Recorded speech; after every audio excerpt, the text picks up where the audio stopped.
Yeah, it's done. I think I left mine out in the car anyways. All right, we're gonna get the meeting started.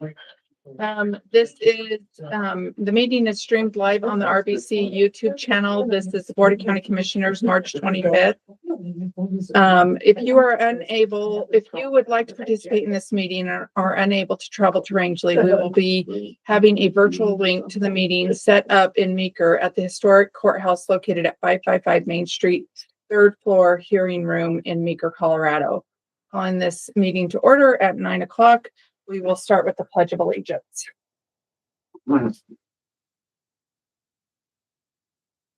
pledge allegiance to the flag of the United States of America and to the republic for which it stands, one nation, under God, indivisible, with liberty and justice for all.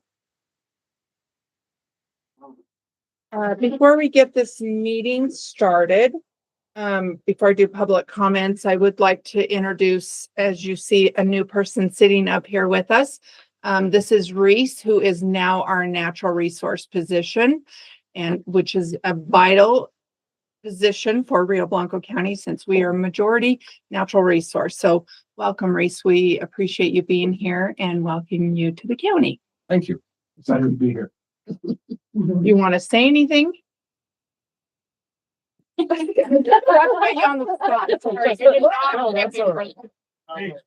Speak. No, I'm very passionate about natural resources and agriculture in general. That's my background, whether it's on a farm, in a classroom, or engaging in policy in my pastime through multiple organizations. So I'm excited to get to do it as a career and work with a county that is very passionate about it as well. So where do you come from, Reese?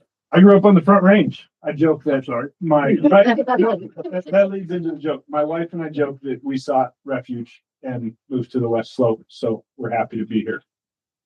Reese teaches at CNCC. I'm sorry. Reese teaches at CNCC. Part-time. Yep. Good. Welcome. Thank you. Thank you.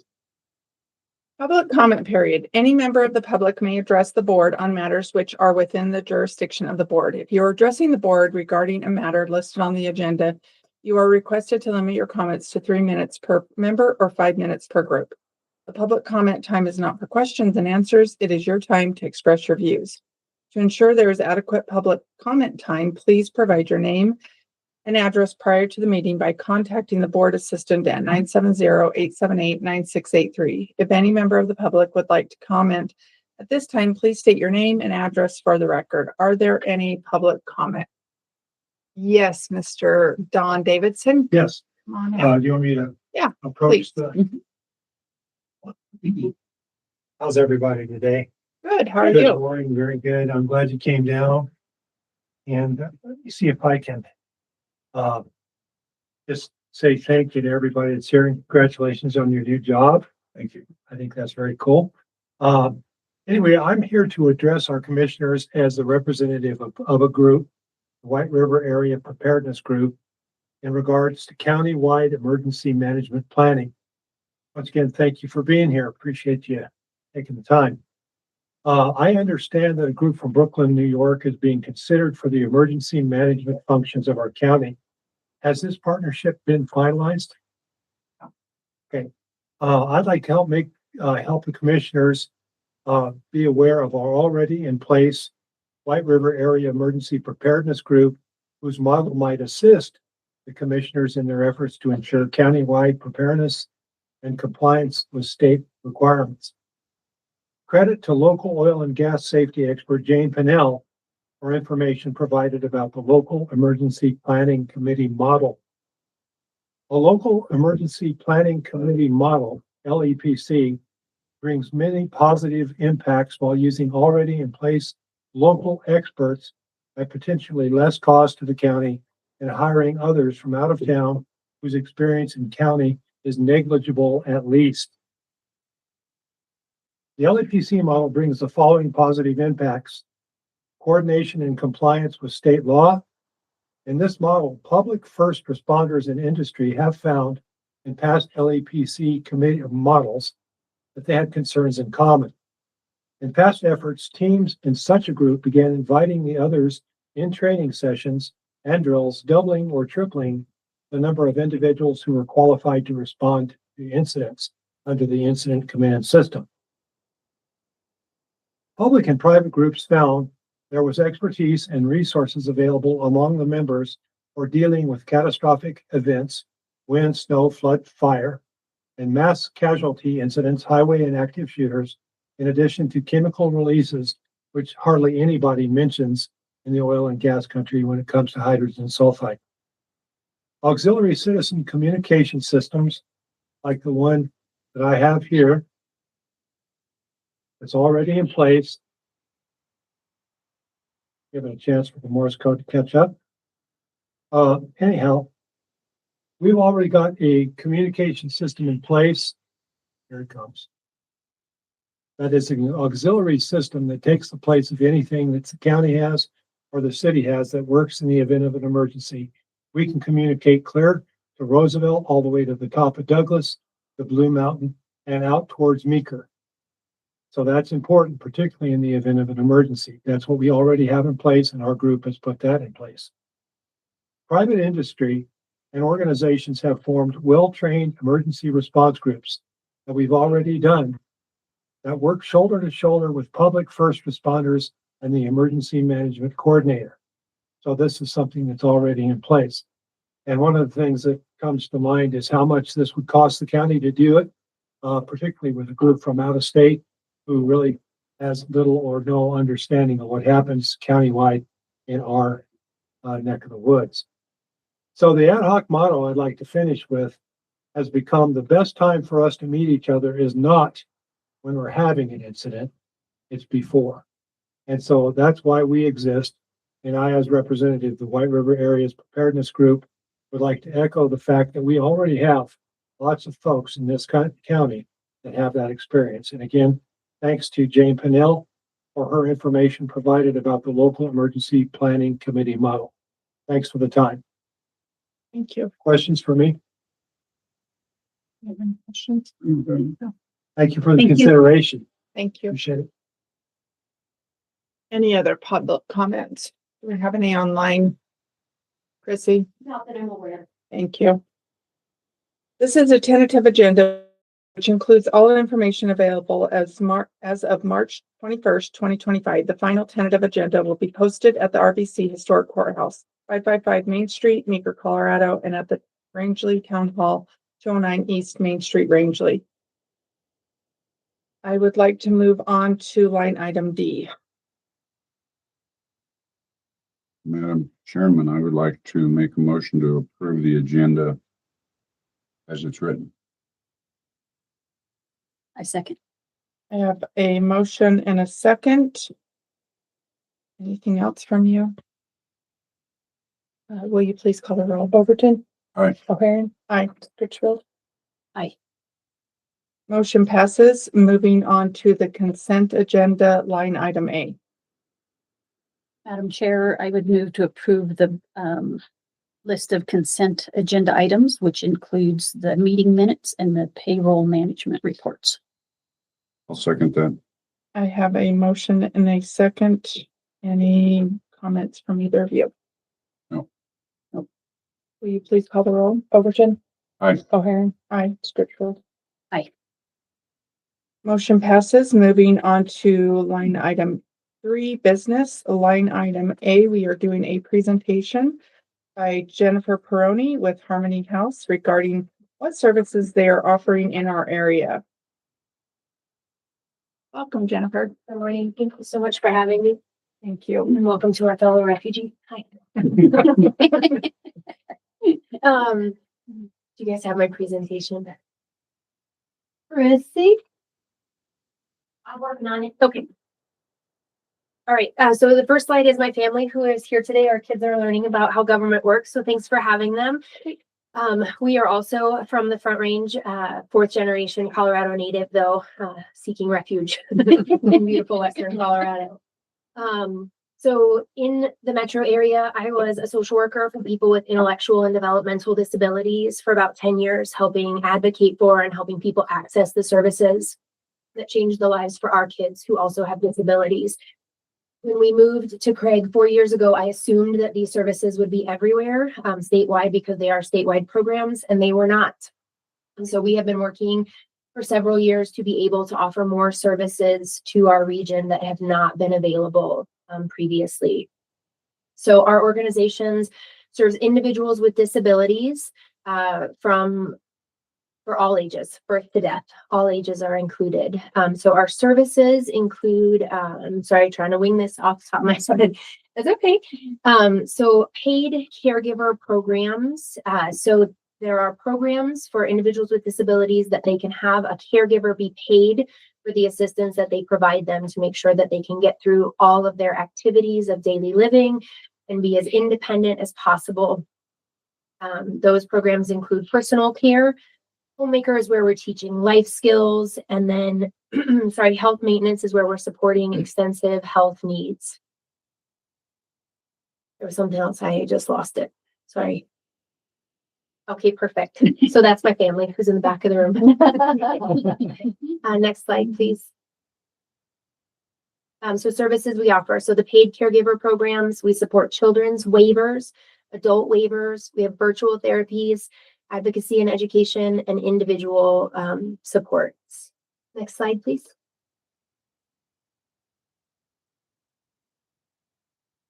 Our mission. So at Harmony House, we empower individuals with delays, intellectual and developmental disabilities, and other disabilities to achieve independence and fulfillment through community-based services that uphold their inherent dignity and promote inclusivity. So the paid caregiver I talked about, so it's for participants in Medicaid. So in Colorado, there are 2 programs, Medicaid, which we all know about, and then Medicaid waivers are programs that you have to qualify for based on your individual needs. So these programs are available to participants on Medicaid. So they require support with their activities of daily living. And those services include the personal care, the homemaker, and the health maintenance. The waivers are for a variety of individuals that have a qualifying diagnosis and a level of need. Each waiver has different qualifying criteria, but they provide additional funding and services that Medicaid does not. So those clients traditionally need more support, and that's what the waivers offer. So there are waivers for children and adults, for intellectual and developmental disabilities, or IDD, for mental health. Huge variety of disabilities under elderly, blind, and disabled, complex health needs, and then brain injuries can all be qualifying criteria. So for children on IDD or intellectual and developmental disability waivers, the biggest benefit that we get is we can help kids access Medicaid that might not otherwise be able to.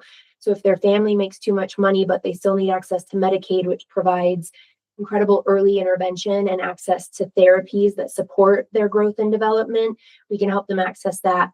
And then through the waiver, it provides respite which is essentially babysitting, right? Raising kids with disabilities is really challenging and we all need a break. So the waiver can help support that. Movement therapy or music therapy is my favorite. So through music, our kids can work on any kind of life skills or needs that they might have, and they don't even know that they're in therapy. Sorry, a little congested this morning. Community connector is where someone helps these individuals get out and access their community and non-disabled peers. So in our region, that looks like going to the park, going out for bike rides, riding our horses, exploring everywhere, and potentially getting into bigger cities to go to the zoo, museums, have all of those opportunities that might otherwise be challenging. Homemaker services, again, is where we're teaching all of those independent life skills to support independence as we grow.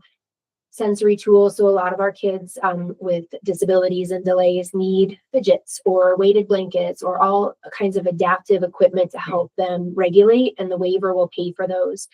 Parent education, so that parents can continue to learn and grow and develop to support their kids. And then we're working really hard to bring adaptive swim instruction to our region. So this is focused on water safety. So a lot of our kids either are uncomfortable being in the water or they think that they're fish and they're able to stay underwater forever. So we want to make sure that they understand water safety. Sorry, next slide, please. So then adult IDD waivers are similar. So there's two waivers for adults. One is called SLS or Supported Living Services. When our individuals turn 18, or they come to join us after they turn 18, they qualify for the SLS waiver. It has all the same services as CES, but in addition, it provides behavioral health supports. It provides job support, so we can help make sure that they can get and keep a job. Day program, so again, helping engage in the community and transportation costs. All of our individuals who are put on the SLS waiver are put on the wait list for the DD waiver, developmentally disabled. The DD waiver is the only waiver in Colorado that has a wait list, and right now that's between 8 and 20 years long. It's a really long time to wait for this waiver. So DD still offers offers the job support, the day program, the behavioral health, and the transportation services. Everything else, though, is rolled into one service called residential. And what residential means is that the state and the waivers pay for this individual to have 24/7 care for the rest of their lives. That comes in several different ways, but all of them are based completely on the individual's choice. But what this means as the parent of a child with a disability is that my child is never going to end up homeless, and that they are always going to be cared for. And that is huge. Sorry, it always makes me want to cry when I say that. So really big, important service that our state provides to our individuals. Next slide, please. And then there are other waivers. I refer to them as non-IDD waivers. So this is all of the other options. So if there's a mental health condition, if we fit into any of those categories of elderly, blind, and disabled, which is robust, brain injuries, and then complementary and integrative waivers. So just huge variety. Those waivers can support medication management, personal care, mentorship, homemaker or the life skills training, respite, and transportation as well. So again, everything is intended to keep our individuals as independent and in their own homes as long as possible, keep them out of nursing homes, and then to decrease the burden on all of our systems. So it's supposed to reduce on our physicians, on our emergency rooms, on our mental health providers, on DHS, and on the schools. So we can say, as a family that's lived through all of this, that these services changed our lives and took us from chaos to a very stable place because we were able to access them early, and they're incredibly supportive. So especially for our kids, these services have been very difficult to access in our region. And when I say our region, I refer to the 5 counties that we serve, and we've expanded to more, but Rio Blanco, Moffat, Routt, Grand, and Jackson counties have had a really hard time getting services for children, especially. So we're happy to be here and supporting that. Next slide, please. Advocacy and education. So I'm sure you've heard it from me. If you've heard me speak about our business at all, getting access to these services and understanding what they mean and how to get to them is like swimming in mud. It really is. It is a process. There are lots of steps. For a child to qualify for the CES waiver, there's at least 4 disability determinations that have to happen. That's not easy for a family who is potentially in crisis, right? So Harmony House is happy to help any family get through all of those steps and hold their hand. So we'll help with Medicaid and Medicaid buy-in, Social Security, all of the programs and services that we offer or any other agency offers in our region. Guardianship, if that's a need as our individuals age. Transition from children to adult services is a very unique time with more complications. And then all of the Medicaid waivers. Virtual therapy. So we are working, we're in our final licensing phases with the state and federal agencies to offer virtual therapies in our region. So we have picked speech, physical, and occupational therapists that engage very well in the virtual environment and engage our kids. And we picked them because they're very great at reaching our kids and supporting the whole child. So for in speech, it's not just about a speech impediment. If it's occupational therapy, it's not just about a fine motor skill, it's about all of the things. So parents can say to the therapist, this behavior popped up, or I don't understand what is happening right now. Can you help? And they have a huge toolbox full of all kinds of things to provide all different supports. So very versatile support. So our model, so family is our preferred staff. So each of our clients can have at least one caregiver. We prefer that be family. They're more committed, they're more reliable, they're already doing the work. And then that pay can help the family be more stable and provide additional supports to that individual. Right now, in all of the United States, any agency that offers these services can choose what percentage of the Medicaid reimbursement rate that they give back to the caregivers. By 2030, there's a requirement that be 80%. Our model is 80% right now.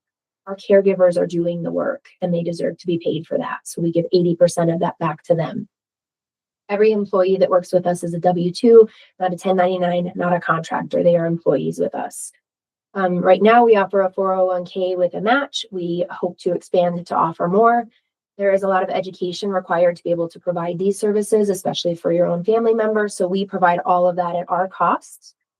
We will work for and advocate for any family. So in our region, we have experienced that there is discrimination against invisible disabilities, and that is not something that we do. If a family needs help, we're going to help them. We do not turn away anyone that needs services, and we don't charge for any of our time. So all of the time that I give to help a family access services to get through all of these systems, I do as a volunteer. I don't charge anyone for their time.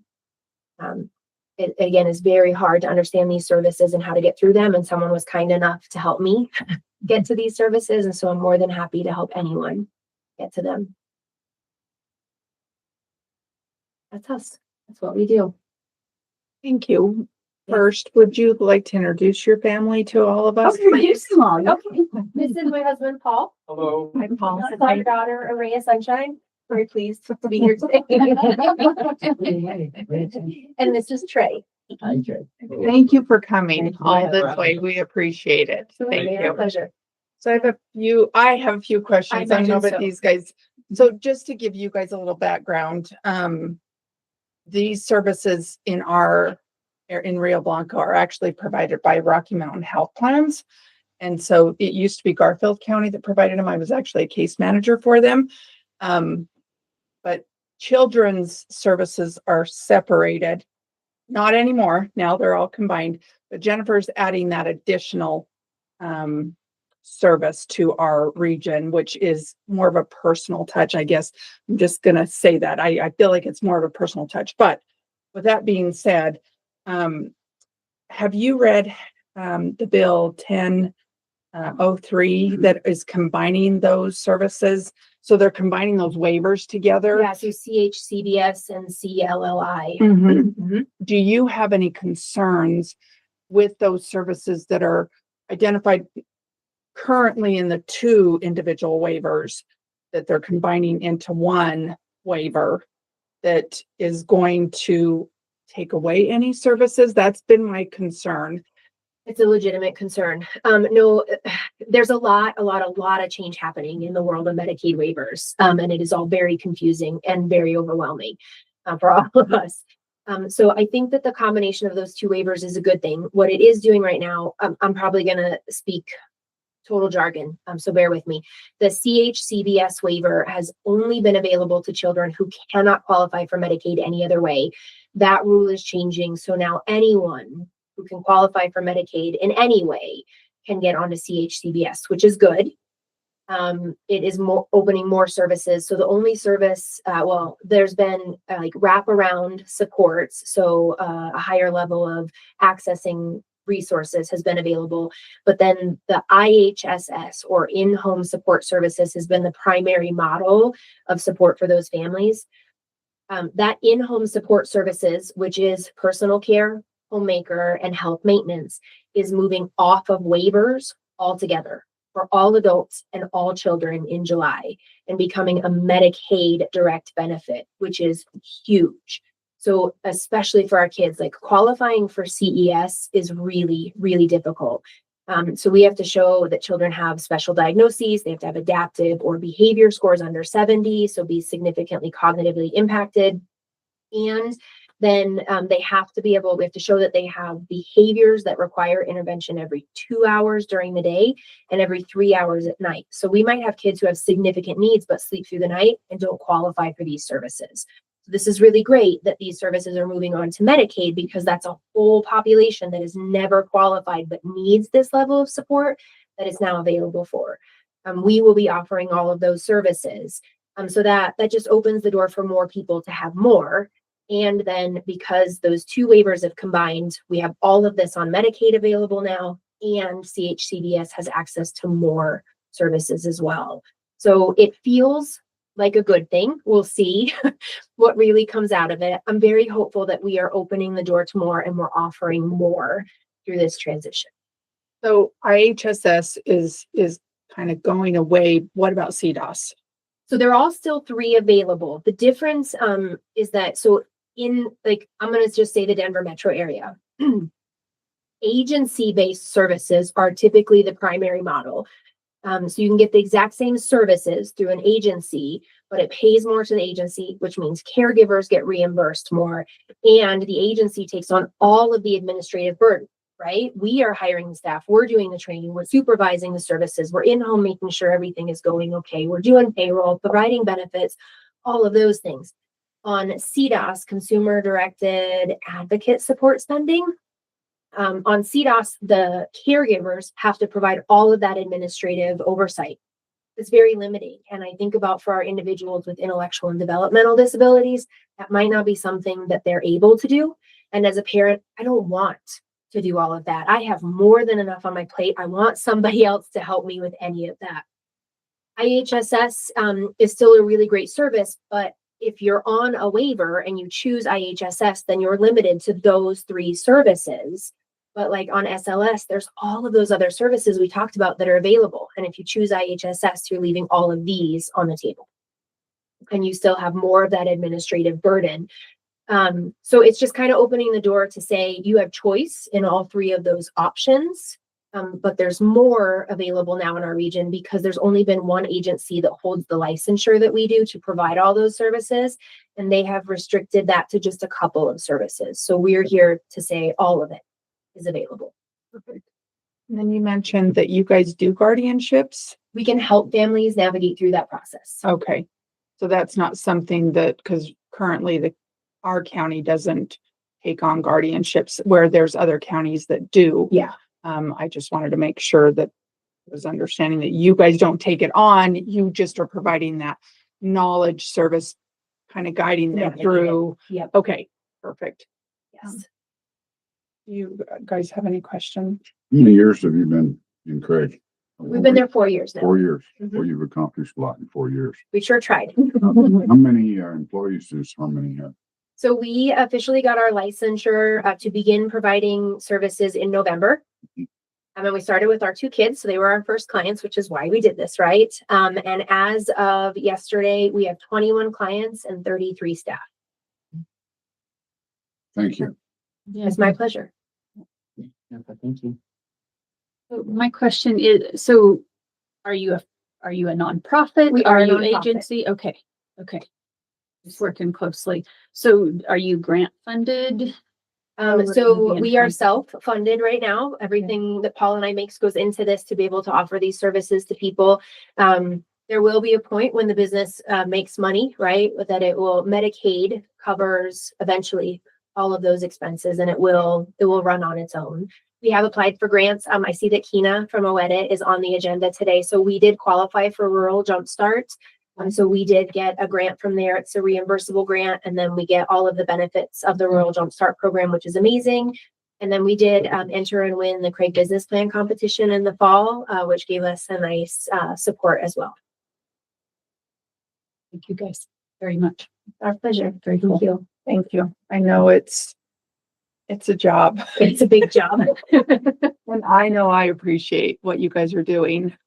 One last question. Yes. When they are transitioning from children to adults, Mhm. are you guys helping with that transition into the adult world? We are Because more than happy to. Yes, absolutely. We actually, so what you mentioned, Rocky Mountain Health Plans is the case management agency now. So they help determine if people qualify for the services and help them find the agencies or which method they'd like to deliver those services in. I'm actually training the staff at Rocky. Their case managers didn't know anything about CES, and they're really, really, really wonderful people. Yeah. But they've asked me to help do some training to make sure that their case managers really understand the services and the unique needs. so previously case managers, so that you guys know, case managers were under Garfield County, and then there was also Horizons. And our waivers differed between adults, semi-children. It depended on the situation. And so more recently, HICPA combined those and made it all under one agency, which these case managers who have been doing just more on the adult side, been doing it 20, 30 years. And now they're having to learn the children's world, which we never had to learn previously. Well, and the difference between IDD and non-IDD, right? I come from an agency. I was a case manager prior to this transition, and we only knew IDD. And so I didn't know the non-IDD waivers. And now you have to be an expert in all 10 waivers and all of the services and all of the delivery models. And it is too much. It's just too much for anybody. So it's complicated out there. I'm also glad to hear that the providers are getting a higher rate of pay, which makes me happy because it has been very low. And I've struggled with HICPA throughout the years in that area. And I hope you get your reimbursements on time. I will say that Medicaid is very responsive. It's good. It's working. Yes. Perfect. Well, thank you. Thank you. Appreciate it. One last quick Yeah. thing. So how do people find you and reach out to you? So our website is Harmony. It's spelled HARMONIE. It's named after our daughter, harmonyhouse.org. And then you can call us at 970-701-1007. So I have brochures, I have cards, however best to support everyone, we're here. Thank you. Thank you. Thank you so much. Thank you. Thank you all for being here. Thank you for having us. All right, moving on to business line item B. We are going to be doing a discussion with County Clerk and Recorder Sean Lush regarding the possible dissolution of Precinct 5. Good morning. How are you guys? Good, how are you? Good, thank you. I'm bringing this up because I had a constituent from Precinct 5 concerned about the anonymity during elections. Sean, really quick, can you describe where Precinct 5 is for everybody, please? Yes, so it is there are 5 precincts. 1 and 2 is over on the Rangeley side, basically. 3, 4, and 5 are the ones that are on the Meeker side. So it's right below Precinct 3, and Precinct 5 encompasses most of County Road 5. So it's down Piance. It's in that area. Thank So it's you. right in the middle of our county, just on the lower half, lower mid half of the county, which is not very populated, as you all well know. But we did have someone bring it up. It doesn't fall on the precinct, the people who live in the precinct. These are done by commissioners. So this was set quite a while ago. We went from 4 to 5. And like you said, it was done by the commissioners.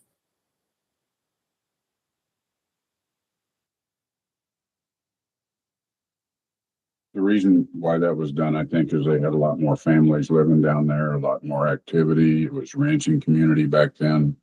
It's way changed now. It's the ranchers have sold out to oil companies and it's, the population down there has gone way down. We have a hard time getting any, participation from that district. Correct. I think it's costing us delegates at the state because they won't go or nobody there, has time to go. Mm-hmm. So help me understand. So when you talk about, if I can say our anonymity, is that right?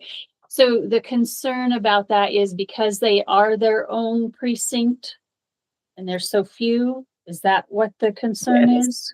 Yes, Within- so when we do general elections, we report by precinct. So this last one in November that we just did, we reported by precinct. And so you can see who votes what. You can't see who it does it, but you can see what the votes were. numbers. There are 57 active voters right now in precinct 5 and 11 inactive voters. So and of course we are, I think it's 81 or 82% Republican in our county. So this person was concerned about her anonymity and when it pulls those reports. When we do it, it's when we're trying to report, if it's less than 10 people on there, that's when it shows the anonymity is at risk, and we have to add those into another area so that you cannot tell how that was voted, which way the votes were swayed. So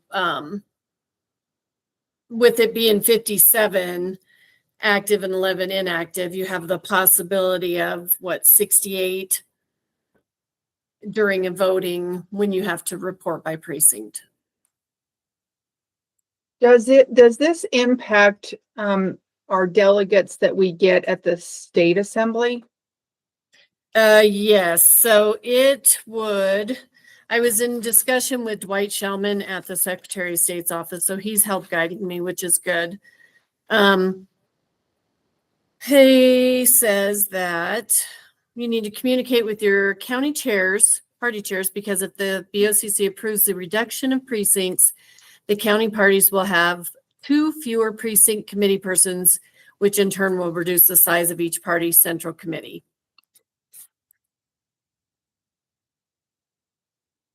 So I guess my question is, should we hear from anyone who wants to be heard from in that district before we make a decision?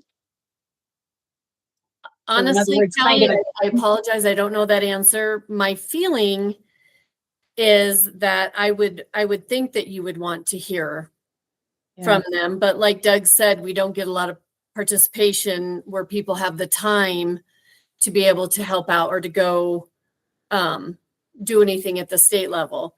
But I would think that you would want to hear from them to see how they feel about the change. Ultimately, it's up to the BOCC. Right. Yeah, I guess I would, so would that mean that they would have to come either to Rangeley or Meeker to vote? Whichever district they. Yeah, whichever they fall elected into. to. Okay.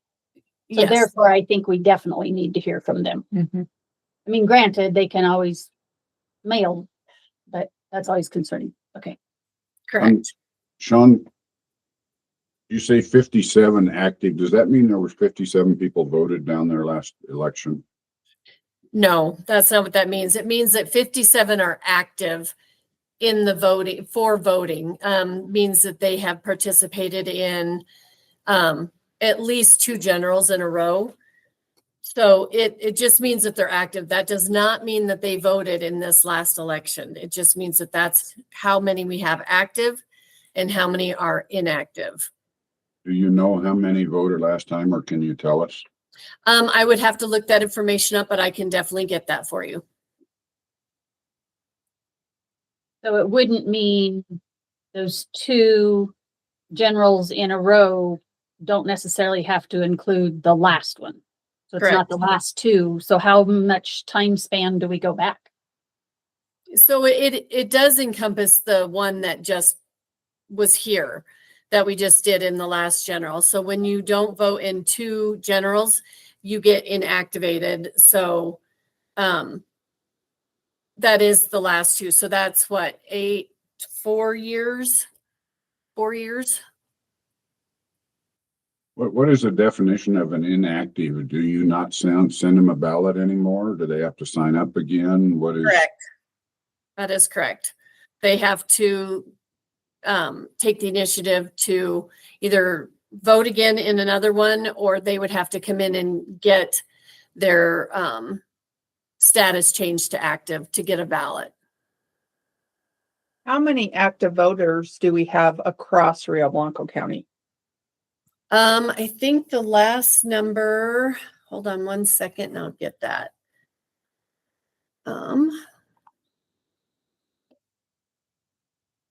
That was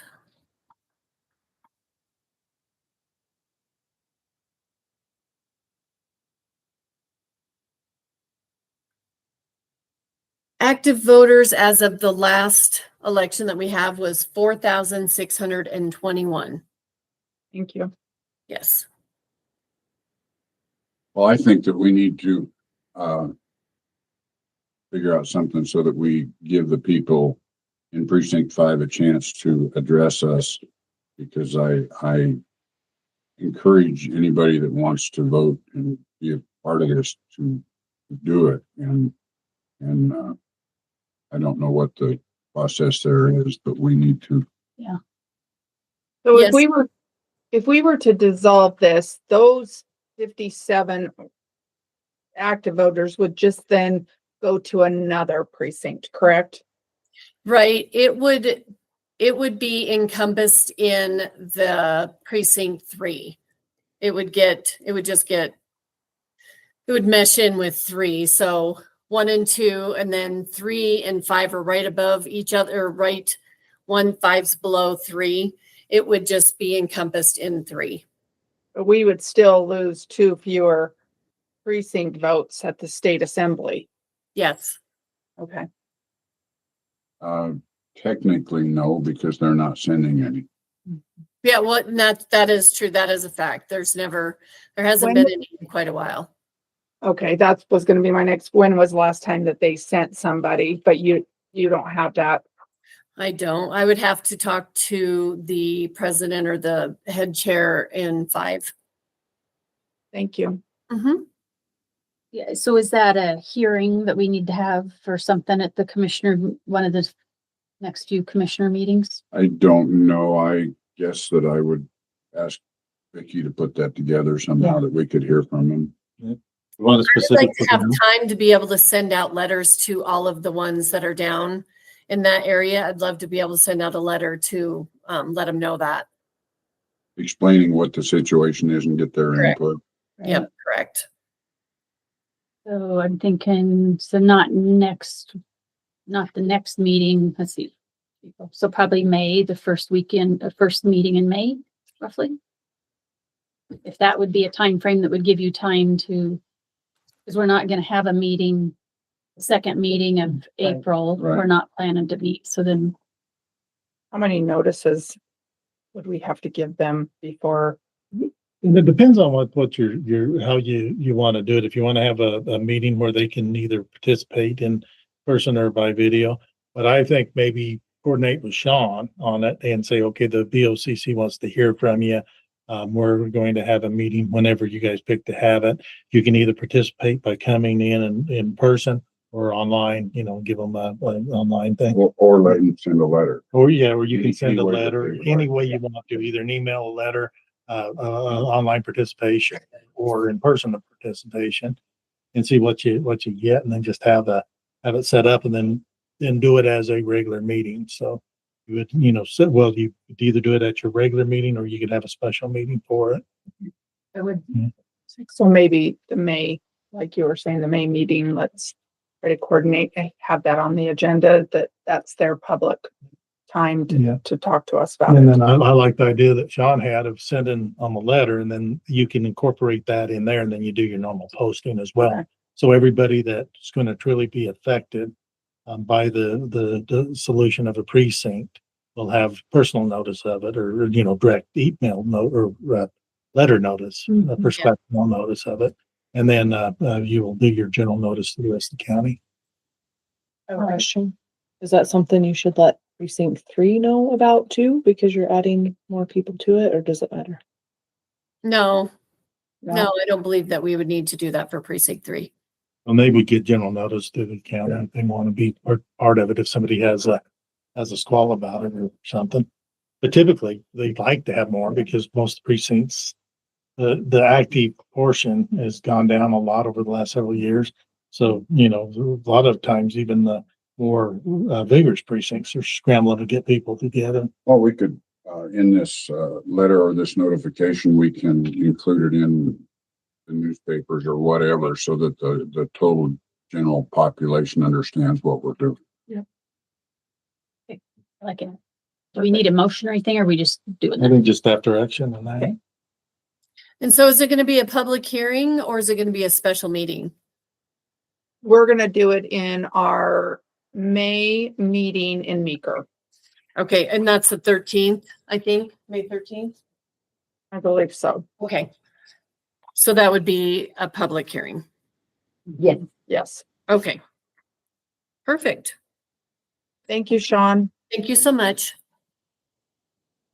All right, moving on to line item C. Madam Chairman, I move to approve a county liquor license for the Meeker Golf Course. Second. I have a motion and a second. Do either of you have any questions? Yes, I have some questions. These liquor licenses that we approve like this, are there, when we approve it, do we assume or do we have their behavior and how they handle it? How is that handled? I mean, I know that there's laws that they have to, say we approve a license and there's some unruly things happening and they're abusing it. Don't approve it again. You can talk to the law enforcement agencies that are around it. You can do an investigation of, if they're having problems. So if you get an entity that wants to do a special permit license, then you can, basically deny it based on the past actions, past unruliness or whatever. If they can't control it and they're a special event licensure, then you just don't approve them anymore. Yeah, the problem with that is everybody gets real technical. Well, what did we do? What did we got to do different? So they're almost just thinking is there a checklist or a what do we require of them when? Well, I think you have your meeting, where you're going to have them come in and you're maybe notify them that you're thinking about not approving it because of A, B, and C, and these are the reasons. So let them come in and, try to convince you otherwise. That would be my thought. I've never, some of my other entities do special permitting licenses. And what they're looking at, they do that. They contact the sheriff and then the local law enforcement, if it's like a Meeker Rangeley, and say, okay, if we had problems with this one, of course, this will be out of in the unincorporated part of the county, so probably mostly sheriff. So how often is it an annual license or how long does it go? Yes, it's an annual license. Okay. So is that go for liquor stores as well? The Meeker, is this a special? No, event. No. Oh, this isn't a special event license. No. No, Yeah, it'd be the same as what you would do with a bar or other. Yeah, and I was, I'm sorry, and I was thought that- confusing this with special events Yeah. also, so I'm kind of have a broader. Yeah, yeah, no, this would be your regular annual liquor license at the golf course. So there's a difference between your liquor stores and a bar and like the Yes. golf course. They all have different rules. yes, Laws that they have to follow. And so, I think what Doug was asking was when we have to approve any of these, is there an understanding of that entity that these are the rules, the laws that they have to abide by to have this license? And, can we deny it based on that? So they have to first get the state license. Once they get Which the these state. guys have. Yes.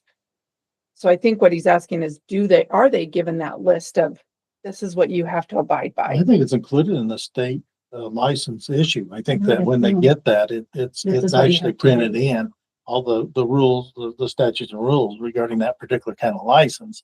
Am I right, Sean? that's correct. That's all printed out in Yep. that. And that's with the state liquor license. There's not anything that's set in stone for the county one, Doug. But once they get approved through the state, they've been through, they do the fingerprinting, they do the background checks, and then they have, the do's and do not of having the liquor license. So once it gets approved through the state, ours is almost just a formality to say that they're allowed to have it here in our county.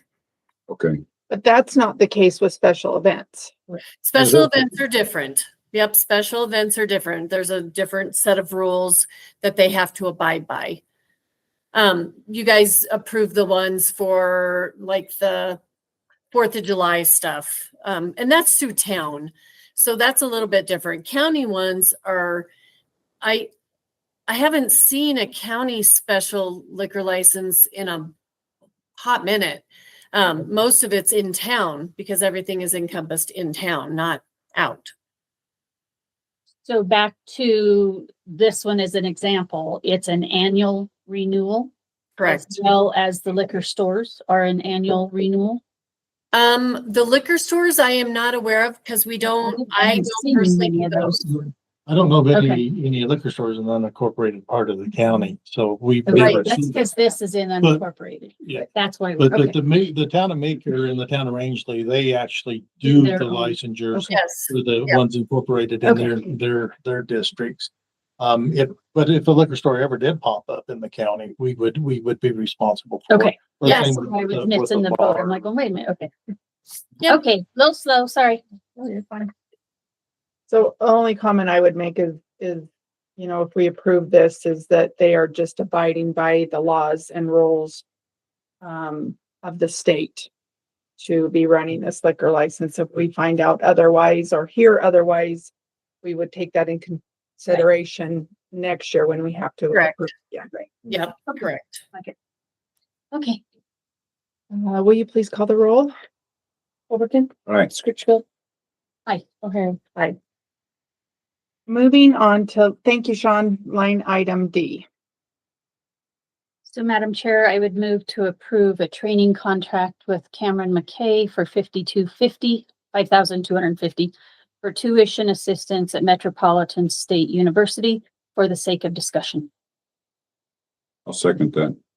I have a motion and a second. So I know the last time this was brought to us in December, I had a handful of comments, questions, changes, discussion about this contract. And I reviewed the contract and did not find that there were some changes to it, but not all the questions, concerns that I had about this agreement. And so I guess I would ask, where have those changes been made with that discussion that we had, which was a pretty long discussion, and I reviewed it, like I said, and I did not find the areas that I had asked for changes were changed. If I could, Madam Chair, as I read this, I was with the assumption that all the pages until we get to the page 6 is really policy. Am I wrong? That is the county's policy. Well, we And were they- developing the policy and so that's one of the things, in the training contract, but you're right. That's the policy that we were developing. I think, we went on the assumption that, direction, and I'm gonna let Laura step in if she thinks I'm saying it wrong, because she pretty much took the lead in this. But, so the policy is, okay, if this is our policy in regards to, and I think that's mainly where your comments were on the thing. And then we have a training contract. Okay, if you meet the policy and then the BOCC, because the policy still allows you guys the discretion to make the determination of who is it, whether or not the education that they're asking for is going to substantially help the county, all of that type of stuff too. So it's not designed to be automatic if the policy's followed. It still has that discretion by the BOCC. So I guess just clarifying from the changes that you were asking or the questions you were asking is about the policy that needs to be addressed before we do a contract. Because just as I was reading it, I understand, as far as I can tell, it's just simply those 7 things on that last page is required, and that's the contract. So it's the policy piece that you're asking for Right. some Yeah, the adjustments. contract's pretty straight up and simple. If you get it, then you owe us this much time, or you'll have to pay it back. The policy's where it becomes more complex. And we haven't reviewed the policy. Okay, so that's what you're asking for, is we get that policy actually reviewed and adjusted before we approve any more contracts moving forward. Yes. And I'm okay with that. I don't know if there's specific things you want to, if we just need to make a plan to make those changes. Would you like me to resend it out to everybody for comments? When we were in the meeting, I thought I was making all the changes as we were discussing them. So I'm not sure what I missed. Would you guys like, if I send it back out to you, would you like to re-comment? Because Jennifer, I couldn't find anything that specifically had your comments, like on the Google form. All I can remember is like the discussion we had when we were discussing it in that meeting. So I'm not sure what I've missed. Well, where we left it, what I'm recalling is that somebody was supposed to get back with me and discuss those changes and or potential revisions, and nobody ever got back with me. Okay. So, I mean, and I do have comments exactly on that last training contract, actual contract itself.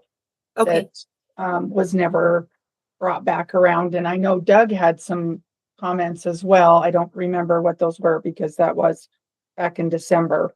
So I guess I want to make sure that in the policy that the concerns that any of us have are addressed in that policy.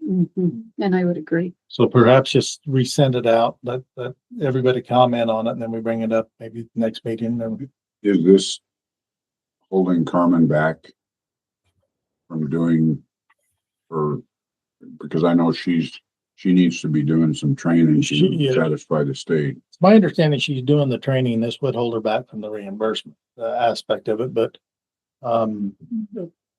the as far as her training, it's my understanding that she's obligated to do the training based on the conditions when we hired her. And we're looking at, and she's in a different situation because that is a training that's required by her position that she's got to have, or she can't continue to do her job after her waiver runs out. And they won't give her another waiver until she can show substantial movement towards getting those degrees. So if we were to approve this today and then change the policy, would that affect what we approve? Not Because for, we changed the yeah, policy? not for this contract. We would be bound by this contract if Okay. we agreed to do that. Now, it would for, you don't have to keep the same contract. So if you wanted to approve this for her today, you could do that. We could still look at, review and change the policy then the next person that comes up. Yeah, I was just thinking if it was policy, if the policy changed, it would change. But if we Now, this would be for this year though. Next year, she applies for it again, which I think she's gonna need at least 3 years, if I'm my understanding, to finish those degrees. So if she applies for next year, the new policy would take effect that for next year. This is just for this coming up year. When she applies for reimbursement. So my suggestion is that, because I made the motion in a positive, because all motions should be made in a positive, it shouldn't be a motion to deny anything. So I think a motion to the positive, if we don't want to proceed with it, if we want to say, okay, we want to fix things before the next meeting, which is April, it's 2 weeks away. Right. We would vote against the motion, Either that. and or that would table. put us in. You could table it too. Would not make a decision on it until, Okay. later and then bring. So after we've got a motion on the table, can we move to table it? That puts 2 motions on the table. Well, yes, you can. That's a preceding motion to your underlying motion. So it has preference to that underlying motion to table. So we can So table. you it, can yeah. table it, but you wanted to table, you can do one of 2 things. You can table it to a definite time, which would be like next meeting or 2 meetings from now, which keeps it alive, or you can table it indefinitely, which Okay. effectively kill it. But So I'm gonna make the motion that we table it until the next county commissioner meeting, and we should have stuff supported on by then. Agreed. Okay, I second that.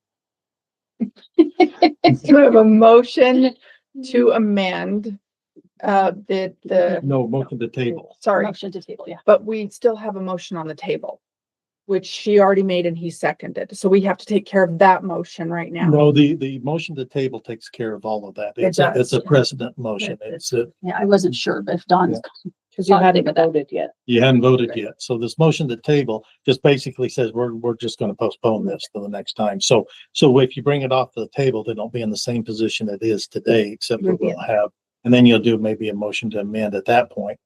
That would amend the contract itself. Okay. Did you, sorry, I might have missed it. Did you table it till our next meeting? Is that what you, okay. So will you please call the roll? Richfield? Aye. Overton? Aye. O'Hare? Right. Okay, moving on to line item E. Line item E, Madam Chairman, I move to ratify a letter of opposition to Senate Bill 25-077 regarding Cora updates, specifically Colorado coroner file access. second, for the sake of discussion. I have a motion and a second. Do you wanna? Oh, that's what that is. No, Have I, have you read the letter? yeah, I did. I was on the wrong one. Sorry. Okay, I'm good with Laura, it. are you there? I am here. Would you like to tell people what this is about? Okay. This is an addendum to the Colorado Open Records Act that would allow the next of kin to access our coroner investigation files. Currently, those are not open to the public. They're not open to law enforcement. The only time that they get opened is if we go to court. This amendment would allow the next of kin to review our photos, our scene photos, our autopsy photos, let them see medical records, psychological records, and learn things about the deceased that could be harmful, not only to them psychologically, but it's also, law determines who your next of kin is, not necessarily who the deceased feels is their next of kin. And I feel that this is opens up a great deal of liability to Rio Blanco County to open all those records up. It really circumvents the regular process of the next of kin getting medical records and psychological records by going through the HIPAA process. And it just opens up the coroner's records for them to see. Thank you. Anything else? Could you please call the roll? Overton, Aye. Scritchfield, I, O'Hare. Moving on to line item F. Madam Chair, I would move to approve the Colorado Prevention Services Division Contracts Unit contact form for the coroner's office for the sake of discussion. This is the one I'm confused on. I'll second that. I have a motion and a second. Laura, can you Okay. explain what this one is, please? Thank you. This requires approval. It's just the form that says, this is who is going to, that lists me as the grant requester. And then it lists who the contact is to sign the grant, which is Jennifer as our chairman. So this form is just who the contact people are for a suicide prevention grant. And the grant is $2,500. This is not the grant itself. This is just who the contact people are for that grant. And they require it to go before the commissioners for approval. Okay, so do we want to, I mean, and maybe it has, because I don't think I saw the or did I see the actual form? As long as, because I was like going, prevention of what was my question. So I couldn't tell that from what I was looking at. So if we need to clarify that it's for the suicide prevention, that makes more sense to me. Okay. And the Colorado Prevention Service Division is just the title at the top of the document. Okay. And I'm supposed to know that's what it was for. Okay. I suppose. Sorry, I wasn't that smart. Okay. Anything else? Nope. Will you please call the roll? Scritchfield. Aye. Overton. Aye. O'Hare. Aye. Moving on to line item G.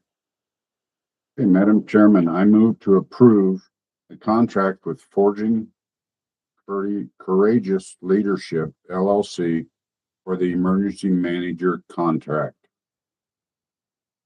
I second it. I have a motion and a second. Any comments, questions from either of you?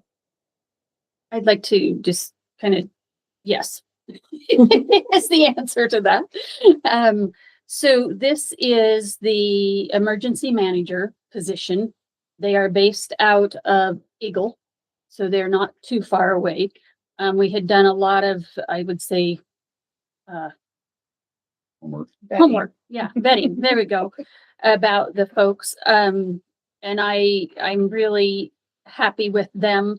I guess, and I don't know, and I had brought this up to you, Vicky, in the contract, the attached, I would like to see, and maybe this isn't a big deal to you guys, but that when it says the attachment, it's the scope of work.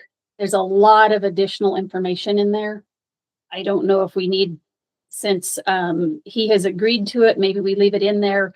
But to me, when we go to the scope of work, it needs to be just the scope of work and the cost breakdown and so forth, rather than all of the information that he provided up front and initially. And I know that's just, you said that was standard.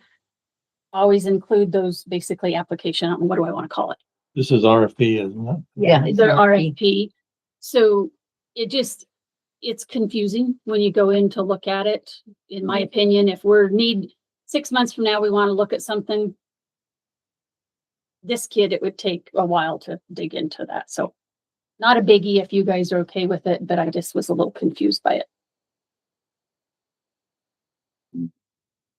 I'm okay with it. I just wanted to say that when we vetted this guy is or this firm he is actually on the #1 team for forest fires in Colorado.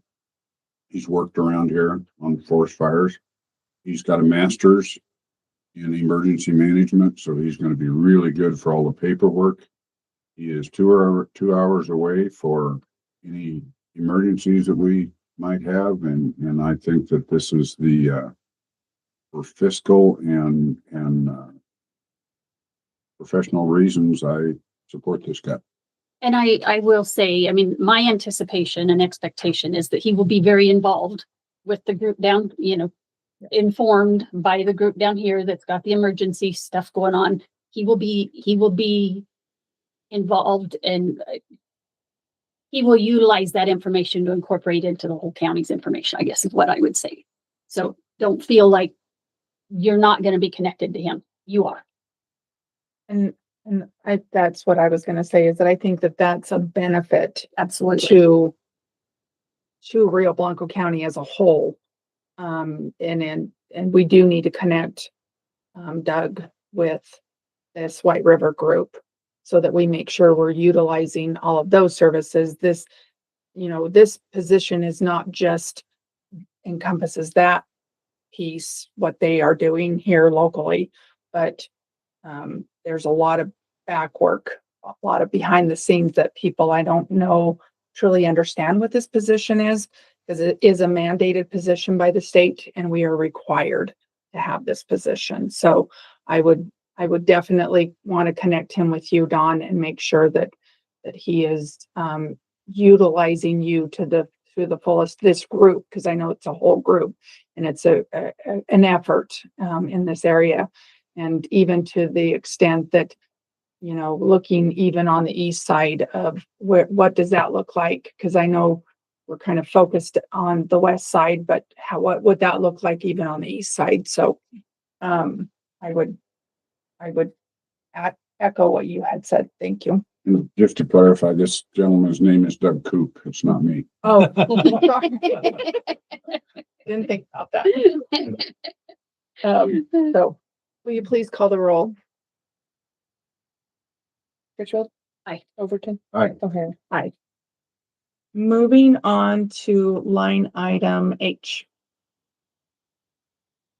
Okay, Madam Chair, I would move to approve the ratification of funding for the GPON broadband purchase with Calix in the amount of $259,847 for the SLFRF fund, and I think that should be $273,586 from the LATCF funds, for a total of $533,433.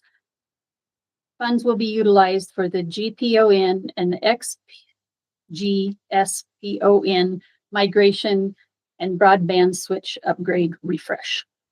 I'll second that.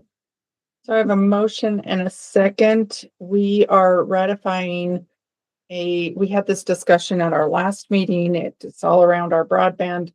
Thank you for all those acronyms. Appreciate it. And getting through that.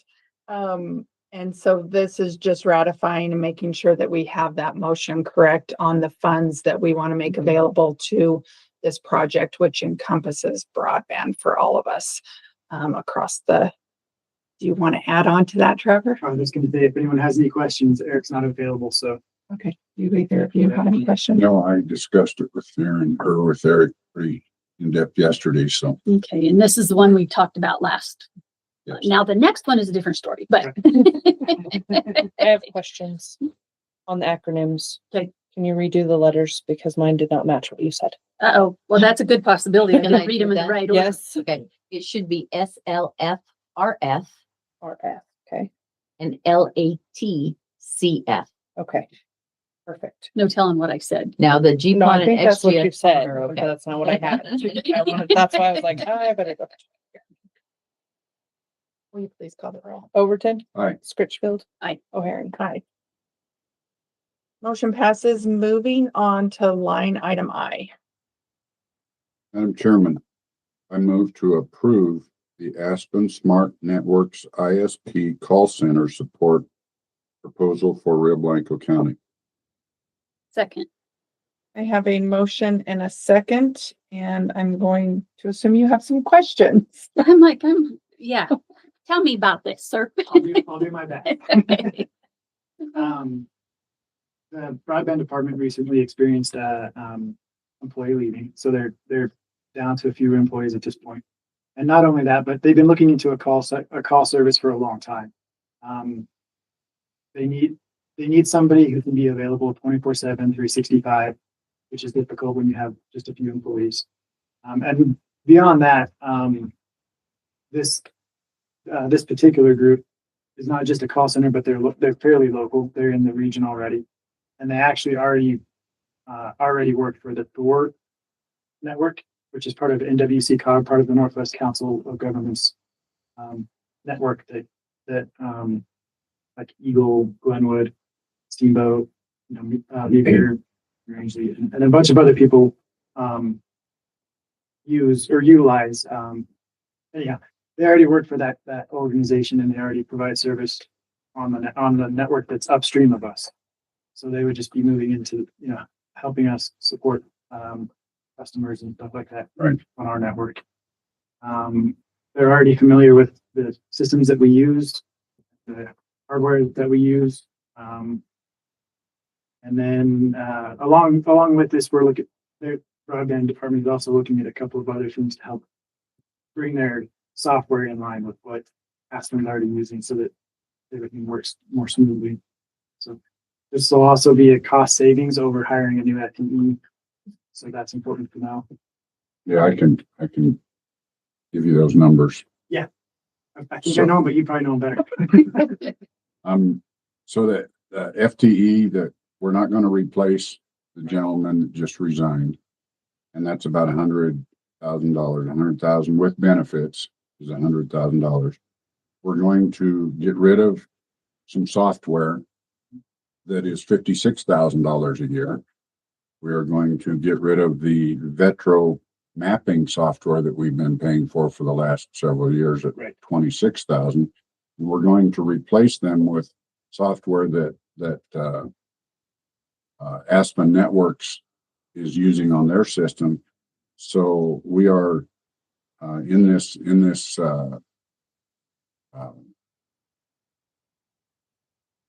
what do we call that?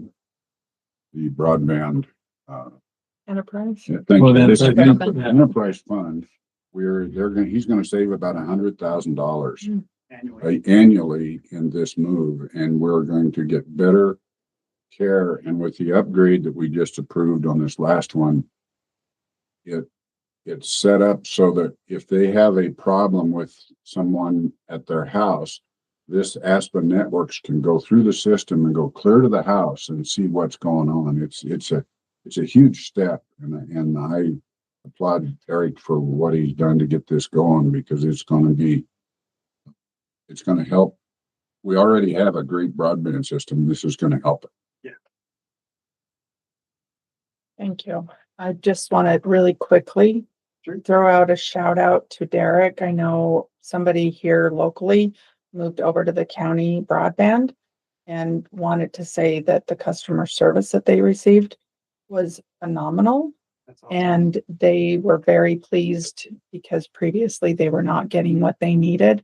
And so they decided to move over to the county and applauded. And I got several texts from that person saying that Eric did an amazing job. So please let him know I will that see we him later appreciated this that. afternoon. So Yeah. And the Thank you. service is 10 times better, she said. So just want to throw that out really quick. So thank you for those numbers, because those were my Yeah. questions. Exactly. So you're right on track with what I was thinking, because I was going to ask, are we replacing this FTE? But it sounds like this is replacing the FTE. And the only question I would have is, so the Aspen software that we're using, It's not software. that's It's it's a person, It's a firm Right. that actually, it's a call center that is in place now that takes care of a lot of surrounding areas that we have and the upstream provider. So if somebody calls and says my internet's out, and they know that it's the provider above. They're already ahead of us. So we're not paying for software of any kind. new. Yes, we are, but it's different. That'll be another item in the future.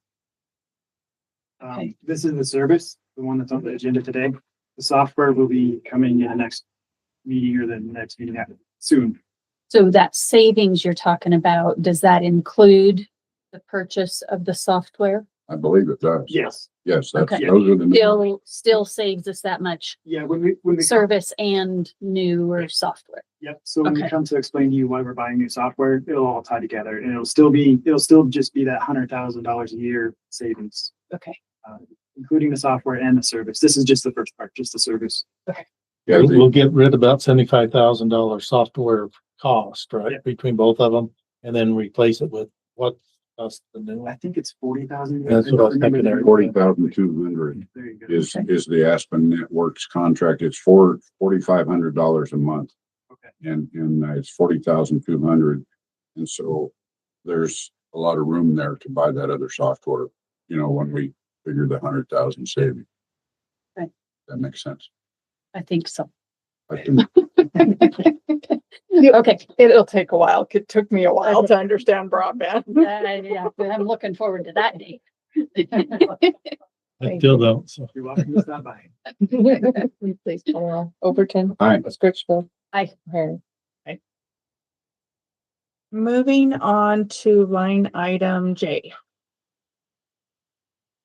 Madam Chair, I would move to approve purchasing cameras, servers, and licensing for the 2025 Security Systems Upgrade Project from Stone Security, utilizing Omnia contract R192008 through Wesco Distribution, Inc.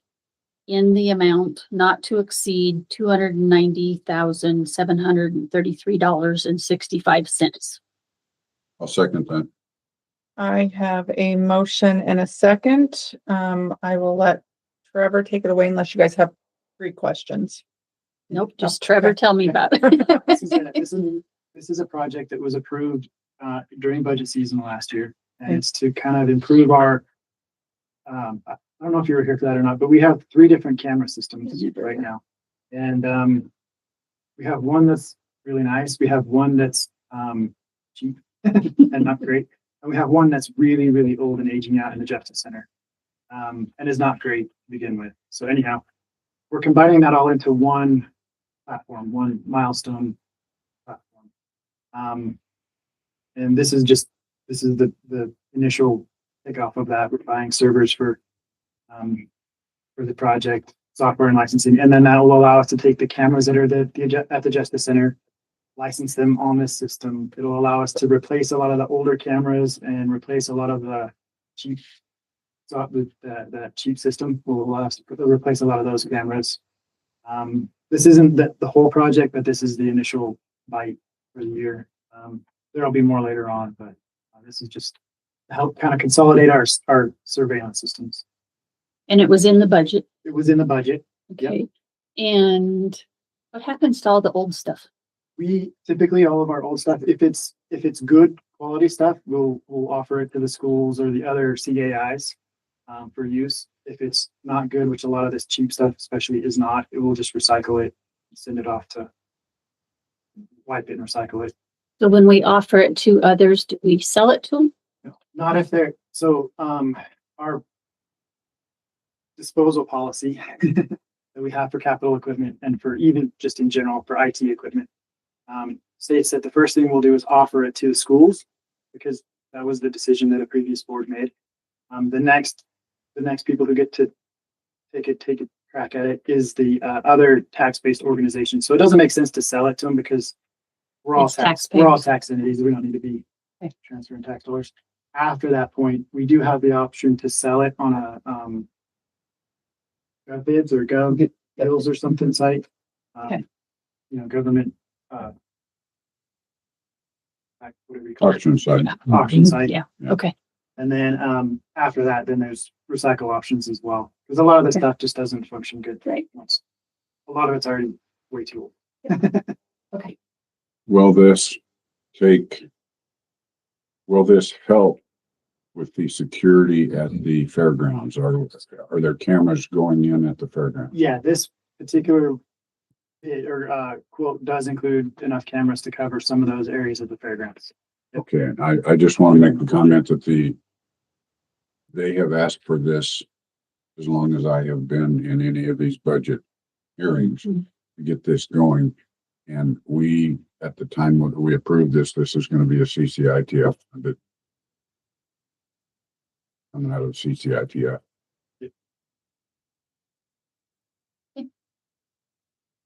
Good. And then also, just for information, not related to, well, related to this, but not as part of your approval. We just got yesterday the next quote in, which is the security access systems upgrades, which goes along with this, to basically just move it on to newer software so that we can manage the Justice Center's security systems together with the rest of the county's security systems for door security, stuff like that. So there will be another item coming up soon for that. And then while I have you for just a second, I also just got approval for the quotes that we had previously for the GPON network in the county's internal network system. It's 10 years old. It's starting to fail, and that was another approved project. So you'll see that coming up soon too. Another quote for that approved, probably on the next meeting, just to have a heads up. The door access system is the same company on the same Omnia contract, and we've been using Westco distribution for other things for many, many years. They've already been providing equipment for us over the years. For the last 10 years. Oh, yeah. Okay. You had a question, Frank? Yes, you talked about offering that to school. Now, is that Meeker, Rangeley, CNCC, or how do you divide that up? It's the secondary, it's the Meeker School District and Rangeley School District. Okay, do you divide that equally? I copied them both on the same email. Okay. I was just curious about how that works. They work together pretty good. The Meeker School District and Rangeley School District actually share a lot of systems. Okay. So usually when one of them picks something up, they both use it. Okay. Not always, but usually. Okay. Thank you. Will you please call the roll? Overton? Aye. Scritchfield? Aye. O'Hare? Aye. Motion passes. Moving on to line item K. Thank you, Madam- Trevor. Madam Chairman, I move to approve the ratification of a letter of interest for the DFPC Aviation Facility, Western Slope RFI, to add a paragraph giving information on if we have available hangar space. Second. I have a motion and a second. So this is a letter that we approved last meeting to potentially be a site or consideration of a site for the DFPC Aviation Facility. And they requested that we add a paragraph about the availability of the hangar space to the letter. So that's just us ratifying it with this. And I also heard from somebody in that circle that they are looking. Last time we did this, they didn't even look at us. This time they are looking at it. Good call. Will you please call the roll? Overton? Aye. O'Hare? Aye. Scritchfield? Aye. Moving on to line item L. Madam Chair, I'd move to approve the ratification of a letter of support for the CNCC CPF airport renovation. I'll second that. I have a motion and a second. Do either of you, we had actually approved a letter last year around this time for potentially doing a renovation. They're seeking a grant to do renovations at the Rangeley Airport. CNCC is, and so they just needed an updated letter they had to reapply for this grant with the change of guard at the federal level. So that was what this was about. So nothing really changed in the letter besides some dates. You guys have any questions? you please call the roll? Overton. Aye. O'Hairn. Aye. Scritchfield. Moving on to line item M. Madam Chairman, I move to approve the senior nutrition contract amendment with Patricia Murphy. Second. I have a motion and a second. So currently, White River Roundup, which is our senior nutrition program, has to have a dietitian on board So that we to can contract approve menus. menus. And so this is our contract with Patricia Murphy. And that it is going to increase by $150. Correct. It's 4,000 currently, and she's wanting it to $4,150 to increase to be able to have Patricia continue to do our menus for us. Her contract will be up here pretty soon, and we'll be approving the next year's Probably next meeting. next meeting potentially. I know Don and I were just talking about some different ideas potentially with this dietitian, but this is required by our grants to have this service as part of our program. Make sure we don't give them just junk food, I guess. I think it's more than I think more than that. Yeah. making sure that there's not too much salt, MSG, those, The the balanced good diet. good stuff Yeah. that makes the food taste really good, but it's so bad for us. You guys have any questions? No. I have some ideas on that, so don't let me forget to talk to you. Okay, about that. perfect. But no, I don't. Will you please call the roll? Overton. Aye. O'Hairn. Aye. Scritchfield. Motion passes. Moving on to line item N. Madam Chair, I'd move to approve the revocation, however we say it, of an award that we did on 2/25 to wild vegetation management in the amount of 140,000 for the Piance Creek Weed and Pest 2025 pesticide hand spraying project. I'll second that. I have a motion and a second. Any questions, comments on this one? I think it deserves some explanation. I think when we were here last time without Vicky, we went rogue off where we shouldn't have been. So we had not communicated with the Piance Pest District of who and what and how and it really is them that they're working for. And so typically that goes to them to come back and say, these are our recommendations. This is what we would like. So we just got ahead of ourselves. And so we need to pull that off and we'll go back to do it the way we're supposed to next. Vicky? I think this is the only two things that work like this is the Piance Creek Weed and Pest District and the White River Pest Control District. So just your two pest control districts. We're actually, the county is their fiscal agent. But in all other purposes, they do their own contracts. They decide who they want to allocate funds to. They manage their own books, all those kinds of things. So typically in this situation, both those pest control districts will put their advertisements out to bid in the newspaper, allow people to bid for those, and then they'll say whatever breakdown that they feel best meets their needs. We want to do X amount here and X amount there. They may split it between 3 vendors, 4 vendors, 1 vendor, decide what other things they need. So the only thing that we do is assist them in that as being their fiscal agent. So that's it. And my understanding is that's such a big country that one person really can't. And it sounded like it was a one-person show, could not cover it all. So Right. And typically the vendors themselves understand that also and, understand that this will be something that, you'll take this part, I'll take that part, and we'll do what we need to do to make that work. Thank you. Will you please call the roll? Overton. Aye. O'Hairn. Aye. Scritchfield. Moving on to line item O. So,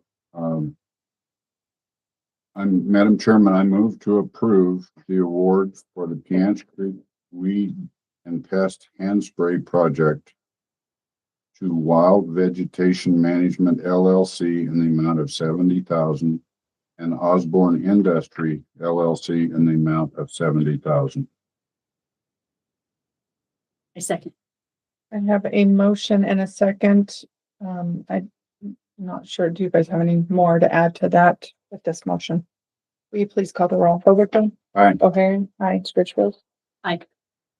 Motion passes. Moving on to line item P. We are going to be doing the bid opening of the lower White River Pest Control District 2025 weed spraying bids and possible bid awards. And we received. We received 3 of them.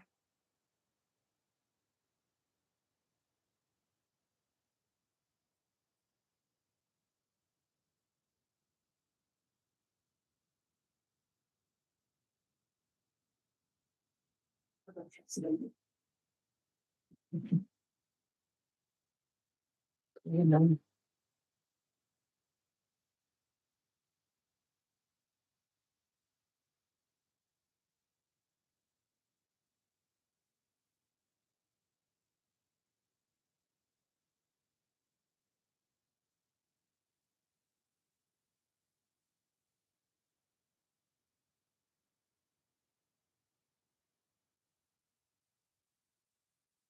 Okay, this bid is from Elder Weed Spraying.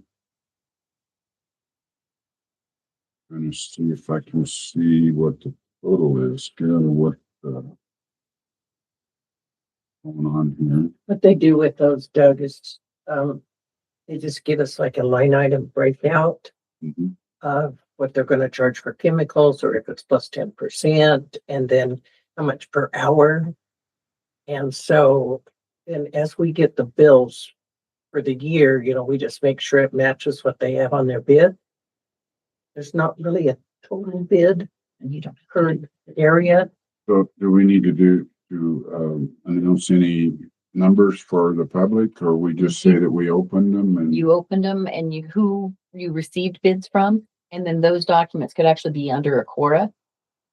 Because again, it'll be the pest control district's duty to decide what they want in, of what amounts and those types of things. Right, I usually just look at them at the meeting and then I know what we want to award. I just don't know who's gonna bid or how many are gonna bid until we open the bids. So is that all you need from me? That's all you need. Yep. is So bids from. I have one from Overland for the mosquito control lower White River Pest District that has put in a bid. So I'll be turning this over to you, Miss Hickey. And I guess I'll go ahead and do this one too, since she's on a little break. And then we'll turn it over to you. This one is from Rocky Mountain Weed Management, herbicide spraying on this one.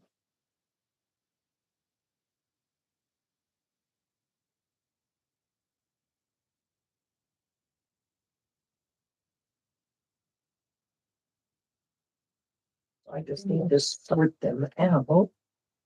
And I just need copies of those so that we can figure out if you want to give it, which one's that, and I can email them to you. Whatever you want. You can forward. Yeah. That way you can have them. Mhm. Let's see, this is herbicide. Herbicide. Okay, so what I'd like to recommend to the county is we award, on our mosquito control bid. This one. We want to award 170,000 to Overland.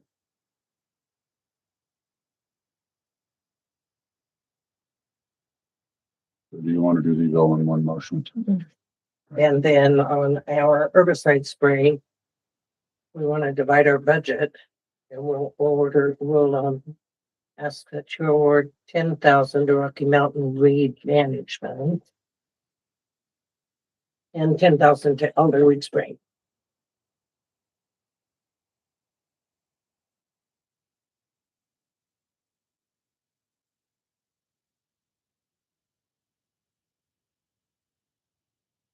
You have the contact and send them out to you. Okay, that'd be good if I could look at it so far away. Yep. And send them to you. Yep. Okay. Thank you, got Bonnie. it, Kelly? Sure. Makes you doing it. So okay, so remind me one more time, Overland is, which is the Overland was the wheat. weed? No, Mosquito. Yeah, I'm sorry, Overland, it's because it's a company name. Overland was the, Mosquito, and then these two are the And the weed. other two are the weeds. Elder and Mosquito Rocky got Mountain. 170,000. And each of the weeds got 10. Okay. That's because our district's kind of long and skinny, and so it's easier there again, time wise, if they can divide it up. So we do like to work too. Makes sense. So I would make a motion to approve Overland Overland Company for $170,000 for the mosquito spraying. Rocky Mountain weed management for 10,000. On again, weed management and elder weed spraying, elder weed weed spraying. The other 10,000 for the weed spraying. I'll second that. I have a motion and a second. Anything else from the two of you? No? Will you please call the roll? Richfield. Aye. Overton. All right, O'Hare. Aye. Thank you. Guys. Thank you. Thank you. Motion passes. Moving on to, we have a long list here.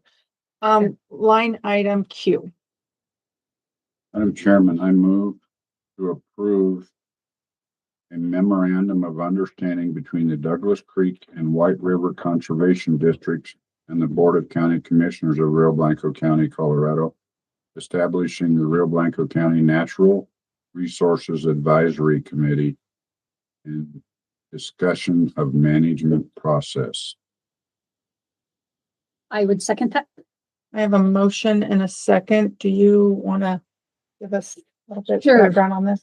I'm going to ask if we can move the discussion maybe during our updates or something, just so we can move on through and get a couple of other people that I see online in the future. But an update or just a quick overview. So Reese's position, the new natural resource position, is a partnership between the conservation districts and the county. And so each one of the conservation districts has a board member on this committee. And then I serve as the commissioner's representative on the committee, as well as Vicky from the county and then Vanessa from the conservation districts. So he has a lot of bosses is the reality. But that group will work to identify priorities and kind of guide in the direction where he goes. And I'm really excited about this to see how that works. That way it took a lot of project off of the conservation districts, let them hire an executive director that is not focused on the land use or the natural resources, but it also helps the county. So the conservation district is contributing $50,000 to this, and I appreciate their cooperation coordination. We were talking about on the way down here, the Rio Blanco County Land and Natural Resources Plan and Policy is the document that he will live by. That was a partnership project many years ago. Do you have anything? No. Okay. Welcome aboard. Will you please take the roll? Overton? Aye. Okay. Aye. Scritchfield. Aye. Motion passes. Moving on to line item R, we will be discussing a legislative bill, House Bill 25-1286 concerning protecting employees from extreme temperatures. And take it away, or would you take it away? Which one I wants will to- move to approve. I will move to approve this bill or this letter opposing the bill. I'll second that. This is a very frustrating. And it will be up in hearing on Thursday. And I highly encourage anybody and everybody to chime in on this one. We think wolves are going to have been impactful to our community. Is nothing compared to what this will be. This is shutting down If it's over, I don't know if it's 80 or 90 degrees, 80 degrees or under 30 degrees, your employees have to have heat or cold opportunities. They have to have a buddy system and they have to be able to take a break every 2 hours. And they, by the way, they don't necessarily have to come back to work if it's still hot or cold. I mean, it's wild, but it has 21 co-sponsors from the House, which tells me it's going to be hard to shut down. Yeah, crazy. Better You not think have about oil and gas, like there's no way, there's just no way. I mean, How are they gonna do that? for guiders, firefighters? I mean, I just don't, we can go on and on. We spray in 90 degrees. I don't know how this is gonna be Yeah. practical. Sorry, What- I need your cookies. I can't come Wait help till you it's right now. It's gonna drive industries away from Colorado at the absolutely. end of the day. And, It's not doable. It's just not doable and people won't be able to hire anybody. I just don't. It was really hard to write the letter without being very facetious. I had to turn it over to Vicky to help because I was really frustrated. And you did a nice job. Thank you, ma'am. did you add a crying room in there for them? Oh, isn't that right here by the shaded and air conditioned room that you gotta have? Shit. I can't do it. Okay, so will you please call the roll? You have to have emergency transportation for them. Yeah, so you gotta have. But you can't, they can't come because if it's over 90 degrees, hard as How- you know, It's crazy. Overton, Aye. O'Hare, Richfield. I and I. Aye. All right,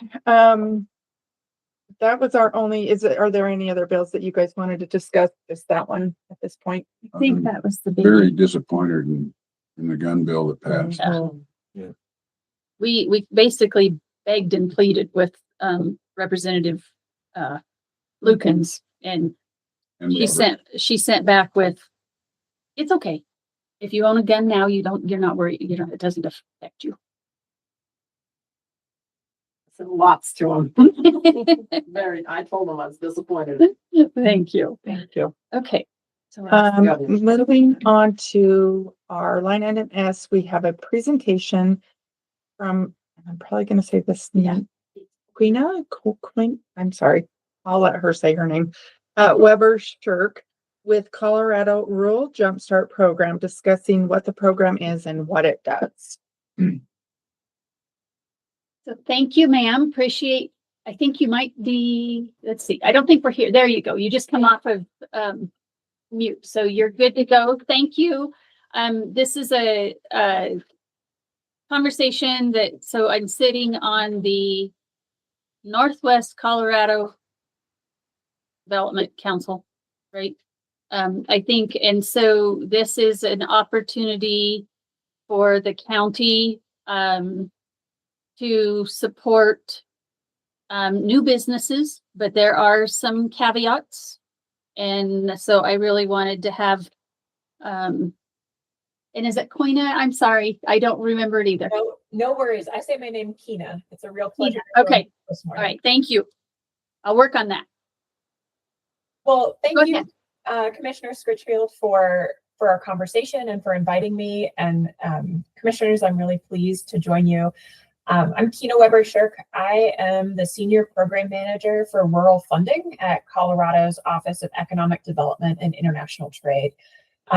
And specifically, I wanted to share with you all a little bit about the Rural Jumpstart program. Rural Jumpstart, I have a brief slide. So Rural Jumpstart is a program that the legislature approved first in 2016, and then has continued to adapt and modify in response to needs of rural businesses and rural communities over the years. And so I wanted to give, I'm aiming for 5 minutes of an overview. I'm hoping that Commissioner Scritchfield was able to share with you a 2-page fact sheet about the program. I can follow up with that if additional information is helpful. But to share kind of the overview of the program, and then what it's really a partnership between the states and counties and municipalities. So talking then about what that collaboration would look like from Rio Blanco County. So Rural Jumpstart is both a tax relief and a grant program for new businesses that start or relocate in designated rural jumpstart zones. So those are rural, economically distressed counties in Colorado that elect to participate in the program by having the county commissioners pass a resolution. Specifically, the tax benefits for the program are pretty substantial. There is tax relief for new businesses that are approved into the program that include 100% refund of state income tax, 100% refund of state sales and use tax, and then 100% relief of county and municipal business personal property tax. So not real estate tax, but the business personal property tax. Additionally, the Rural Jumpstart program has a benefit that goes directly to qualified employees of businesses that are in the Rural Jumpstart program. And those qualified employees that are called new hires receive 100% relief from their state income taxes for as long as a business is in the program. Businesses are approved into Rural Jumpstart for 4 years. And then as long as they're compliant and they're meeting their new hire goals, they're providing employment in the county they're approved into, they can receive an extension for an additional 4 years. So the maximum time period that a business could be in the Rural Jumpstart program receiving benefits is 8 years. In addition, the state also provides grants for new businesses. These are reimbursable grants, and they're a 3-to-1 match of eligible business expenses. In Rio Blanco County, businesses could receive up to $25,000 in that reimbursable operating grant. And currently the grant program is funded for 3 years through June 30th of 2028 or until the grant funding runs out. So Keena, just real quick, is Please. that 25,000 per year or over that 3 years? So the grant program is one time. So it would be a one-time grant for a business of $25,000. And then they would receive the tax benefits each year that they're in the program. Okay, thank you. Absolutely. And please feel free to interrupt me anytime with questions. So I wanted to share a couple examples of businesses in Northwest Colorado. I guess it's not all Northwest Colorado. I put a few in Northeast Colorado at the end, but I wanted to share examples of businesses that have been approved into the Rural Jumpstart program. This program is really looking for businesses that are doing something novel, that do not compete with existing businesses that are active in the county they're applying to or any of the adjacent economically distressed counties. So that's one of the requirements that new businesses have to meet to be able to be approved into the program. So a couple of examples just north of you all, High Altitude Geothermal is a geothermal drilling company that was approved. Harmony House is a community-based service for individuals with intellectual and developmental disabilities. In Garfield, Rifle Climbing Center was approved into the program. In Route, Nice Ice is a manufacturer of custom cocktail ice. In Mesa, Brew and Waste Management was approved for a new division of their company to start a materials recovery facility or a sorting and recycling facility that will serve all of the Western Slope. In Delta, Colorado Stone Quarries is a pretty large company that's a marble quarry, and then specifically in Delta is their factory, kind of their finishing factory for the quarried marble. A couple other examples. Anywhere Cam is in Morgan County, but that's a manufacturer, small company manufacturer of wireless security cameras or hunting cameras. Someone who saw a real need in their community for a device and has filed some patents for it and is selling it. In Logan County, Great Western Tire is a commercial tire retread plant.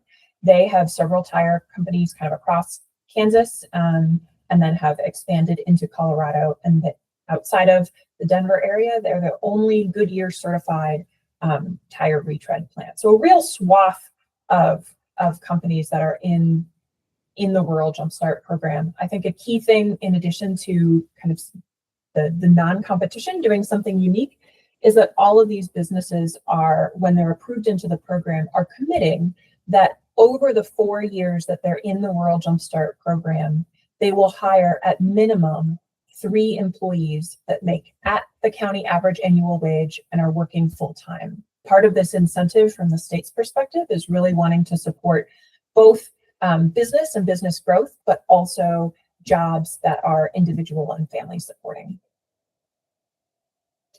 So currently, there are 35 counties that have elected to participate in the Rural Jumpstart program.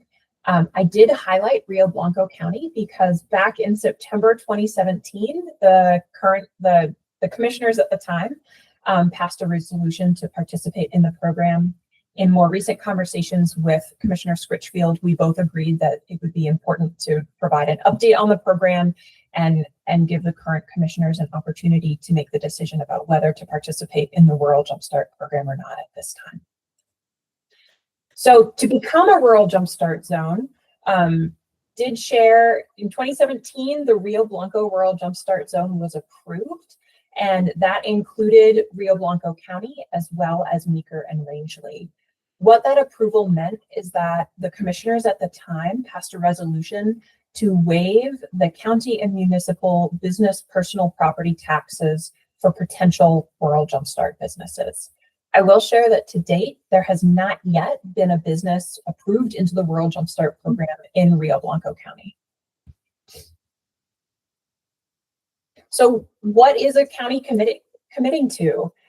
Some example language that could be modified would be that the resolution would state that the county is agreeing to provide incentive payments, exemptions, or refunds as appropriate, but that would total 100% of the county business personal property tax imposed on all new businesses that are approved by the Colorado Economic Development Commission to participate in the Rural Jumpstart program, for as long as that body designates these new businesses as approved for the program, understanding that such tax relief is limited by statute to a maximum of 8 years for each new business. So really highlighting that, that the county's commitment is limited only to businesses that are approved and active in the Rural Jumpstart program. The county's commitment is also time limited to a maximum of 8 years benefit, and that it's limited to specific tax, so only to the business personal property tax, and it does not impact other taxes that the county or the municipality may collect, like real estate property taxes. Can I interrupt you just real quick there? Absolutely. You have on that it's the state sales and use tax. Rio Blanco County has a sales and use tax. Where is that in this? Yeah. So my understanding is that the county's commitment is only to the business personal property tax. Certainly when I've reviewed the sample language, it only speaks to 100% of the county's business personal property tax. But that's something that I can clarify by reviewing statute and get back to your commission with. Good, thank you. Absolutely. So one of the conversations that Commissioner Scritchfield and I had in preparation for this call was asking, what are the tax benefits that businesses in the Rural Jumpstart program claim? So every year we ask for businesses to complete an annual report where they report to us what tax benefits they're claiming. So far, this is, I apologize for the tiny type, but this is what we've received from the active businesses in the Rural Jumpstart program. So I'll highlight that this is statewide. Currently, there are fewer than 30 businesses statewide participating in the Rural Jumpstart program. And the box in yellow is highlighting what's claimed for the municipal business personal property tax and the county business personal property tax. What I'd like to highlight here is that in general, many companies are reporting that they do not have a tax liability. A majority of the companies in the Rural Jumpstart program are startups, and they're not yet at the point where they're claiming tax relief. And then there are some outliers. So, for example, FHE is a larger company that's in Pueblo, And they're claiming, you know, the bulk of the county business property taxes that are claimed in 2024. So in general, I would say more of the tax relief that we're seeing is being claimed on the state side from the business owner income tax, the state sales and use tax. And then what's not on here is that the personal income tax for employees, which is also pretty sizable, a significant benefit for companies. So I am happy to answer any questions. Tried to keep that pretty short. Well, thank you. I appreciate that. One of the questions that I asked for, because, and I don't remember if you touched on it here, but the company cannot be competing with other businesses. And that's really important to me because we don't want to I mean, we want new business, but we don't want to give tax benefits to those that are competing with businesses that are already here. So my concern was who decides that? And so Keena's group does a number of things to try to do that, but they also send those names and or the business type out in a newsletter, if I understood you right. That's correct. So it will be up to us to really watch that, because I don't think that people at the state and regional level know the businesses in our community like we do. And then I also think that goes to, are they competing with, even if they're a special government or a local government, would they put somebody's jobs out of business, cost somebody their job if they were competing? I'm fine with that. I just don't think we need to give them tax incentive to do that. So we'll just watch that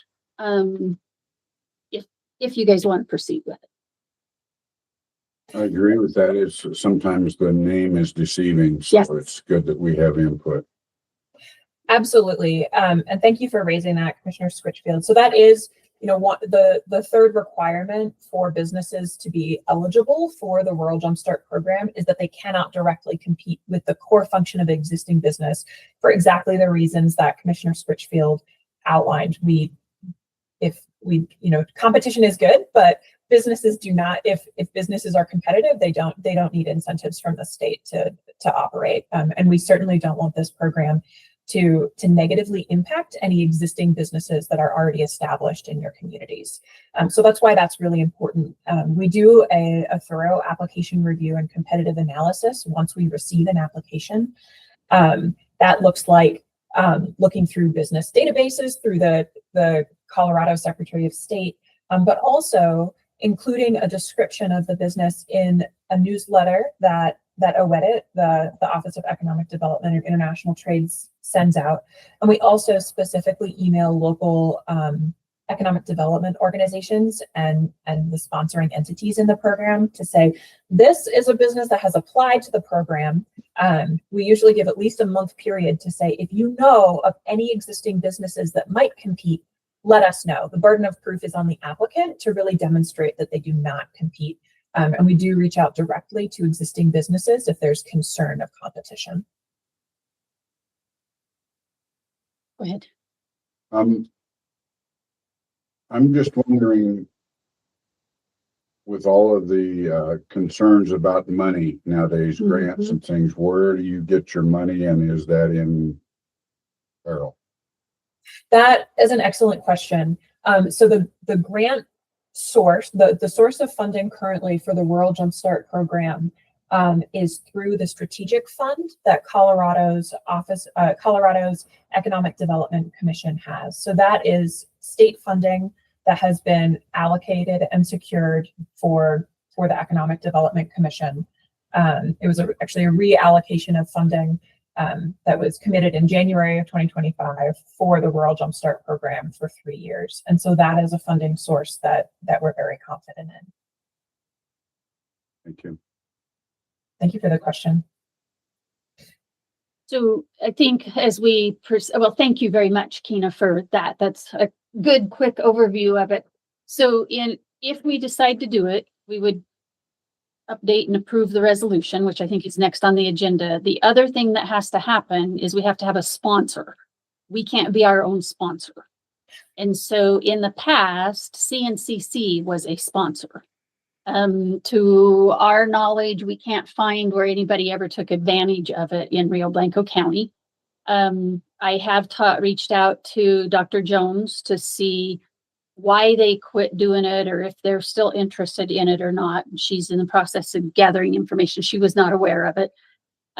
She's gathering information, so we want to talk to her.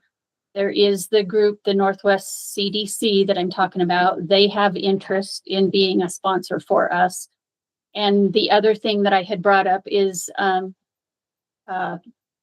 chambers are eligible to be sponsors. So I think that and if I understood you right, we could have more than one sponsor, right? That's correct. And the role of a sponsoring entity in the Rural Jumpstart program is really recognizing that we need really close collaboration at the county level. And so we want a body, and that could be, any of the groups that Commissioner Scripshield just mentioned, that has the capacity to say, yes, we are willing to have initial conversations with businesses in the area about the program. And for any businesses in Rio Blanco County that are accepted into the Rural Jumpstart program, the sponsoring entity is really committing to help make local connections with those businesses about additional resources and events and opportunities that someone at the state level like myself might not be aware of, so that there's additional local support for businesses in the program. So those are the things that I'd like to explore with all of the above opportunities if we want to do it. I like the idea of bringing the chambers in because I think a lot of the problems with these programs is nobody knows about them. Mhm. And I think that the chambers would be a good place to get the word out. Well, Thank thank you. you. Absolutely. Thank you for your time. So we will be moving on to resolutions, line item A. So, Madam Chair, I would move to approve Resolution 2025-10, a resolution of the Board of County Commissioners of Rio Blanco County, Colorado, authorizing participation in the Rural Jumpstart Program. I'll second that. I have a motion and a second. As I was reading through the resolution, and I'm glad to hear that the dates that this will expire in the resolution aligns with the 3 years that they have the funding. So I'm glad you asked that question, because that was going to be one of my questions, that, we're extending, well, we're reauthorizing because it actually already expired in 2020. And so we're just updating it to reflect it to be in effect till December 31st of 2028. So that question was one of my questions. So Is that the current date? Because I was looking through the statute itself, the Jumpstart reauthorization statute, and the date that I saw in it was different. I'm trying to find, that. So, I think you stayed on and you might help us with this. So I guess the question I've got, how does that, so if we do it only, do we need to do the July date of 2028 since Well, that's what I was wanting to know, is because there's been several reauthorizations since our last one. We expired in 2020, and there's been at least 3 different reauthorization statutes that came through that extend the thing. The last one, and I'm kind of trying to find where I put that. We have it as January 1st, 2031. Yeah, January 1st, 2031 in the statute. And I apologize for so many dates. The grant program, being able to award new grants, ends June 30th, 2028. But the tax benefits, and specifically what you're committing to through the resolution, go through, we can accept new businesses into the tax benefit part of the program through January 1st, 2031. Any businesses in the program at that point can continue to extend to receive those tax benefits until the ending of their 4 or 8 year term with Rural Jumpstart. So we need to put the date Yeah, so out quite a ways then. well, it'd right? be the January 1st, 2031 date, that says when no new business may be added to the program after. I think that's the date we want in there. Is that January? first, 2031. Is that right? Or do we need, if they are accepted January of 31, we've got 7 or 8 years of tax credits if once they're entered into the program? I think it depends on how the county resolution is worded. If it's worded around accepting new businesses into the program, then January 1st, 2031 is correct. If it's about issuing 100% of relief for the county business personal property tax, then I would recommend extending that out further so that you can continue to grant that county relief for businesses that are in the program. And ours is designed around that, when a new business can Yep. come in. Are you okay with that? Or do we want, I mean, we can always shorten that because it's when they start. Yeah, So as when long they as we're start. worded of when they start, we can shorten that if you want. And I stand by this, and I've said it about other resolutions or any kind of contract is I don't want to put it on another board. If, I'm done in the next 4 years, then I'm putting that on another board, and I don't agree with that. And that's just me. So I'm good with the date that we've got currently on here, the December 31st, 2028. That's me. And I am too. I was just thinking about the commitment, but where it's worded as the beginning that no new business is admitted, I'm good with it on our 2028. We just need to have somebody in charge of. Well, and in Re-looking that at case, it. I'm wondering if we do it the same, that makes it, at the same time as the grant portion of that too, which is the June 30th, 2028. Is that, at least that's a date that you have there versus the date that we have. And I mean, I guess it doesn't matter that much. I'm just trying to think, okay, what's the better way of letting future boards know at least our rationale instead of just kind of a random date there. I'm good with it where it is, and we just somehow need to have a tickler system that says we need to revisit this at that point. Well, and whoever the sponsor takes over, I would hope that would be the entity that would bring it before us and say, okay, this is expired. We need to extend it, or we don't, or the program hasn't extended, or whatever happens to it. We've been expired for 5 years. Yeah. There's the current resolution. So. Perfect. Thank you. Thank you. Will you please call the roll? Richard? Aye. O'Hairn? Aye. Overton? Aye. We will move on to a public hearing for the consideration of approving the Elk Creek Ranch Limited Impact Review ELIR -0001-25. And we're only 11 minutes late, just for the record. Proud of you.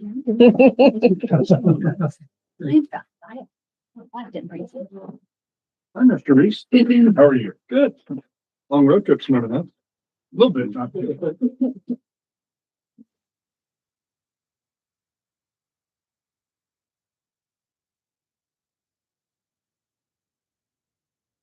All righty, sir. You ready? Yes. Okay. Thank you. So Elk Creek Ranch applied for an additional dwelling unit, limited impact review.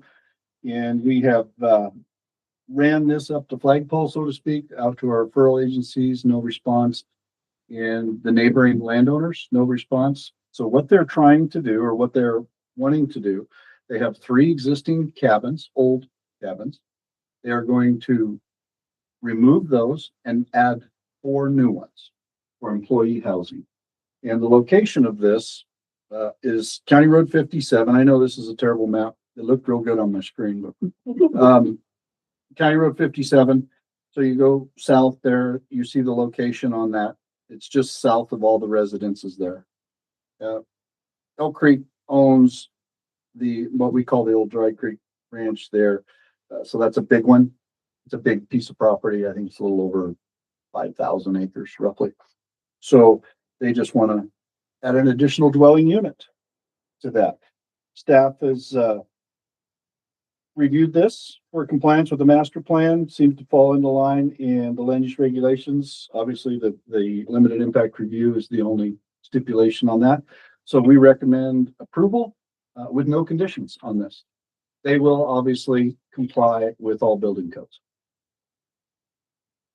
A quick question. So is that like behind the lodge? The big lodge that's there? Nope, it's County Road 57. Okay, so you're gonna have to put, oh, it's Miller Creek. Miller Creek. Oh, Miller Are Creek. you familiar with the old Darlene Wallace? No. Okay, but that helps me, but so this is Miller Creek. Yes, Okay, yeah, I kind of do, yeah. it's the last, kind of the last house on the left, I think. Before as you drop off into the creek right there. I think so. It is. Makes There's a sense. house on the right that's used to be Trudy Burry's place, and that recently sold. And then there's another house down below that's now part of MR White River Ranch, which is the old Bachman place. Understood. 50 County Road 57 up their ways on the right. Just keep going. I know those names is like, okay, sorry, I'm just the newcomer. That I couldn't remember No. when I was. That's okay. that's why the map there. Yes, thank you. Okay, so Miller Creek, that makes a whole lot. I'm like going, huh? Okay. All right. Evison Grove. Everybody. Even Yeah, since there you go. That's that on that. You guys have any questions? No. Straightforward. Yeah, it's Yep, I'm good. good that they're providing housing. Mhm. Yeah, But certainly. they're taking some down. It's helping before they them come out a lot. But yeah. Are the current ones people living in them? Are they good enough that people are living in them? Or are they that old they're not, do you know? I don't honestly know. They Okay. were just gonna, said they were gonna tear them down, the 3 existing ones down and replace with 4 new ones. You know, I have a tendency to want to click on this and figure out which one, who owns what, you know. And you click, know, and I'm click. proud of you for that. That means you're using the GIS. You like that. Makes leaves safe. It does. It does. I'm good with it. All right, we will move on to public hearings, line item 1. Madam Chairman. Where am I here? We're considering, There you we did this. Approving the resolution 2025-11 Elk Creek Ranch Limited Impact Review PLIR-0001-25. Second. I have a motion and a second. We just discussed, will you please call the roll? Overton, Aye. O'Hairn, aye, Richfield. Thank you. I'll inform the applicant today. They're clear and they can go through the building permit process. Perfect, thank you. Yes, ma'am. So we are moving on to other business, county administrator update. Well, commissioners, staying busy. I blame Larry who said that, oh no, you get through budget, it'll be really quiet. So far, I haven't found that quiet time yet. Still looking for it. So researching a lot of different topics across the board. I am so tickled to have Reese on board with us now because after we changed and didn't have natural resources or an emergency manager, I was getting those emails and trying to funnel those and manage those and figure out who could best answer that and that kind of thing. Now I'm just in the process of forwarding everything to him. And certainly if Reese has any questions, I'll be available for him, as I know all 3 of you will be. And I'm just tickled to have you on board. Along those lines, with the contract you approved with Doug Cup to be the emergency manager, that's another one of those positions that requires a lot of reading, a ton of emails, and those 2 positions will actually work together along with, and we've already met with our community development department.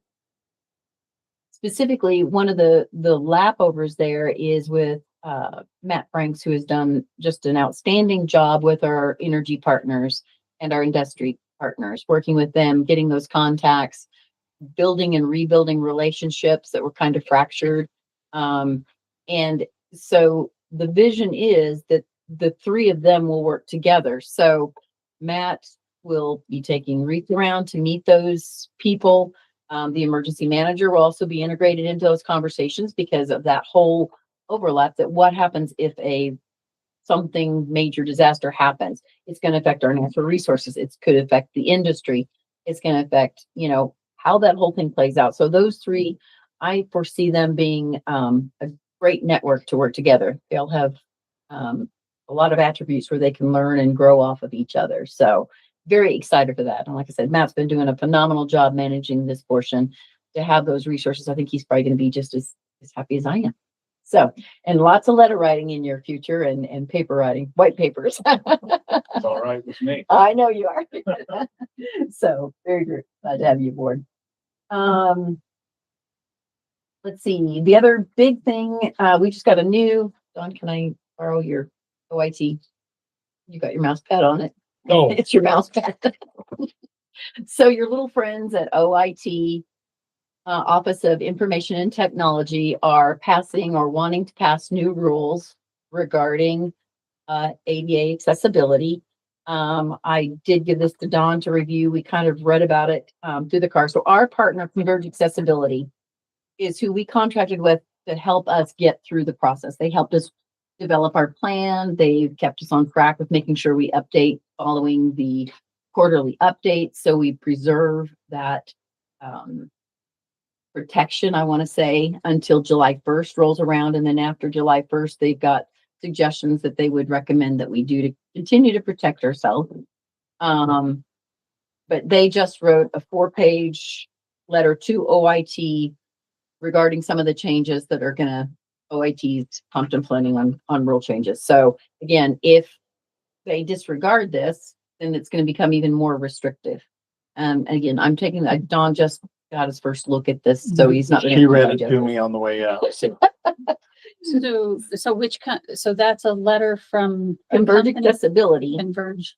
wrote to the governor's Office of Information and Technology, and I will forward it to you all. And so they're basically saying you're too restrictive. Well, they're trying to do rule changes to what they have now, from what I understand. OIT is That. correct. So they're trying to do that. Right. Some of those changes are going to make it even more restrictive, more difficult for a county to comply. They're taking out some of the good faith effort based things in it that we could say, okay, we have a history of good faith basis of trying to comply.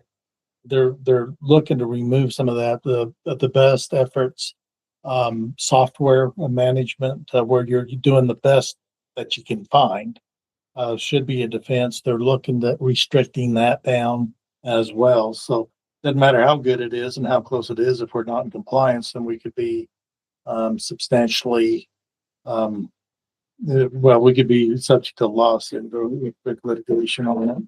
And they do address that in here. And that is OIT, not, I mean, that's again, the rulemaking agency doing their own thing, may or may not be with the actual intent of the law.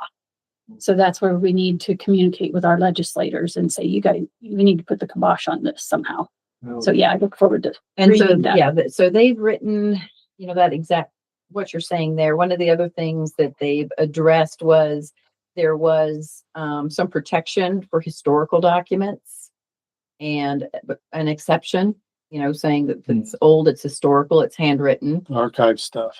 Archives, this is trying to do away with that exception.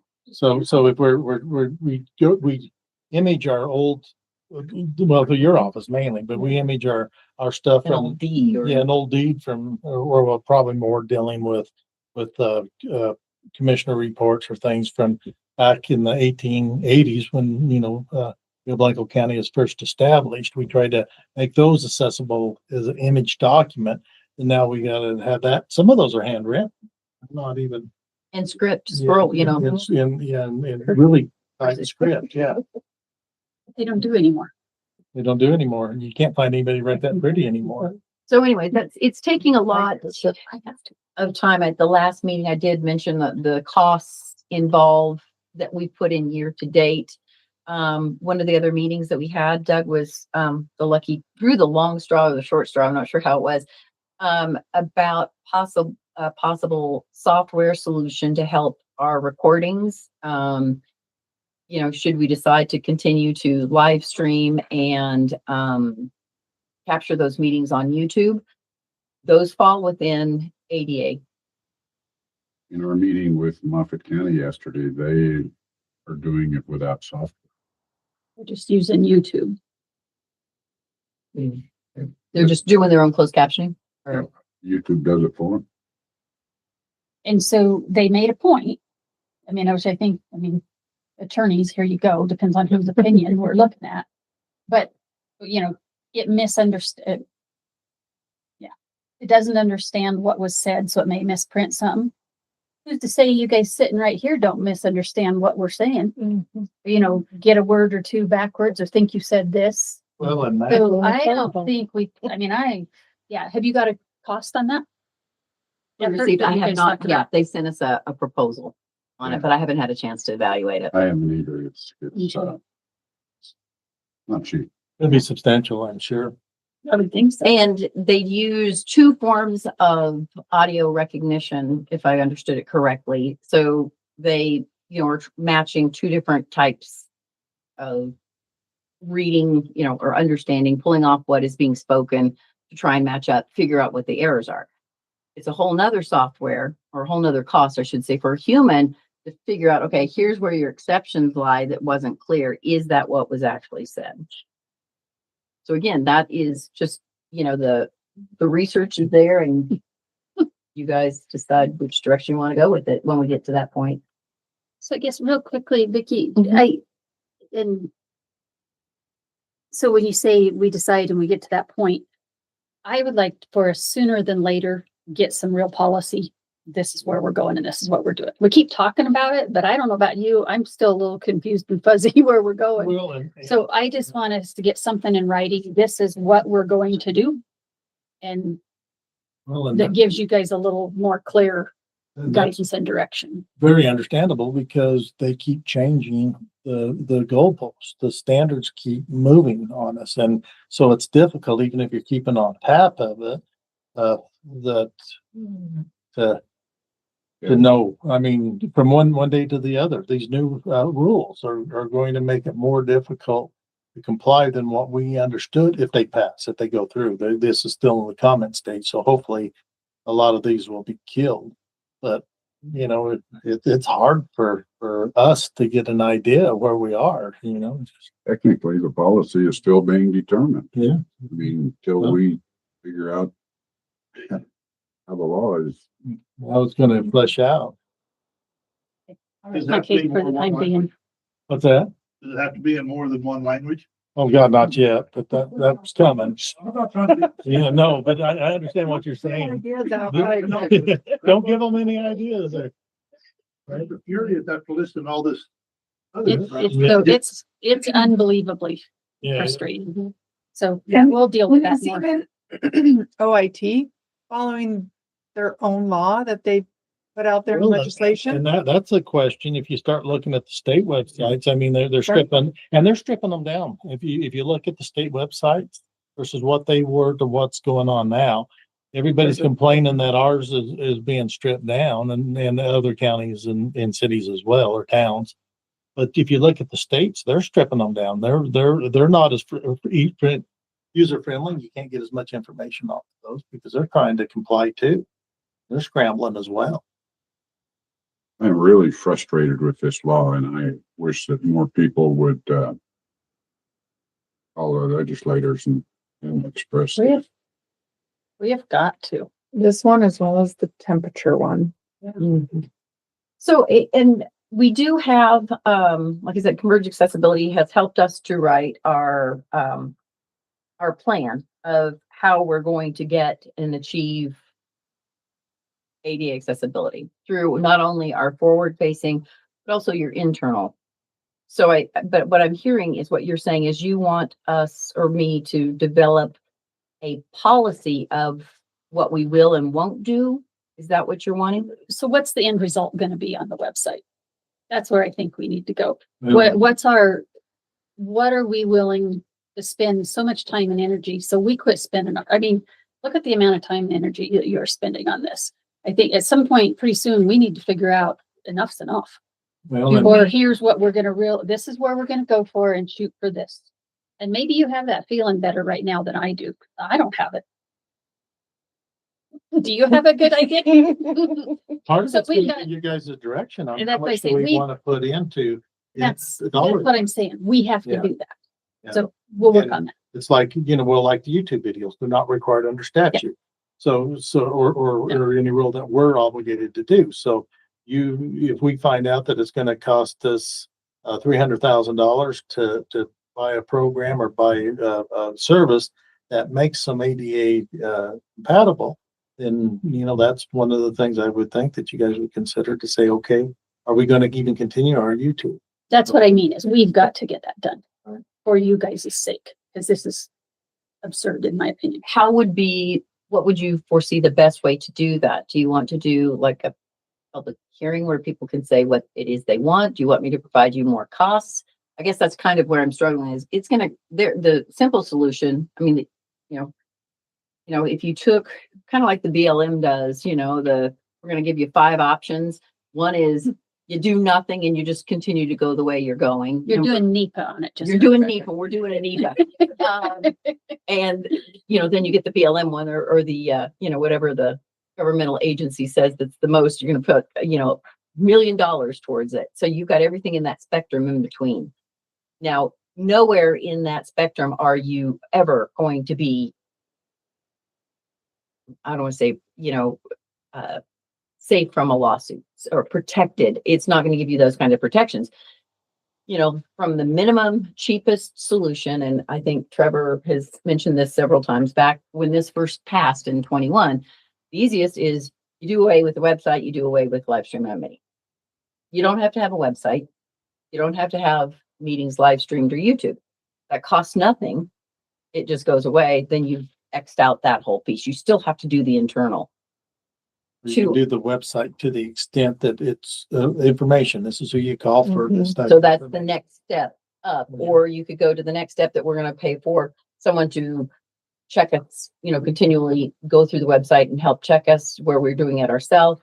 To, do you go with a company that takes it all over? Even if someone else took it all over, it doesn't necessarily protect the county. There could still be something there. So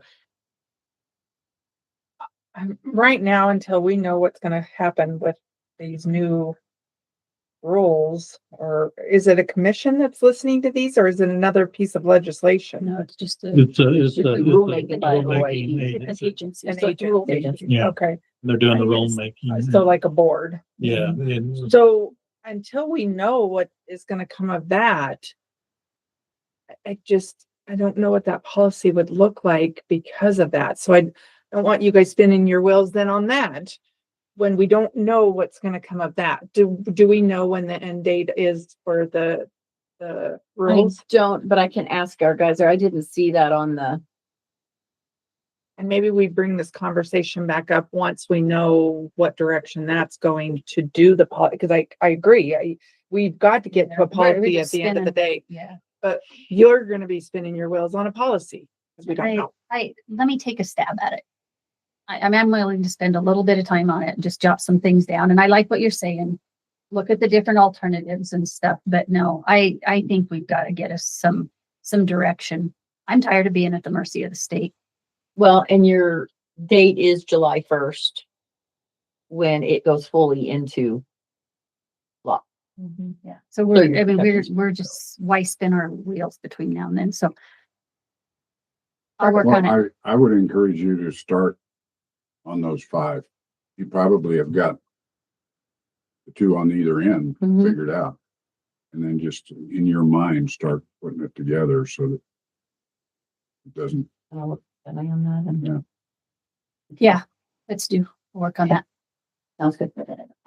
So next, the week of the 20th, so the last week in March, I have a conference. It's coming up actually next.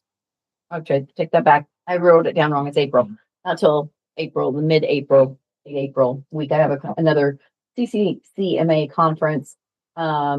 This one is actually in Glenwood, so I'll be driving back and forth to Glenwood to that one. It's where I was able to get a lot of information. I went to the international conference, which was in Denver, and just had some mind-blowing stuff that came up out of that I'm just still working through. This is the local one for just Colorado. But there's still some really good seminars on that. Let's see. One thing, did not get any bids for we put out an RFP to get, training for parliamentary procedure, had no takers on it. But I do have some names of folks that have done, there's a gentleman who's done, parliamentary training for CCI. And so I was going to reach out to him. He's also written some books. So I have also been approached by the towns and they would love to have that kind of formal training with some role play and practice included in it. I think that's the key piece where you can go to a training for an hour or two, but until you actually drive through those different, first and second and amendments and those things are kind of hard to capture. So I will continue to do some research now that no one responded to the RFP. We can go out and try and solicit folks. Maybe even talk like FFA to come down because they have a pretty decent, from what I understand, parliamentary procedure team. Yeah, because I've been toying with that, but I think I don't think It's more formal than. it's very formal. And I think that creates intimidation for people that are not familiar with it.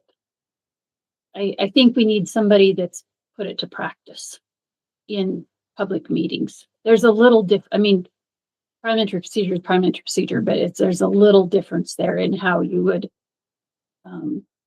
implement it in public meetings. I So don't think we need 7 layers of training. no, I don't really think so. Have you ever looked at CTSI to see if they have, because they sometimes have those sort of trainings. I don't know if they do or not. I was just kind of looking through to see if maybe we reach out to them and see if they already have something put together. I mean, that would be free to us actually, because it's part of, I just don't know if they have it or not. I haven't. The only one I saw was in CCI when I did some, and there was one that had done through CCI that back several years ago. Okay, because in the new CTSI. commissioner training, they had a lady that did it, but it was a high level overview, 30, 45 minutes.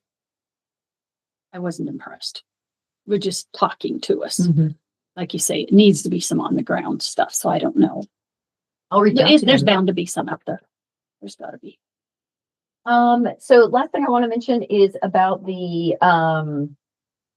Rangeley Airport. So we had a couple of different things that came up out at the Rangeley Airport. Of course, you know that we partner with CNCC. They actually we give them money for the Rangeley Airport manager's position. And then that Rangeley airport manager, who is the CNCC employee, works closely with our facilities management to make sure things are addressed and how that agreement actually breaks down, how everything should work. What happens if this happens, then, this is that communication that styles.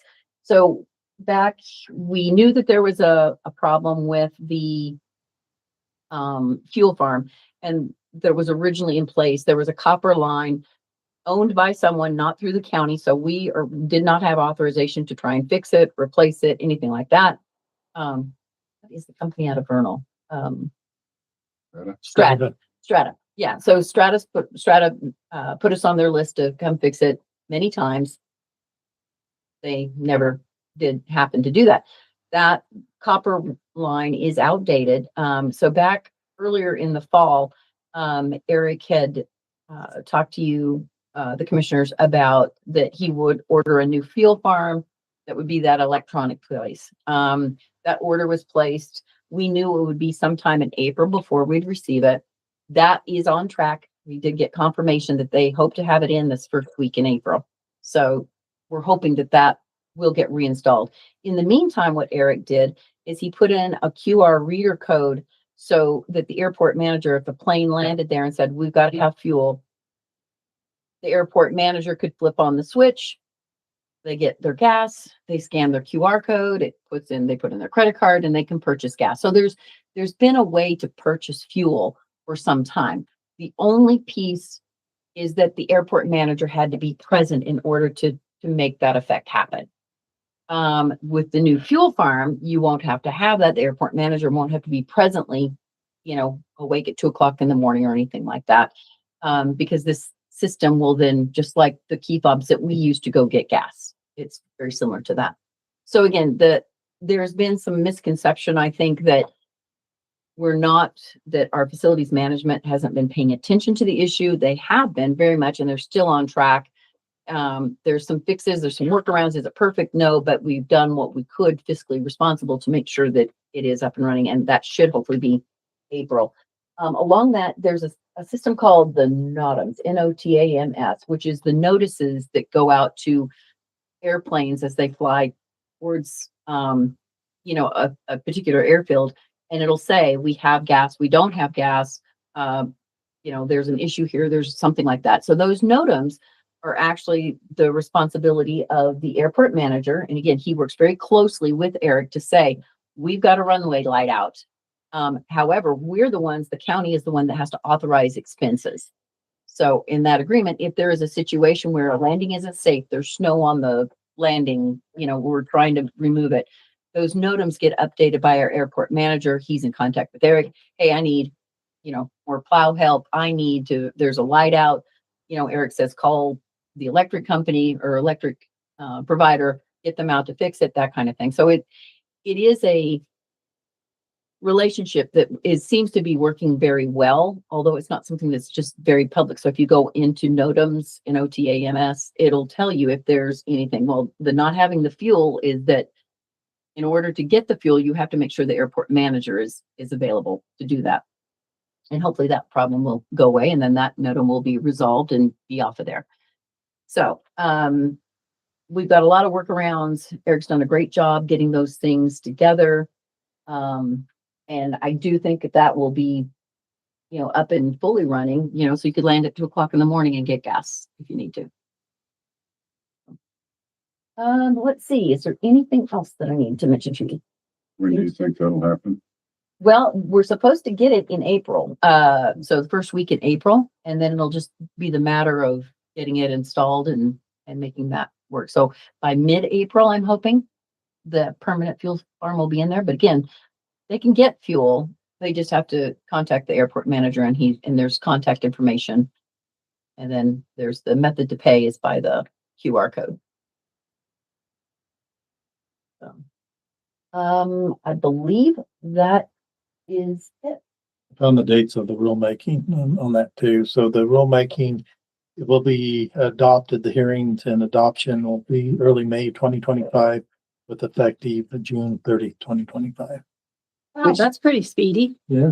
So And it then the goes next day into they go effect, effect. basically, So so we got one day to re-adopt everything before we finally, May 25, and they will go into effect when? June 30th, 2025. And then the goes live for litigation and everything. On the July 1st.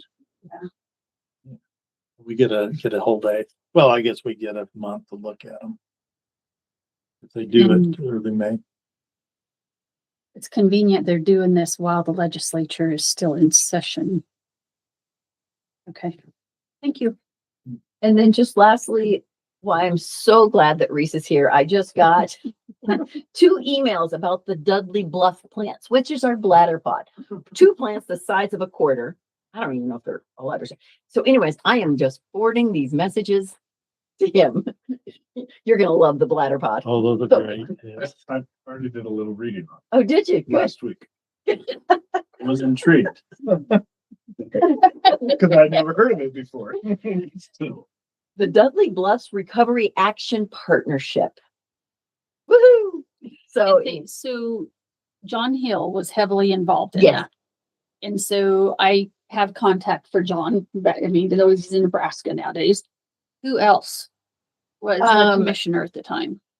that was under John? Eskelson. Eskelton. No, Bolton. Sean, I don't think Sean was on the bladder pod. I think he was after him. No, it Was was he on it? John Hill, Jeff Eskelson, and Sean Bolton were the Okay. 3. Okay, so Sean Bolton's around. I don't know where, but anyway, that's some of the history that would be valuable for you to go visit with those And I- commissioners that were involved. Got lots of files on it that I can share with you. And one of the things is that kind of came out of my last understanding with the Dudley Bluff plant was that in order to keep, in order to, right, how they ended up getting the bladder pod out and about, there were certain things that we were supposed to do and certain things we weren't supposed to do.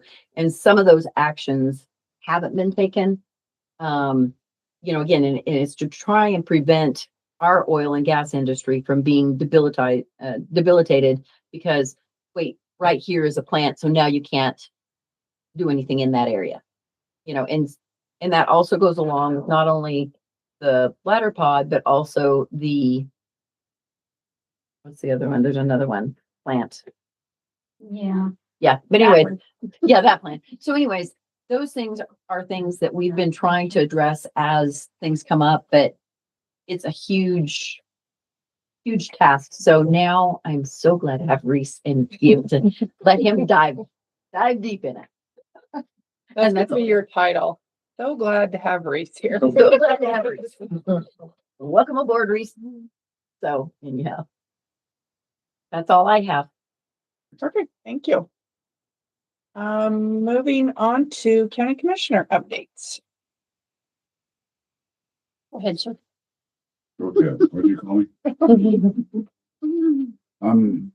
So I started off meeting with Vicky on our weekly meetings.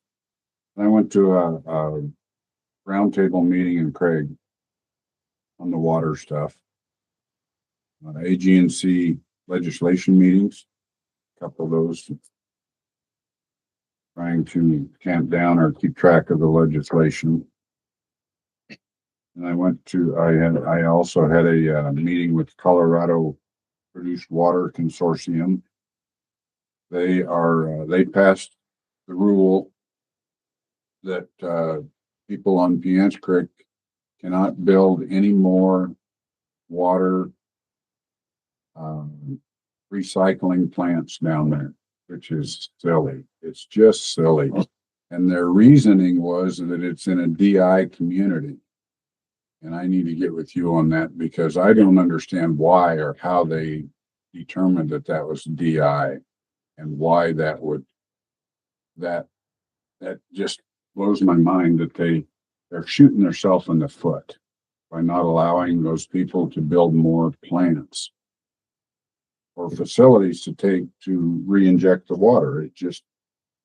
It means there's more road traffic for trucks. They're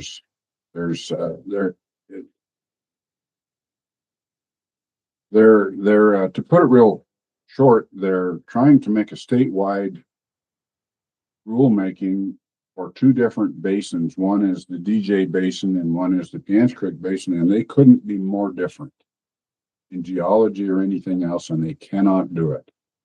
The Piance Creek Basin recycles over 95% of their water. The DJ Basin has about 3%.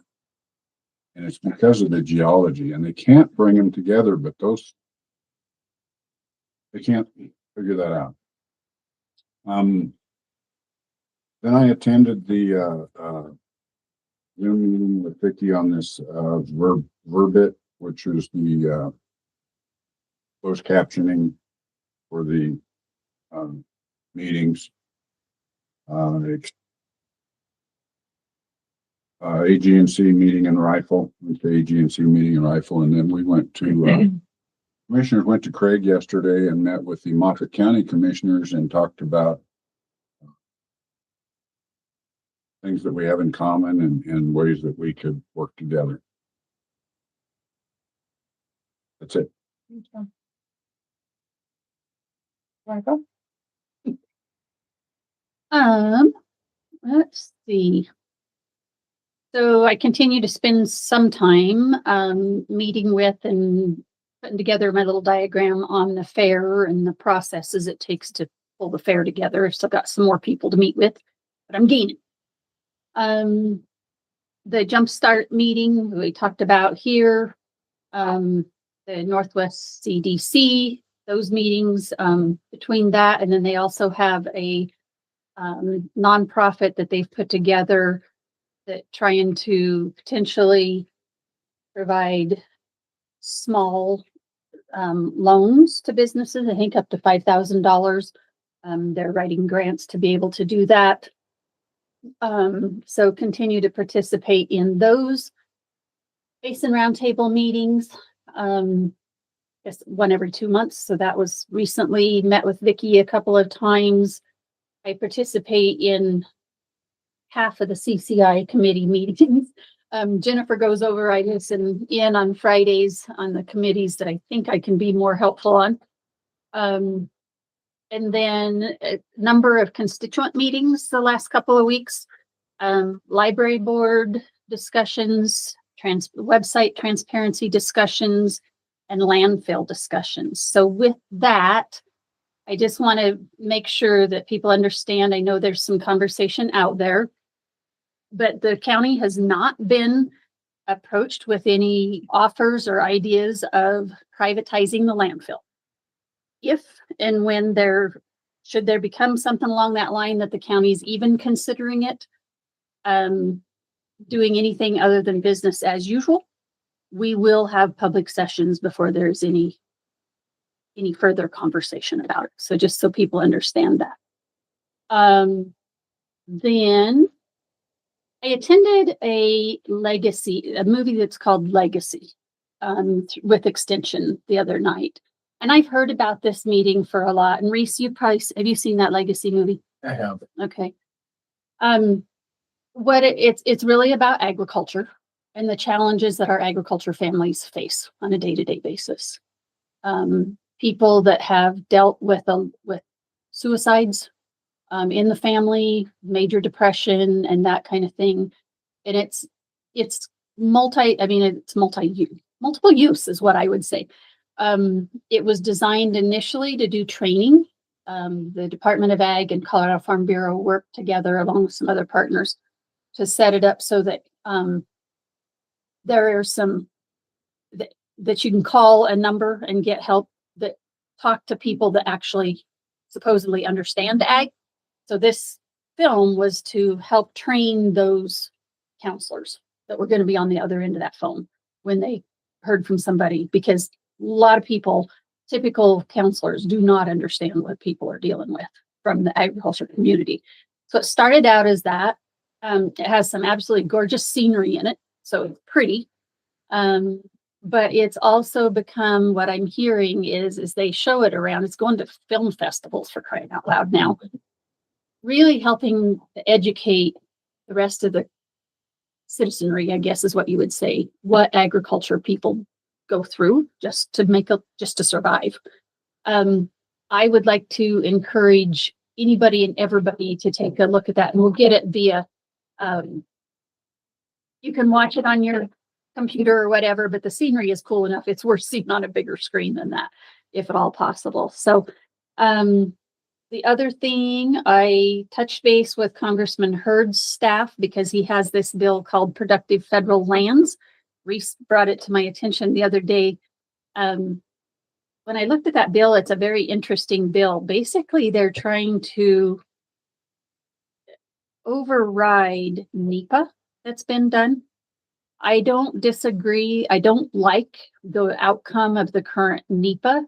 But I find it really interesting. They're trying to introduce a bill that goes back and says this alternative will be selected. Makes me really nervous. I mean, there's like 10 different NEPA documents in there, and that I questioned them, and she's supposed to be getting me some more information. Has that ever been done before? Where, why, and what's the outcome?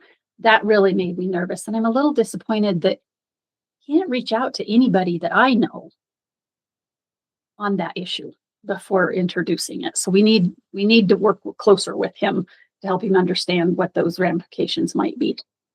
Also visited with Doug Cupp a little bit and drafted talking points on the protecting workers from exposure to extreme temperatures, and then gave up and turned it over to Vicky. I spent a lot of time thinking about, as I've heard some stuff from folks about our noticing of our jobs and so forth. And we, as I understand it, we notice those on the website. They're in the paper but there's a logo in the paper that says go to the county's website. I'm wondering if there's the possibility that we can actually list what those job description, or what jobs are open. I know it costs a little bit more, But if somebody just saw what those jobs were, then if they were interested in that, they would go to that website. I would encourage that if we could. Also, I know the ADA thing is an issue, but I'm wondering if we couldn't post those on the Rangeley and Meeker message boards just by, and we'd have to work with those people and the managers of it, or I don't know how it works. If we just, again, list them. And if you're interested, go to the county's website. Is that possible? And still be compliant or whatever, at least until July. We could do Well, that. Until July. Until As July. long as we're not providing if we're asking them, okay, could you, put jobs down there and let the administration there handle it? And it's not ours, so they can do what they I was want. gonna say, could you have like Yeah, employees yeah. post it and then it's As long not as the we don't- county? Or They're we still just, counting. we just get them to ask us for it, then it's not ours. Well, but I don't even see why we can't, I mean, it's words. Something could read it, Yeah. right? I mean, help me understand what would be Well, it wrong. depends on how it's put in there, from my understanding. If it's just typed in the word. It's not a or- picture, or it's not- Facebook's thing. Yeah. If it's just typed in, then that should be compliant. But if it's got any Right. kind of graphics or emblem, And I don't think we need Bullet that. points. yeah. So I But let's don't just know. find, I I don't guess know my enough about direct Facebook as much. suggestion would be, let's find a way. And do it as quickly as we can, so that we can, and so I'll be on, I posted it on my Facebook page the other day, the jobs that happen to be open. I think you can do that. I did. Ask for forgiveness later. So, okay, that's all I got. So I attended a joint allocation committee meeting that has to do with human services. They are trying to put together this committee that includes child welfare, TANF, which is economics division, and CCAP, because those three areas with human services are going to be in some turmoil financially coming to you soon. And so we've never done that before, where we brought all three of those together and had the state do presentations to the commissioners that are on those different committees. I sit on the Works Allocation Committee. You'll hear me call it WAC. This is called Jack. And then you have CCAP as well as CWAC, which is the Child Welfare Allocation Committee. And we come up with the WAC and CWAC come up with formulas that then the state has to abide by and how they disperse that funding. And so we were up for that vote, WAC was last week, on if we were going to change our funding formula, which we did not, because we don't know where the feds are coming from, because it was leaked that TANF is going to have a 10% reduction in allocation from the feds. We still haven't heard if that's true or not, so we're just sticking with formula we currently have. If you ask me, it's this simple. You give 10% to child welfare, you anything you give the counties their allocation from the feds, and then they decide how much they give to BCA, as well as then the leftover is to TANF. And that TANF is to help the needy families get off of welfare. That's the end goal.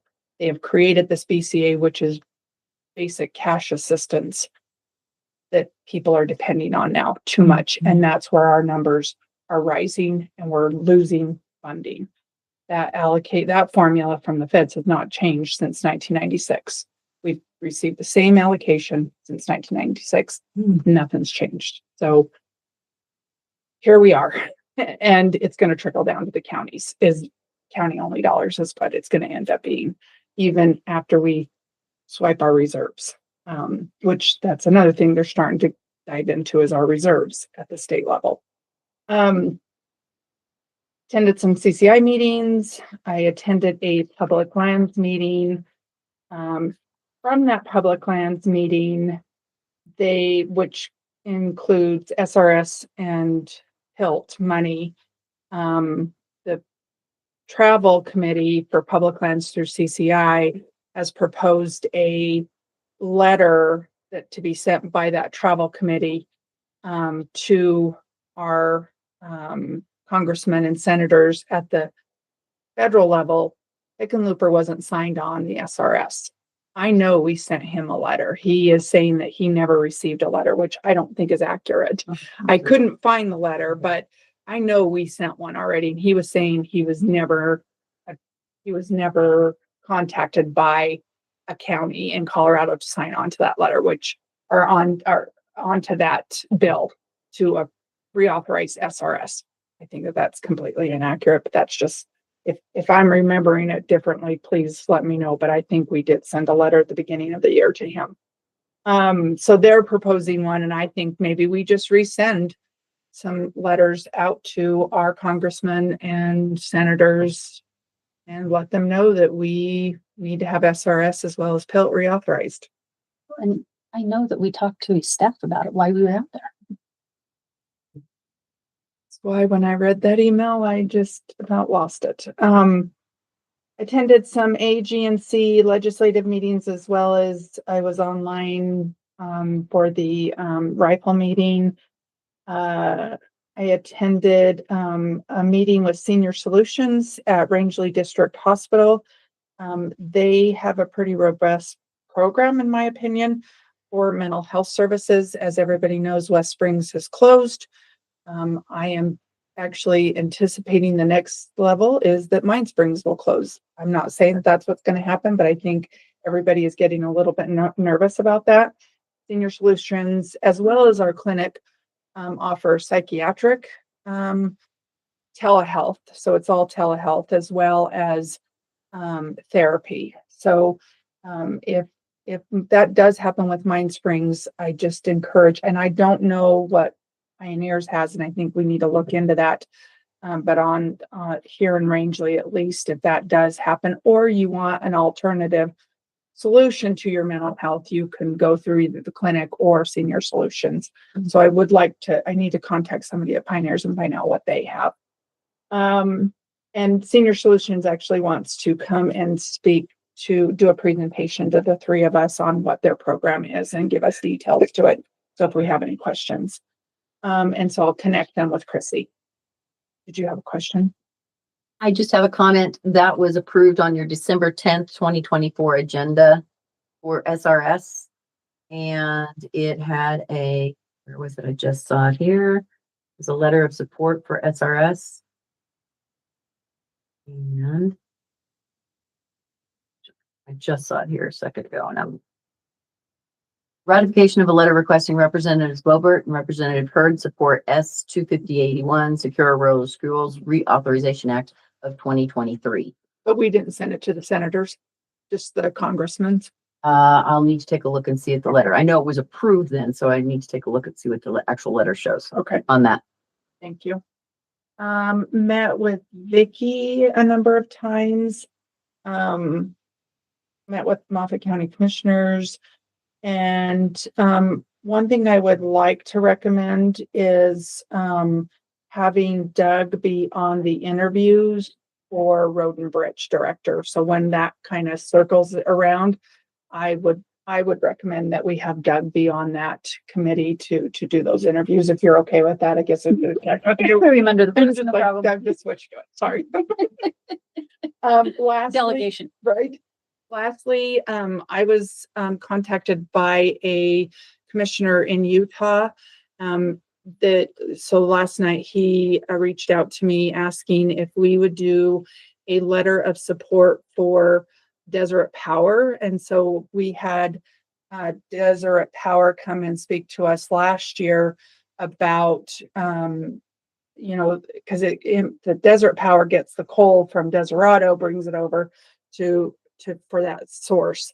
And so he is wanting a letter of support for the EPA and I'm going to get this on I'm looking at the letter right now so I don't mess this up, but they had to improve their CSR technology as well as the gas peaks units to have the flexibility and reliability on the energy grid that provides that, which we all know we are an energy hungry, society.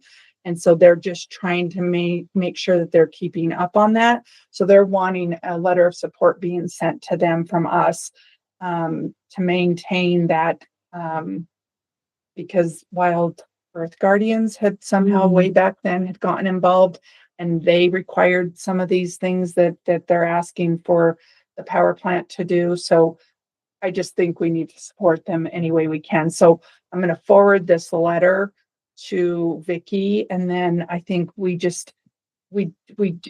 request he did have from us is making sure that we make it personal as we can get, so that when we submit this, if we use somebody else's, as we all know, then that public comment is lumped into one instead of two.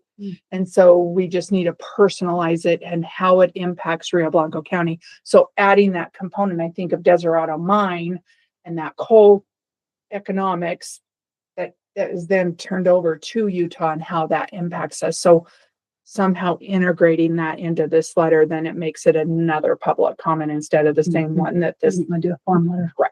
So does that make sense? Mhm. Okay. So I will get this forwarded to you as long as you two are okay with us moving forward on that before the next meeting. So perfect. Okay. That's the end of mine. Thank you. I guess a couple things that I know we skipped over because we were in a hurry. I don't know, Vicky, do you want for us to visit a little bit about how we word it? Where'd it go? Management process for Reese's position, or do you think we can just work through that otherwise? Do we need to talk about it here? I think we can work through that.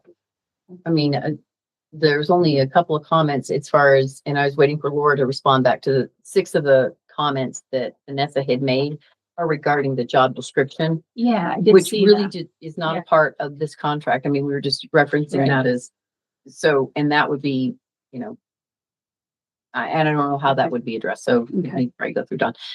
The other comments, I don't think there's anything truly too significant. There's some Okay. typo corrections type things to the Right. rest of the agreement. Okay. But The only other thing is on Doug Cup, and he's starting April 1st, right? Mhm. Okay. So in the transition between him and Ty right now, can Ty between now and the 1st just simply get him all of the contacts that he would need? Then do we need to keep Ty on any longer? that will be a commissioner decision. My thought on that is, yes, you need to keep Ty wide so that he can work with Doug as they transfer things. There's a lot in there. Ty's contract is $3,000 a month. So it's not significant in the game of things of just taking. I don't think you're setting Doug up for success if he's not able to have that communications with Ty to finish that out, saying, okay, we know we've got this done. We know we've got that done. Along with that is the conversations between Ty and Doug and Matt, as those oil and gas permits have to get transferred over. I think last 2 days we've had about 30. We had about 30 ECM notifications and how those have to be updated and plans. And so I would recommend, I think it's money well spent, that $3,000 to keep Ty on through to May 1st, just so that they can make that transfer over. That's up to you guys. If you say, nope, we'll plug, then if Ty, I'm sure Ty will be willing to help, but I think his time is worth something.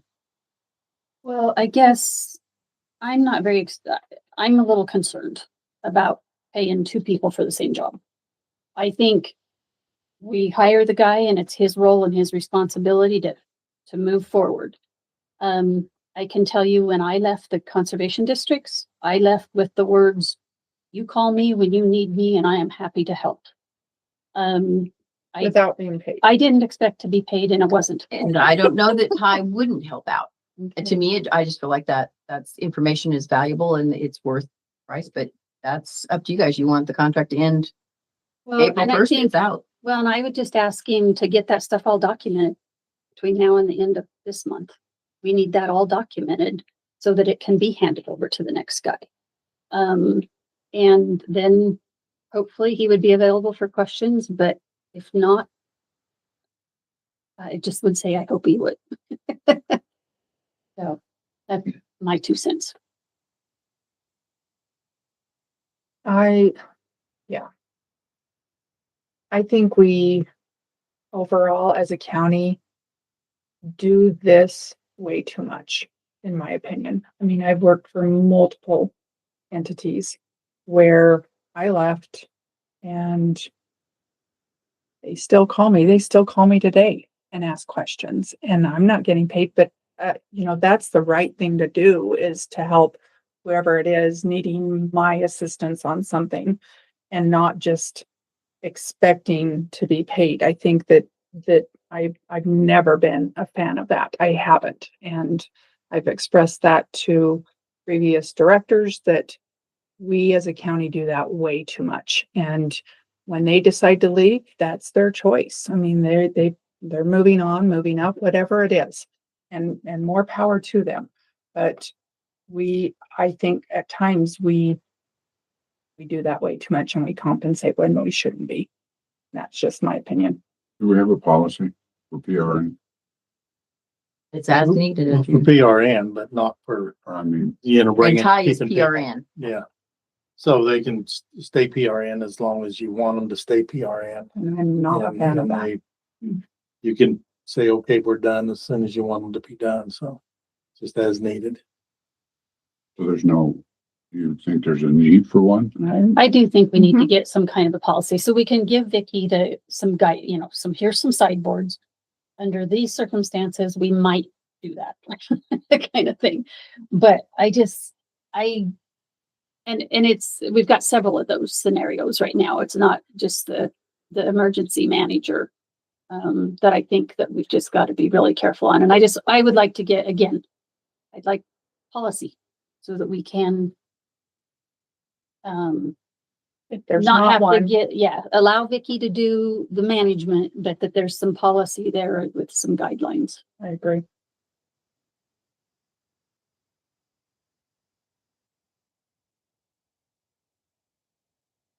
Anything else?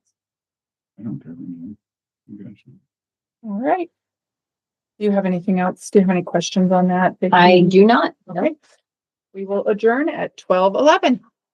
Thank you. About a minute for lunch.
Felt like I need a booster seat.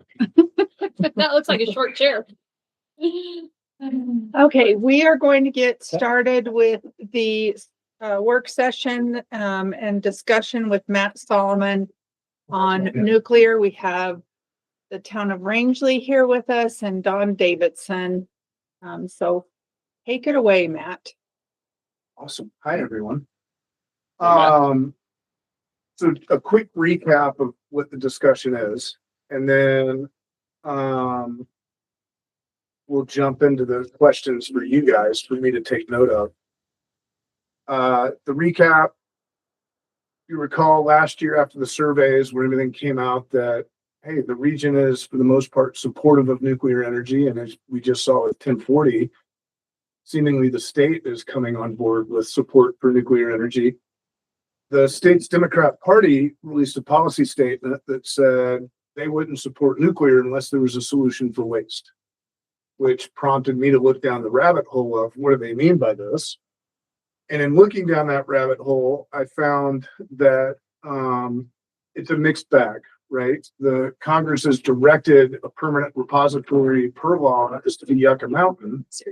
They've also directed the establishment of interim storage sites across the United States. And what's happening politically is Yucca Mountain's not going to happen, but there's no change in federal law or policy yet. So they're really looking at these interim storage solutions, which could save federal taxpayers upwards of $2 million a day in penalties that are being paid. So the DOE has set up this process where they really want to collaborate with communities to learn from what happened with Yucca Mountain to what would it take to work with a community, what are the community's questions, and what would be involved. And that process is in prep for a potential expression of interest in the fall. And that expression of interest is an expression of interest in community engagement. So these meetings are all preliminary of what would it take to conduct community engagement? What would the questions be? What's important to you guys in working with the federal government for the potential of interim storage?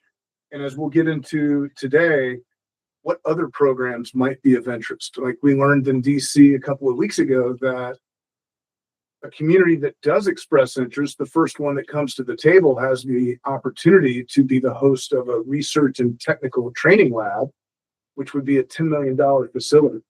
So there's a lot more to the discussion than just spent fuel. And this isn't if the newspapers from January and February with all of their propaganda and sensationalism. This is not an effort to turn Northwest Colorado into the Orlando, Florida swampland of nuclear waste.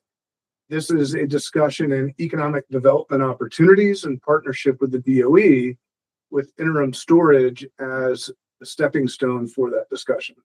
Is that a fair recap? Did I miss anything? So today's question kicks off with, what would co-location and would a co-location of multiple DOE missions increase the support of the community when considering an interim storage facility? So co-location would be like the lab that we learned about last month, or maybe other opportunities to work with the DOE. And this is open table. By all means, just chip in, and you don't have to, as far as I'm concerned, you don't have to be on the board or the commission to join in unless you guys say otherwise. No, we welcome input and no questions. So I mean, I just think I've heard that people don't want a waste site unless we have like an actual nuclear facility. And I can't say that that's the predominant one in the community, but I have heard that. Have also with a couple of people that have asked me about it. If they're not 100% against it, then that's been something to think. Yeah. What else? We'd like to have the power plant.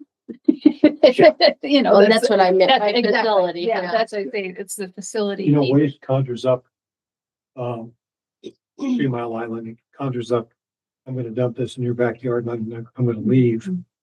And I think that's kind of a misnomer because anymore, the technology exists to use spent nuclear fuel, or like what Lisa says, a place to use it for medical purposes, to use it for get not gigawatt power system, microgrids, those sorts of things. And I think that's what I've heard. We talked before about that. Yeah. That folks are just not educated, and I don't mean that in a mean way, but just not necessarily up to snuff when it comes to what spent nuclear fuel means today, as opposed to waste. Waste means I'm going to dump that and forget about it. So That's what educate other opportunities for reuse of spent fuel. Well, and they have to be a reality, I think, for people to feel comfortable about that Say again? option. They would want to make sure that was going to be a reality, that it would be used for That's not what I'm just a dumping site. And so it just reminded me, and of course I've been up since 5. Unlike Doug, that's not normal for me. It's not a dumping ground as far as interim storage goes. That's how they view it. Yeah. Yeah. And what these discussions prep for is that community engagement, the education that you talk about, right? Which is a year away. All of this, the preliminary discussions help me take notes so that if we decide, hey, we want to educate the community, we want to get engaged with the full community, we have a starting point of where to begin, right? One of the things that came out of Club 20 and one of the things that came out of Rep Valdez's testimony for 1040 is there's huge interest in repurposing and recycling spent fuel. The United States was the global leader for repurposing spent fuel until the Carter administration. And then that whole timeline, it went Carter, no, Reagan and Bush, yes, Obama just let it slide. And so it's been this tennis match. And during that tennis match, the United States has fallen behind in the repurposing industry, and France has taken off with it. So now Rep Valdez is looking into how to jumpstart that industry in the United States and in Colorado. And these discussions we're having put Northwest Colorado almost a year ahead of other communities in the country, because the conversations we're having, they might start next year, whereas we have the potential to start community engagement next year with a lot of these discussion points already done. So, yes, sir. The terminology, I think, has got to change. Nuclear waste is not nuclear waste. They're now telling us it's spent fuel, but it can be repurposed, and France is doing it way better than we are. You can come back and pick it up and use it and get a whole bunch more out of it. Where does that come in if we store it and then we decide that we are going to, or the government or somebody decides that they're going to pull more off of that? How does that work? I'm writing this down. So along those same lines, because that's what I think I'm thinking the same thing you are, Doug, because when we were back there and talked to, what's her name? Marla. That was the piece that I walked away with. There are 2 laws on the books that are causing a lot of this challenge. One of them being we can only use 10% of that energy when they run it. And then it becomes spent fuel. And like it may have been what you were referring to, is the other countries reuse it again and again and again, getting that energy out of it. Now, I understand it may become more fragile, whatever the term is, as you use it more or whatever. But that was my response, is why don't we change the stupid law so we can use it? Well, the law's not limiting the amount that's used, right? It's the practice. So in a traditional reactor, they use it down, it gets hot, they cool it off. And that's where Carter put a stop to the put the stop so it can't go any further. reprocessing in the United States. And the other thing that's come about is now we have different advanced technologies. So you have, and this, I'll come back to how this ties into this first question. Molten salt reactors. The reason it's called repurposing instead of reprocessing is in that regard, they take the spent fuel and convert it into fluoride instead of reprocessing the yellow cake out of that spent fuel. So there's almost two different pathways for the spent fuel, depending on the technology that's being used. How this ties into this first question of multiple DOE emissions is the interim storage discussion is with the DOE, because the laws state the federal government is responsible for spent fuel. It's the only energy industry where the federal government takes ownership of that's, byproduct of energy creation. And right now they're storing it on site at the utilities, and that's what's costing us $2 million a day. The potential for co-locating is the federal government could help facilitate us being introduced and connected with this other industry that could come on board with the hosting of an interim site. Does that make sense? So the federal government isn't in the business of reprocessing, and right now it's not economically viable because nobody's really looked into it until this past year. I'm shortcutting, but they could facilitate those conversations for us if that's what would bring us to the table to talk to them. Does that make sense? So I have that in my notes that, sure, we want multiple DOE emissions. We would consider this if it potentially came with that. And what you said with language is 100% has to be part of any community engagement, right? It's people picture nuclear weapon waste with the highly radioactive, long-term storage, everything else, when in reality, what we're speaking of is spent fuel from nuclear reactors. And so that's just got to be, in my mind, part of that community outreach. Something Marla said to me, I don't know if she said it to you. Mike Sampson asked her, well, what's the timeline we're talking about? And she said, we're moving at the speed of trust. So that means, say, Rio Blanco County in 12 months of community engagement says, we're in, we get it, then that's how fast that they'll move in working towards the siting process and the partnership.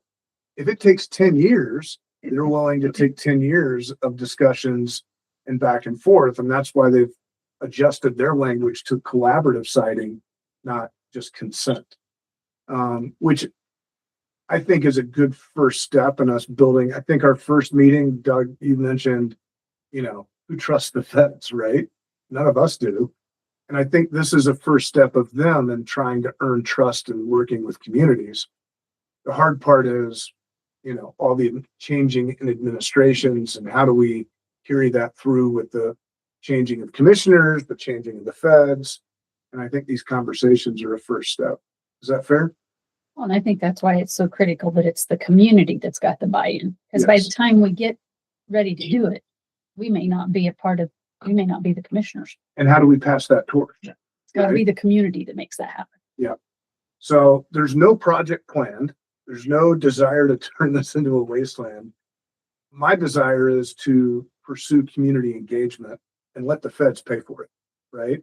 Then we can get all the community concerns on the table, and I can come into it with an idea of what does Rangeley consider community engagement? What does the county consider it? And how would we conduct that, right?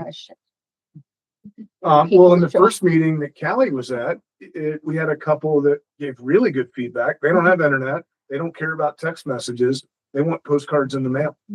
And that's right up here at the beginning of my notes, ma'am. And we haven't seen them since. I don't remember who they were, but they were. Not write their names down. It was the Brady's. The Brady's. So but that kind of feedback is really valuable, right? So I think we kind of covered the second one. What other federal missions would you be interested in? One would be repurposing or recycling. Outside of spent fuel, are there federal missions that the DOE is involved with or could be involved with that the county and the town would be interested in? What about a reactor? Reactor. That is a common one. Does the federal government have to be involved in that? Okay, we want them to give us something and stay out of the way. No, but maybe there's an opportunity to leverage some of the policy at the federal level to support expediting that process if we were to do this, right? The, Send it, the time different, out. Commissioner takes the floor. whole commission, Because I had this bright idea that they help the Western Slope become part of Utah or Wyoming. Next, You're gonna write that down? I'm not, um, I was part of that conversation 15 years ago in the gun industry. I think a year ago when I brought it up to the council about molten salt nuclear batteries, That's something to the get. beautiful thing about that is we're pretty much maintenance free in terms of when you say reactor, you've got to cool it, there's a lot of stuff that has to happen with water to make sure everything's cool as it's a continual process. With spent nuclear fuel, it's one of those things that you can generate power with. What did we decide? 2 megawatts, I believe, something there. Micro? Yeah. About 5. Yeah, well. 5 to 20, depends on the Right. reactor. And I've spoken with Yankton about that as well, and we all know that that's something that could benefit us. But in regards to the reactor, why I was doing that is, it's kind of that vision of, guess what? We're not able to cool it. There's something going on. It's a problem. Whereas a molten salt nuclear battery is a little bit more user friendly in terms of what we want to get out of it, but not the price that we would pay if it were a reactor going awry. So I think that may be fairly accurate, but do you recall when we had, my friend Commander McPherson in and he was talking about that? He was from the Northwest. Yeah. And, Eagle, Idaho. Yeah, Yeah. that's it. and so that was one of the things initially when I was involved there a little bit, to try to get people educated about what that was and how it's not the typical cone-shaped problem that we've got in other places that conjure up those ideas of what could go wrong. So the idea, I think, is that's what we're fighting in terms of gossip and some of the things that are being talked about, because it's not true. It's really not, it's not fair to point the finger at you guys and say, okay, this is what you want, because you don't. About education, about making sure people understand the different things that are available and what it could mean in terms of education, in terms of what it could do to the colleges, to get systems like this in the curriculum to support our community and our economy. So to tie this into what we're talking about, would another federal mission that we would possibly be interested in be grid security, or would it be maybe another national lab like Marla mentioned? I'm trying to pull what you are saying back to the Well, topic. you kind of know what I've been involved with, and grid security is a big one because we have a vulnerable grid right now, not only from kinetic threats, but from EMP threats, from threats of just having too much power and a place for it to go. If you get too much power on the grid, then it's got to have a place to go. And if you don't have a place to go, it could cause as big a problem as if you did have a place. For example, Ontario, they've got lots of power, and if they can't sell it to the northern states, they've got to figure out where that power is going to go. They don't have a place for it to go. And in our vulnerable grid system, that becomes an issue as well. So you've got to figure out, okay, if we had something like this, where are we going to store it? How are we going to transmit it? And then the concept of microgrid comes up, and those sorts of things that you can use locally. So I don't know if that makes it clear as mud, but I'll summarize it as grid security. thank you. I like it. Well, if you have the micro stuff, and that's one of the advantages, right? You shut it down when you don't need it. You bring it up when you need it. Yeah, and the actual molten salt nuclear battery does that automatically. Yeah. As it cools, and it doesn't require water to cool it, and it doesn't require that.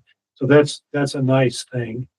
I think it's a little less vectorish than the regular discussions of nuclear power.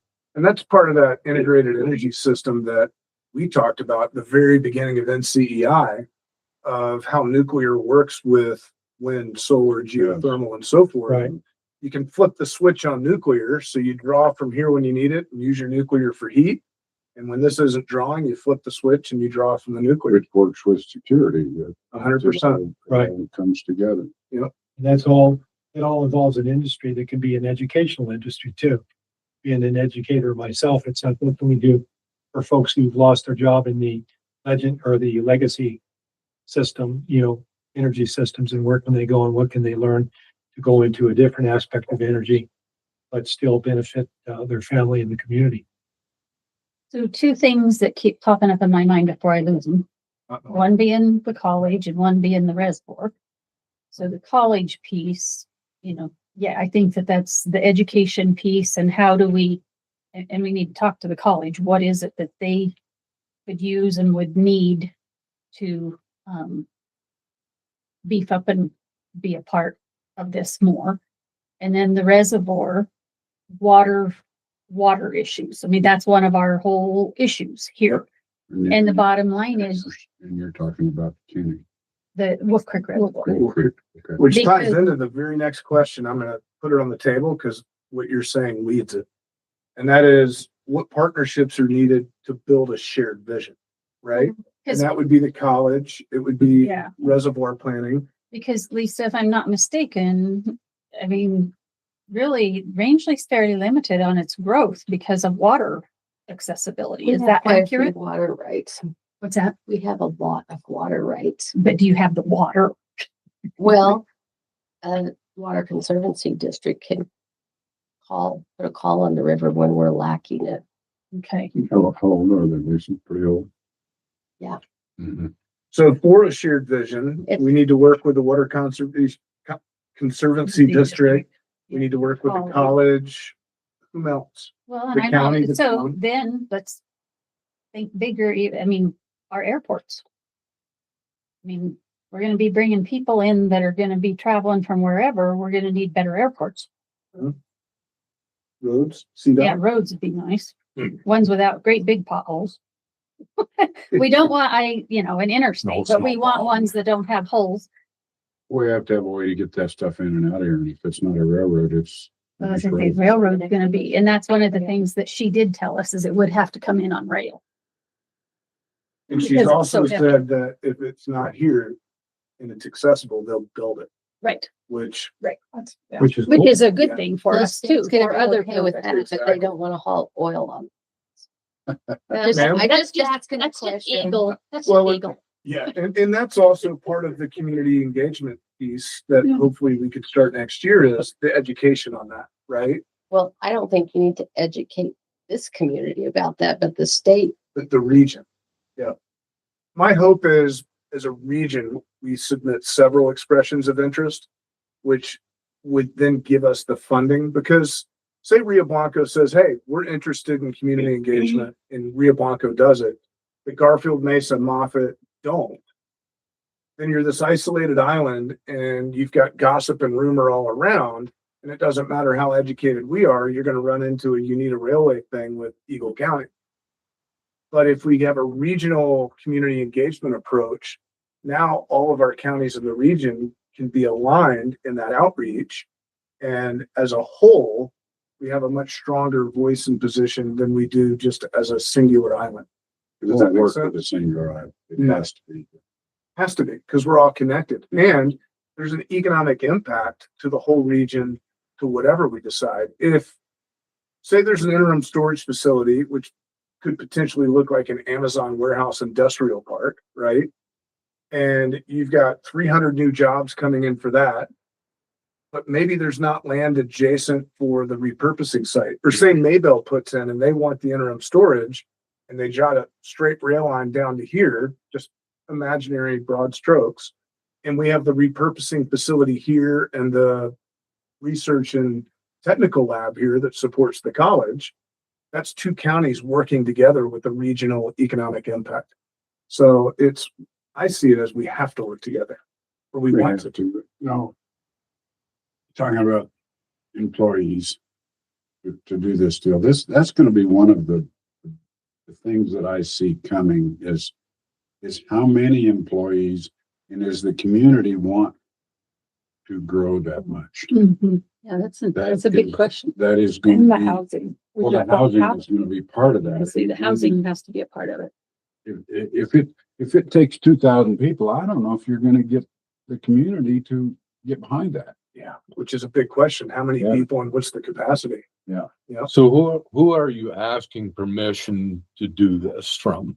Are you Permission asking to to, build a facility like you're this? not asking anybody for You're permission. just Is it talking coming from about is it coming from educating the, the But is it, community and right, but I'm is it asking- coming from the federal government? Is that who we're trying to help out here with this?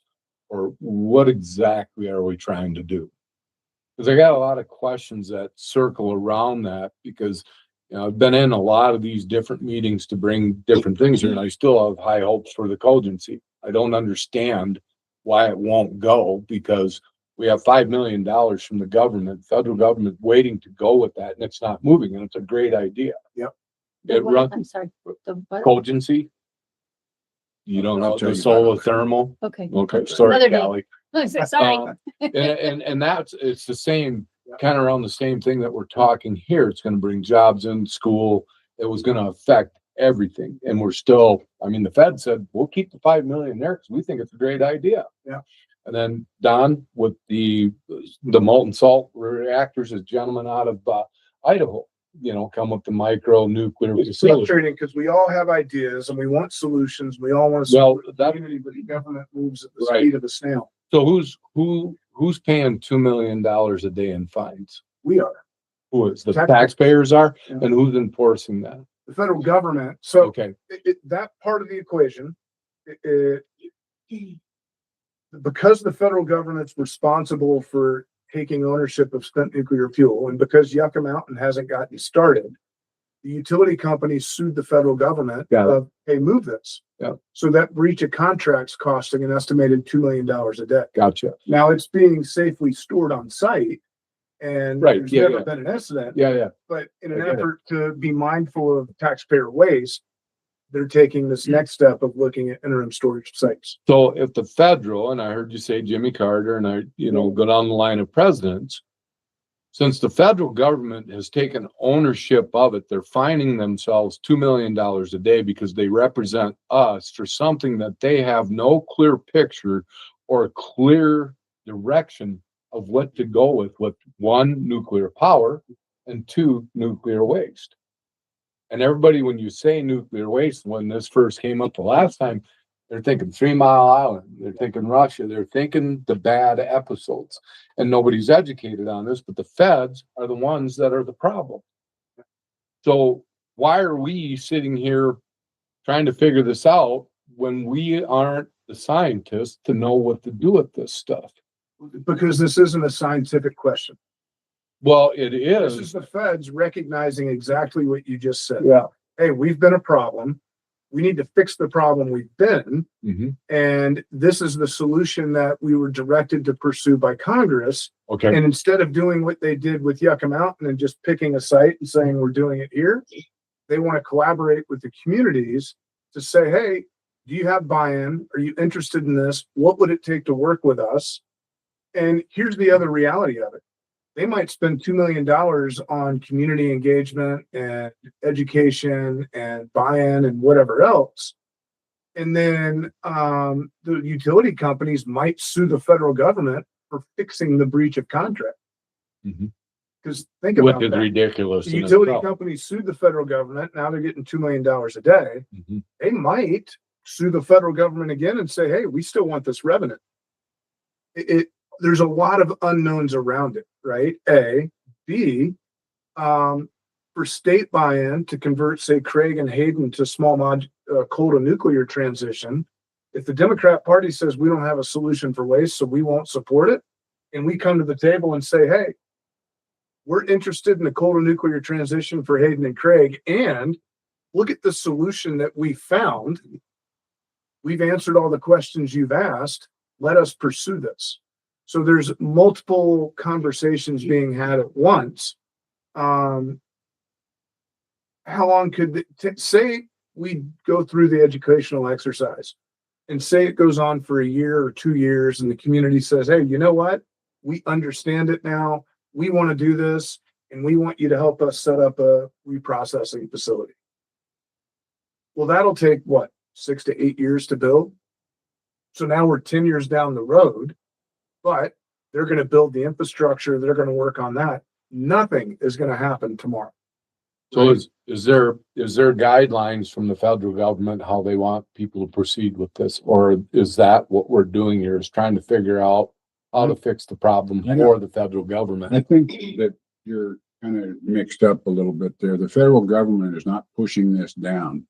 We are doing this as an economic. We're trying to figure out how to fix our economics, and this is an avenue to do it. Am I correct? Thank you. Yes, sir. All right. Thanks, Doug. It, I it's, appreciate that. there's no sales pitch here. Okay. I'm not here representing the feds. I'm here representing you. I'm here with, as Doug and I within CEI, we're looking at solutions for the date problem that we have coming up. This was an opportunity that popped up on the radar, and it was, well, how do we look down the rabbit hole? And the opportunity is, hey, the feds are willing to pay us for community engagement to have these discussions. Are we interested in having these discussions? And the questions you're asking are a year ahead of schedule.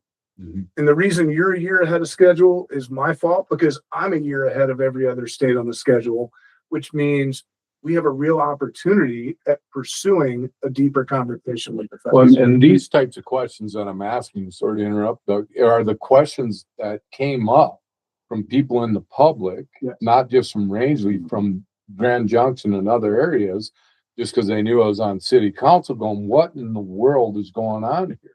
And these are the questions that I just asked you. Well, that's good. That's why we're here. Yeah. And that's, and that's the purpose of these, is to note these questions, but also to try to answer questions of how do we do the community engagement? What other interest pieces do we have? Got it. Because say you guys know repurposing, faster, process to getting an SMR, grid security, we're interested in the national lab, these other projects of this conversation, as they come up in these conversations, and as we have conversations with the feds, if something else pops up, I can flag it and go, oh, hey, this came up in conversation in this meeting. Let's pull that string and see what comes out of it. Matt, you said something a minute ago that doesn't set right with me. Okay. I don't like some of these organizations that exist to get money from the government to pursue grants, and they're doing nothing more than taking care of themselves. They could care less about everything else. Yep. So I don't like the idea that we are getting money from the feds to study this.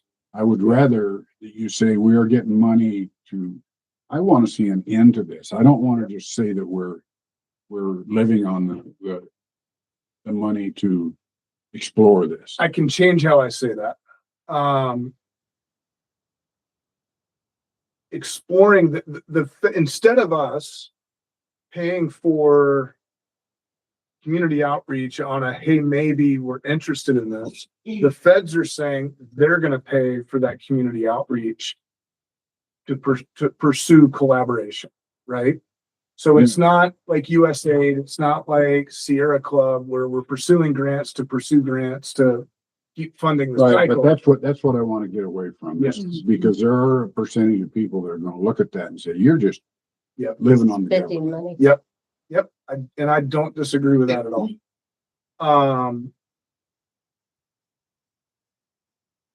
If we want to look at economic potential, and say we have a housing developer come to town, right? And they say, hey, we want to build this housing development and this shopping mall. Not that it would happen, but say they want to do it. There's two paths there. One, the developer does the community outreach and they pay for that community outreach and they get the engagement and answer the questions and have the forums. Or two, they say, hey, we want to build this shopping mall. You guys do the legwork. And if you're interested, give us a call. That's what the feds have done in the past. And that's what they're getting away from on this, is they want to do this. They also were willing to pay for the outreach to conduct it if you're interested in working with them to do this. Does that make sense, or am I just talking in circles? I think it does, but it's just going back a little bit, Yep. but connecting it to that. Because I think I heard you say whoever gets their application in first would get that. No. Okay, thank you. Whoever- Because because they're going to do a request for proposals or Yeah. information. Nope. An expression of interest, and then in parentheses, in community engagement, right? But they're going to collect those and they'll select, because I think she indicated I think 15-ish. 14 or 15 communities. Yeah. So if they get 20, a few won't get it. If they get 100, only 15 are gonna get that. So they're gonna look at the best application. Yep. And then it's gonna come, and then they'll fund those. Yep. For more communication, more research. Yep. And once, then at some point in time, if you want to proceed, you'll come back with a real proposal, and then that's when they'll get into the, So while the site, expression, the site building, the more detail and so forth, with only a handful, if that many. so you have the community engagement piece, and then they're also going to conduct their own siting piece, right? So while the community's engaged, they will look at the potential sites for, is this a good location and a good site or not? From their perspective. Yep. And so maybe, they look at Piance Creek, maybe they look at Chevron or Shell property, maybe they work out an IGA with the BLM, which maybe it's, they buy the land from Colorado. Maybe they use their own land and BLM land up in Maybell. They have to do that siting component, and we have to be educated and willing to work with them, right? Once they're through that part, whether it takes a year or 2 years or 5, then it comes to the contract phase of, okay, we've done the siting, the community's engaged and understands and has buy-in. What are the stipulations? Well, this is what we require, right? Which we've started in some of these conversations. And this is what we want to see out of this. And if it makes it through that, then you go to the next stage. So it's a very, my understanding, methodical process. It's not I thought so too. I Yeah. liked what. So what's first, the chicken or the egg? Do you get a community that's open first, or do you get the resources that are open first? So there's 4 check marks to even qualify to be a community for discussion, right? No endangered species on the plot of land. You can't be a coastal town.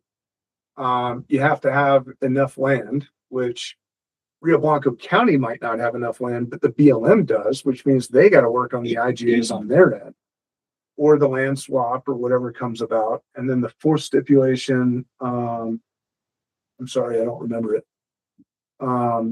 So that's the first benchmark. Do you meet that? Second benchmark, are you interested in community engagement? Third benchmark, siting process, or whatever comes up in that meantime. Does that make sense? I think you're also going to have to talk about long-term effects of having that type of facility, regardless of if you do the, processes, because that's a big concern. And that's part of that community engagement, is bringing them out here to answer these questions that are coming up. Like, I don't have all the answers. I don't know everything. I saw this as, oh, I can answer this question that's in front of us, and oh, we have the potential to help the economy and support the communities. Let's look down the rabbit hole, right? Well, again, which I will be a community member, that would be my biggest question is, what's the long-term effects of this? I mean, we've seen the mines go through there and now they're closing them all. They did all that down in Nuclear. What is going to happen if that were to be put here, and how would that evolve? Noted. When you think about what the impacts were when they first started the oil and gas business up here, in the hydrogen sulfide and the potential for problems with poisonous gas and those sort of things, we've kind of come to grips with that up here since I've been on the Western Slope, which has been 35, 40 years now. And it's like people have kind of realized that's part of what's around here now, those sorts of things and those sorts of dangers. I think it's similar to the nuclear question. Is it something that people need to know more about? Yeah, right there. To understand what the upsides are, what the downsides are, and is it something that really people can understand? As I know, I've been involved with people coming to me. Not that I don't know why they're coming to me, but it's like it's one of the things that you guys are considering. And you're being thoughtful about it because you have to be. That's what you do as representatives, and that's kudos to you. So I think once you've done that, I don't think anything, once you've gotten into this process and gotten to the second stage where it's, what's the name of your second stage? Community engagement. It doesn't mean that you've signed anything or agreed to anything or, what possible economic benefits would it have for the community and for the region? That's a question that you'd answer with that, correct? And I would hope, yeah. and how people could either say, yes, oh, that makes sense now, we're okay with it, much like they had to do in their own mind when oil and gas came here a long time ago. Is that something that people are willing to embrace? Because anything is a danger, anything can be a problem, anything. You live every day you wake up, there's risk. So the idea is what sort of risk does it entail? And how do you educate people about it so they can make responsible decisions? And I've got a stack of FAQ sheets on nuclear energy as a whole and spent fuel. One data point, since 1957, there's been a transport of spent fuel once a week, every week, for the last, 50, 70 years, 60 years, 0 radiological incidents and 0 accidents. So that kind of information will be shared, whether we're talking about coal to nuclear at Craig Station or interim storage. That's part of the community engagement. The question I got about that is it only takes one. People have said, well, it only takes one time, and that's true. So it also takes one plane crash into a helicopter to change the FAA flight pattern. You said something a second ago that triggered the next question, and that is, does this area host or is it already impacted by a DOE site? And how can the DOE ensure the benefits of hosting federal missions as a whole, not just this one, are shared equitably by the community, the state, and the federal government? So are we impacted by old DOE missions? The answer is yes. We've got uranium stuff all over, right? And so how can the feds ensure moving forward that we're not negatively impacted? That's a question. I have no. If we had that answer, wouldn't be sitting here. What would you want as a county commissioner to feel comfortable working with the feds on anything? don't answer that. For them to come here and look at our area and to have conversations with us, and not always us having to go to them, but them coming to us. I mean, it feels like always one-sided in my opinion, and they need to build that. If they're truly wanting to build that trust with us, they need to come to us.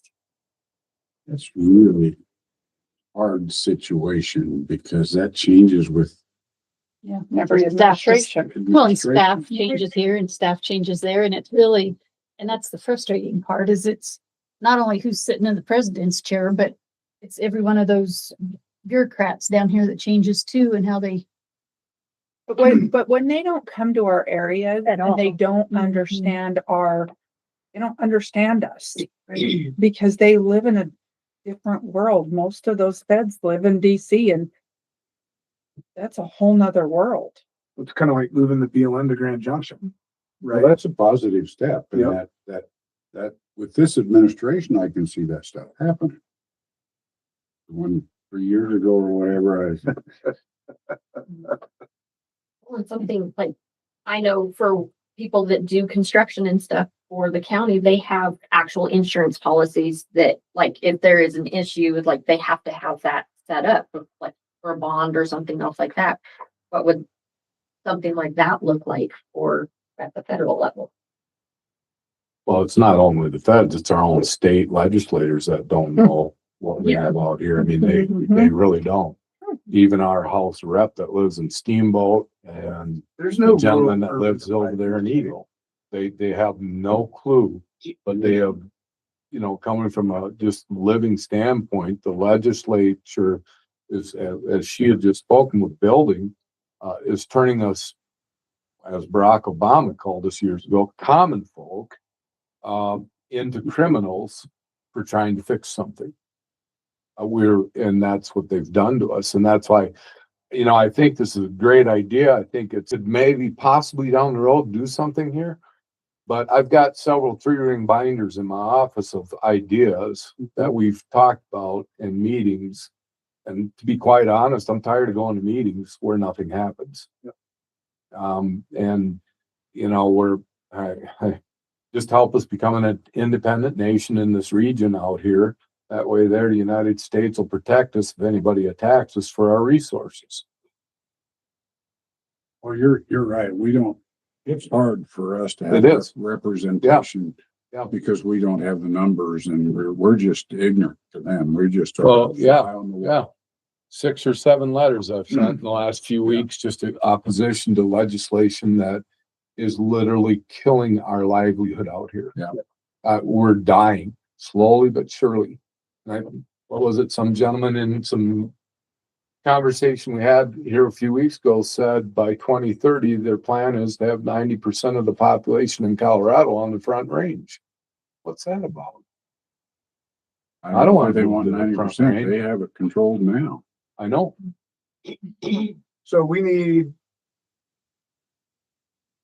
their boots on the ground here to understand. Oh, absolutely. Absolutely. To mitigate Absolutely. issues from like our lessons learned from the previous Dewey relationship tells us that today, if they want to do something with our community, they need to be in the community. Well, the best response I've seen, and it's an unfortunate response, was from the sheriff over in Pueblo with the shooting incident that they had a week ago. And he said that our legislators are legislating stuff that they have no idea and have no impact from them. They get none of the impact of the decisions they made for us out in the field. Well, the other half of that's from Senator Rankin. Yeah. Former Senator Rankin, he said, Matt, we really do have an air quality issue in Colorado. Yeah. All the air quality regulations, but it's in Boulder and Denver. Right. And they're passing statewide stuff to control localized problem. And that's happening. It's just the lunacy of our times of trying to save Mother Earth. And that goes into a way deeper conversation, but, how do you, ensure that you get this footprint in solid ground to start drawing those monies here? Because that's the biggest thing, is to draw money into your community. But when you have regulations that stipulate against that, how do you fight those regulations? So I have 2 other questions and then we'll wrap this up. One is, what could the DOE's role be in helping the community get engaged with private sector opportunities?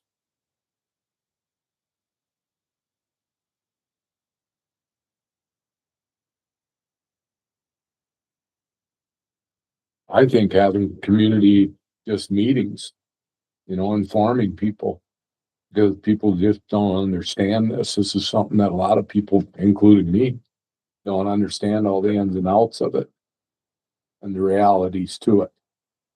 Because we're not talking really so much our generation, we're talking the next and the one after that is what we're talking about. And as Commissioner Scritchfield had mentioned, water is life. And what is Wolf Creek Reservoir?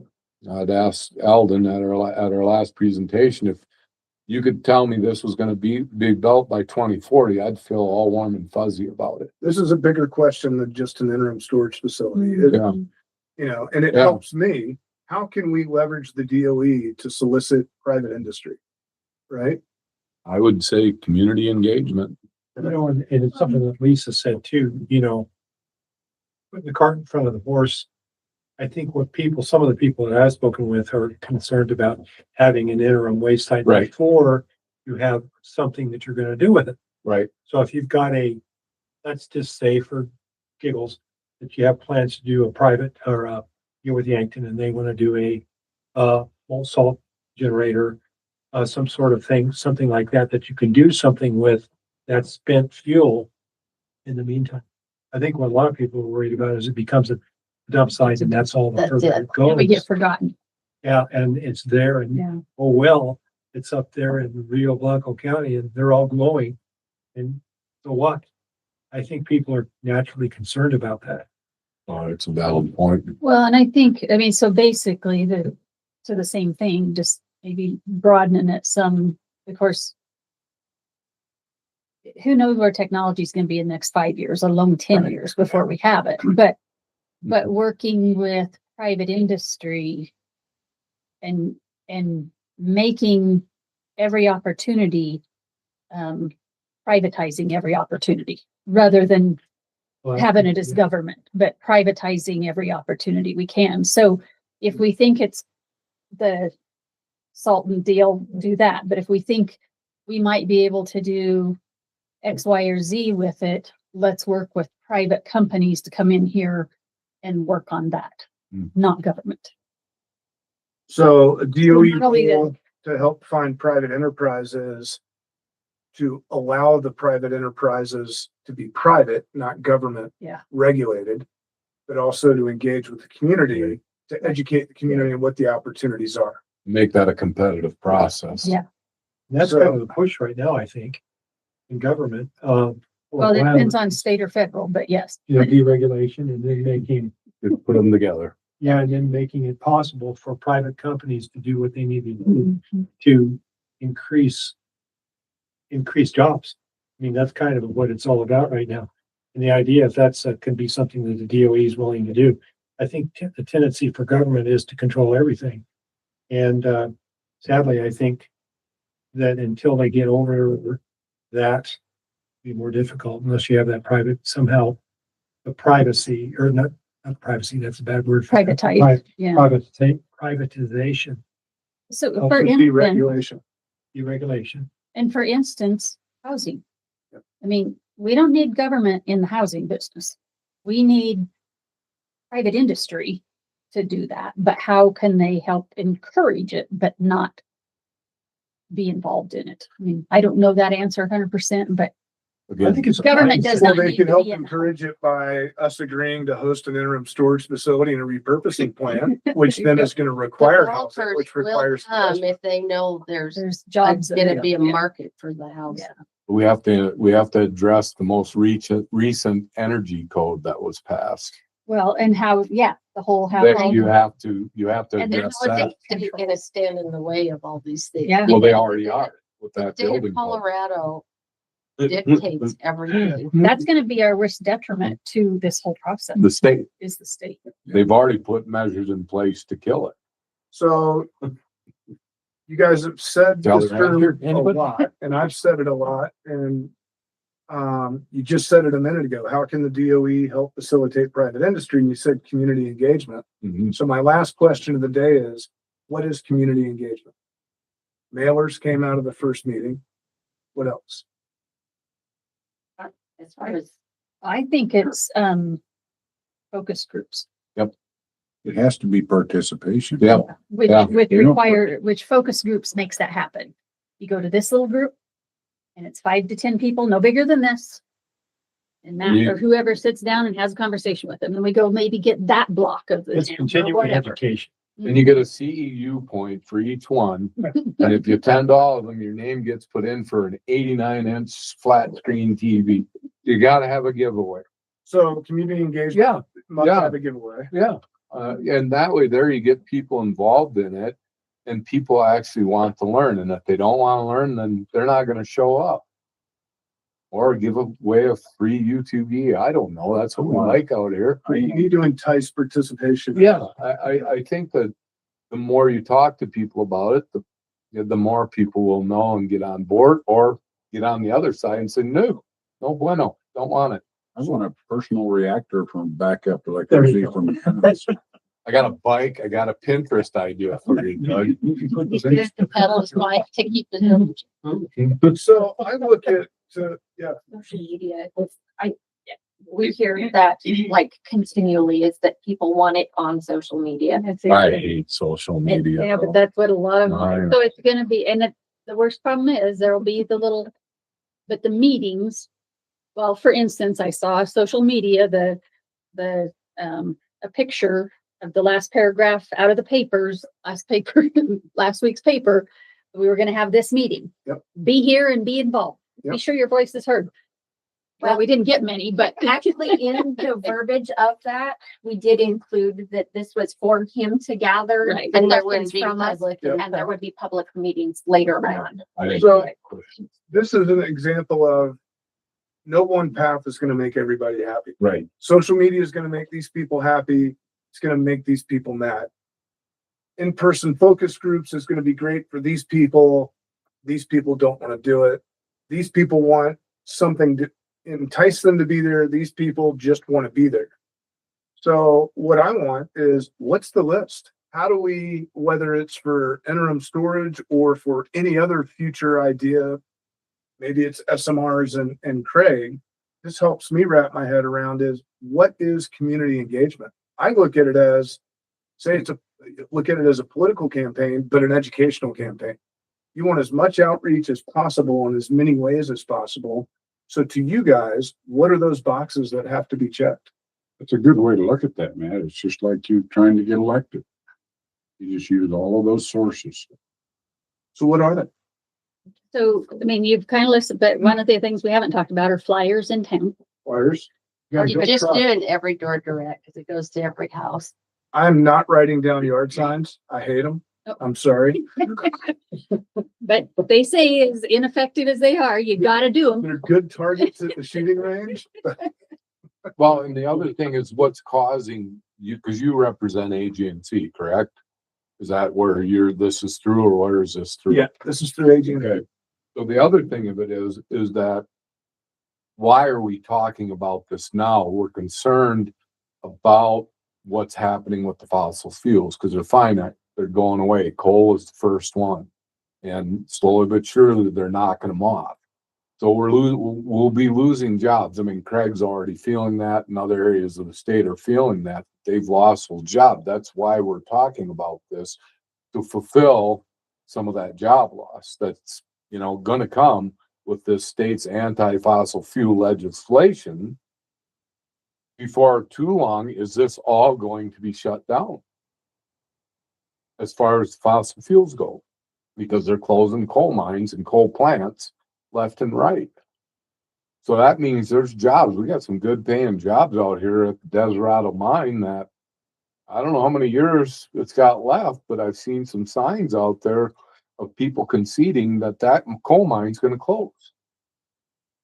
So if that happens, what happens if they go after natural gas out here in the oil to shut it down until they need it?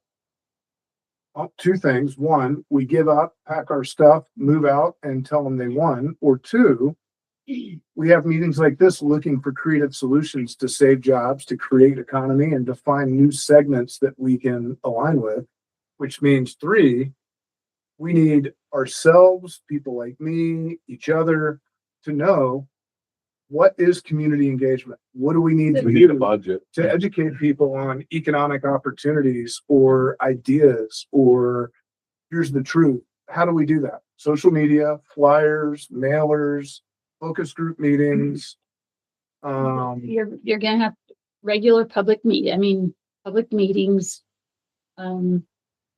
We need a budget. We need lawyers. Public meetings, we There's a need, lot of who's there? Subject matter experts. I think just anybody when you put it out there to the public, Mhm. meetings about nuclear energy, I think you're gonna have to show. It's no pun They intended, either a hot are topic. really happy with it or they hate it. One or the other. Right. It's about And so- education, it's about Yeah, trust. so I think, Trust, too. right, exactly. So Right they're gonna now- be there. I don't think anybody has any trust in our federal No. or state And government. when I talk to people about what you guys are doing, it's like they're not doing anything. They're not doing anything in a smoke-filled room. It's about communication and it's about working together to explore different ideas. And the communication part is huge. And until people get that through their head that that's part of what it is, they can make up all kinds of different ideas, and where it comes from, who knows? But I think that trust, like you say, Lisa, it needs to be built. And I think you do that through education making sure that you're out there, making sure that you have those meetings, talking about what it is that's possible. And how it was when people first came here and all the things that they had to go up against when it came to the potential issues that you could have when you have a oil field or a gas field, things that could go wrong. So it's always that way, and it comes with risk.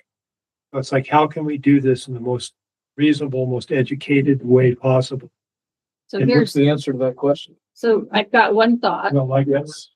is instead of asking them to come to meetings, we go to them. There's already meetings everywhere. Everybody's meetinged out. Go to the library board meeting. Go to every special district meeting, board meetings. Get on their agendas. Go to the cattlemen's. Go to the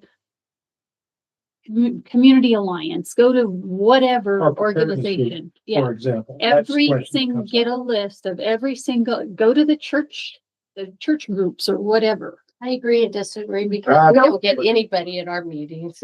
Go to their meetings. Yep. Get on their agendas. Those are the people that are gonna engage. They're already engaged. Yeah. Yep, exactly. I like that. You're the first one to say that, by the way. Thank you. We just, because we're professional meeting goers. I did my time.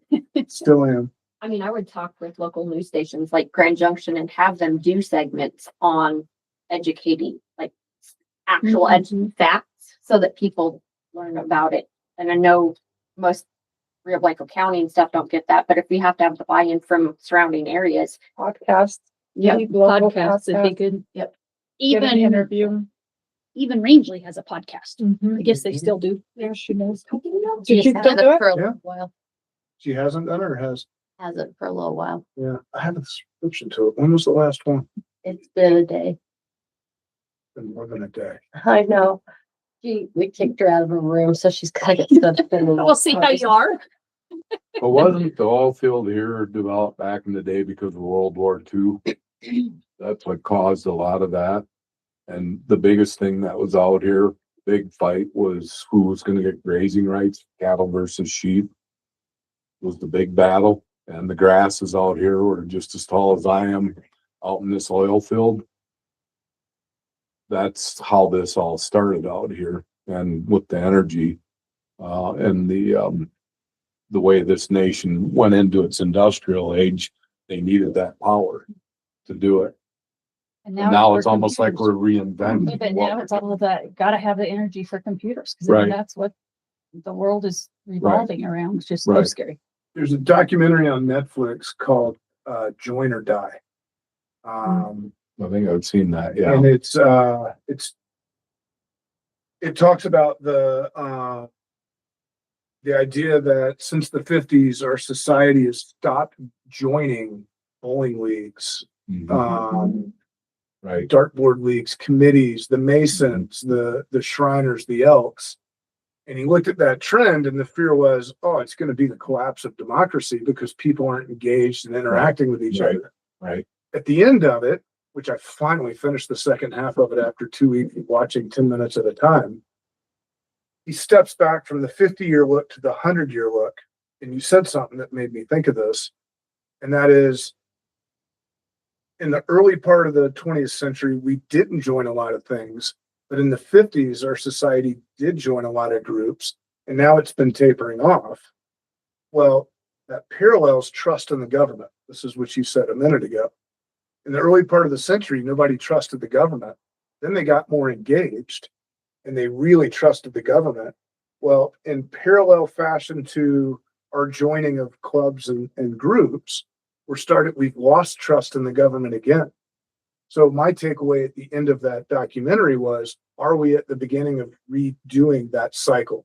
Are we starting to get more engaged so that we can build more trust? Yeah. And if we are, how do we do it? Right. How do we generate that engagement? And I think she mentioned that, or somebody did, it was the social media. That's where that trend is at. That's where people are informed, and that's where people trust their information. Which is so scary. It is. It is, but that's, But it's not just trust, it's not having any local control. Right. I mean, if we don't ever No. get that back, There then it is. nobody's going to trust any decision that's made that we don't have any kind of say in. And that, I think, has a lot to do with joining, because they probably felt like they were making a difference. Joining or seceding. Right.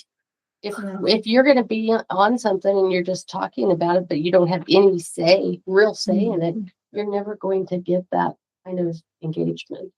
The only way that we can get there, Lisa, I think, is they have to need us. They have to want us. Right now, we're a pain in their butt. But they're eventually, that I-25 corridor is gonna need energy. They're gonna need stuff that we provide them.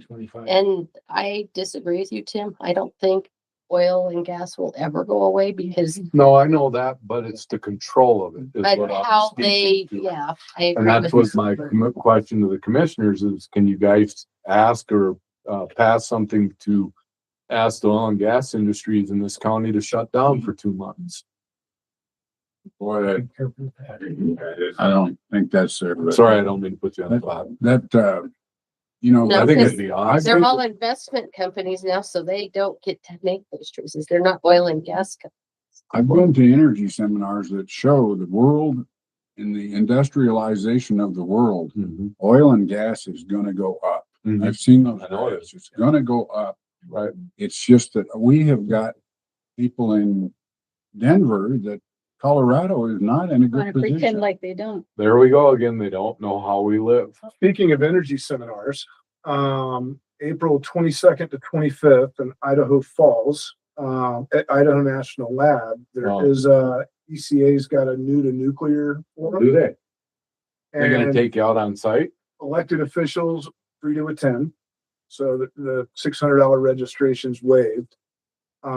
You guys are all invited. If you didn't get the information from AG&C a couple weeks ago, I will forward you information Send it about to it. me again. This time, make sure that QR code is in the picture so we can, I didn't see what's sent out. I didn't get the email that it's Tony got sent. half of it cut off and we can't. I'll forward an email. What's your email address? You just forward it to me so I can send it to all of the council. Yes. Send it to me because you're retiring. There's on the Tuesday is an optional, just introduction to nuclear energy. Wednesday, Thursday is a series of panels and SME speaking. This might take away from the value of the week, but I am on a panel about economic development. Oh, now you tell us. Already registered. But no, and then, so that's Wednesday, Thursday, and then Friday, there's an optional tour of Idaho National Lab. That's what I'd like to do. And so to get on that tour, you need to register sooner than later to be part of that. Okay. But it's, April, what did I say, 23rd to 25th, 22nd to 25th. Yeah. I'll forward you tonight. I'll get home at like 9 tonight. Or if I get a break, Just make sure, like Doug said, the QR code on there. if I can find internet in Craig while I'm there, I'll forward it when I get a break up in Craig. But it should be interesting, and it's all things nuclear, nuclear energy, spec fuel. It's the who's who that knows all the policy and federal regulations. Should be really interesting. Oh, neat. So, Yeah. and did you talk to Faith It's or gonna be- Kara to get your registration waived? I'm still. No, that's. I started it and then it was gonna charge me, so then I Yep. stopped. So- So who do we have to talk to? Should have been in that email to email Faith or Kara. If you want to email me, I'll connect you directly to them. They have a coupon code that you'll plug into that. That'll waive the registration fee.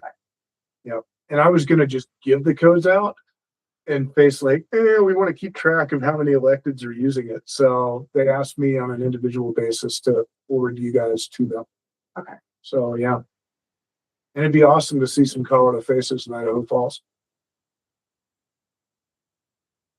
I think on Wednesday nights, there's a trivia night at one of the local bars we could just take over. So Matt, Yes, I ma'am. think I asked you this when we were in DC, but so I'm still thinking I don't about, have dinner plans tonight. There are no Why last minute not? dinners. but margaritas involved. We can do that. So as I understand, different areas applying. And so I had asked you about, are you thinking applying county by county or Northwest Colorado or whatever? I guess I see pros and cons and a little bit, I mean, I know it's not cheap to do that work and especially to do it well. But I guess there's if you apply through AGNC for one, that covers what, from Grand Junction north into Jackson County. What do we call what do we call it? What all does cover? So I've AGNC asked them cover? about that. I said, look, we want to do this as a region. And they said, that's great. You can apply as a region.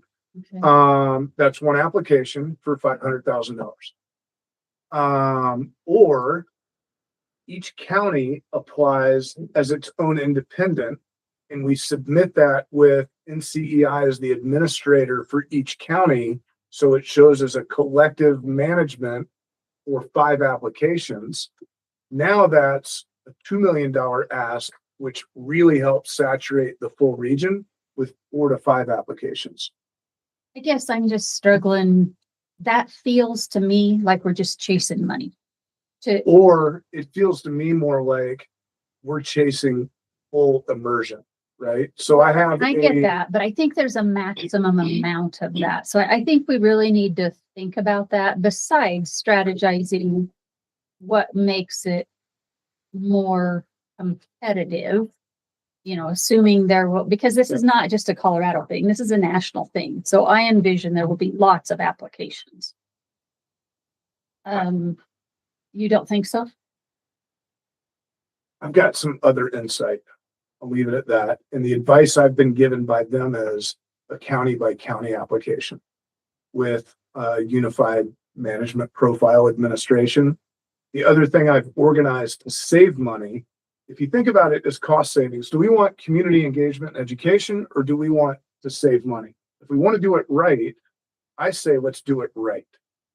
And by doing it right, I have a firm that I've worked with in the past that is willing to work with us to handle a lot of the outreach, to handle a lot of the graphics and the media distribution, the press releases, the op-eds, to help me with that engagement component, while I also manage going to, like you guys suggested, CCA meetings, library meetings, town hall meetings, and then organizing community forums with the feds on hand to answer all the questions like what we've had at this meeting. So there's a lot of moving pieces to that. Newspaper's not always free. Social media advertising is not free. Gas is not free. If you look at all the little pieces of it, let's maximize our outreach and also maximize our ability to have it. Doesn't mean we have to spend all the money, but it means let's maximize our ability to do it. Does that make sense? And I get that, but Yeah. I just don't know that it's that amount of money. And like I say, it just definitely feels like we could be chasing money. We could So do are we this talking too. 5 counties? Is that I what could- you're looking at? I can step out of this, which I'm pretty much doing for free as it is. I can step out. I can go get a job somewhere else. And the consulting firm that's offered to help with this can step aside. We can do $500,000 for the region, and you guys can manage it and it see how far it goes. The point though is if we want to do this proper and we want the people and the manpower to really execute, that's not free. Does that make sense? I'm not saying it needs Yeah. to be free, Matt. I Yeah. mean, I didn't No, say no, that. I'm not, I'm, So I've looked at guess, the budget, whether you look at congressional campaigns, Senate campaigns, House campaigns, the money I've spent just on traveling in the last 6 months and all of that, and put that together, and $500,000 does not cover 5 counties of community engagement. That's my point. well, and I understand that. I think there's probably a happy medium somewhere, is what I'm thinking. Yeah. We'll just have to look at those I opportunities. mean, they're having these conversations in every state, because In every we had a state. rep from Moon Lake come and they're talking about it in Utah. Oh, yeah. And Oh, they've it was- already had those conversations with the Moon Lake people. Yeah.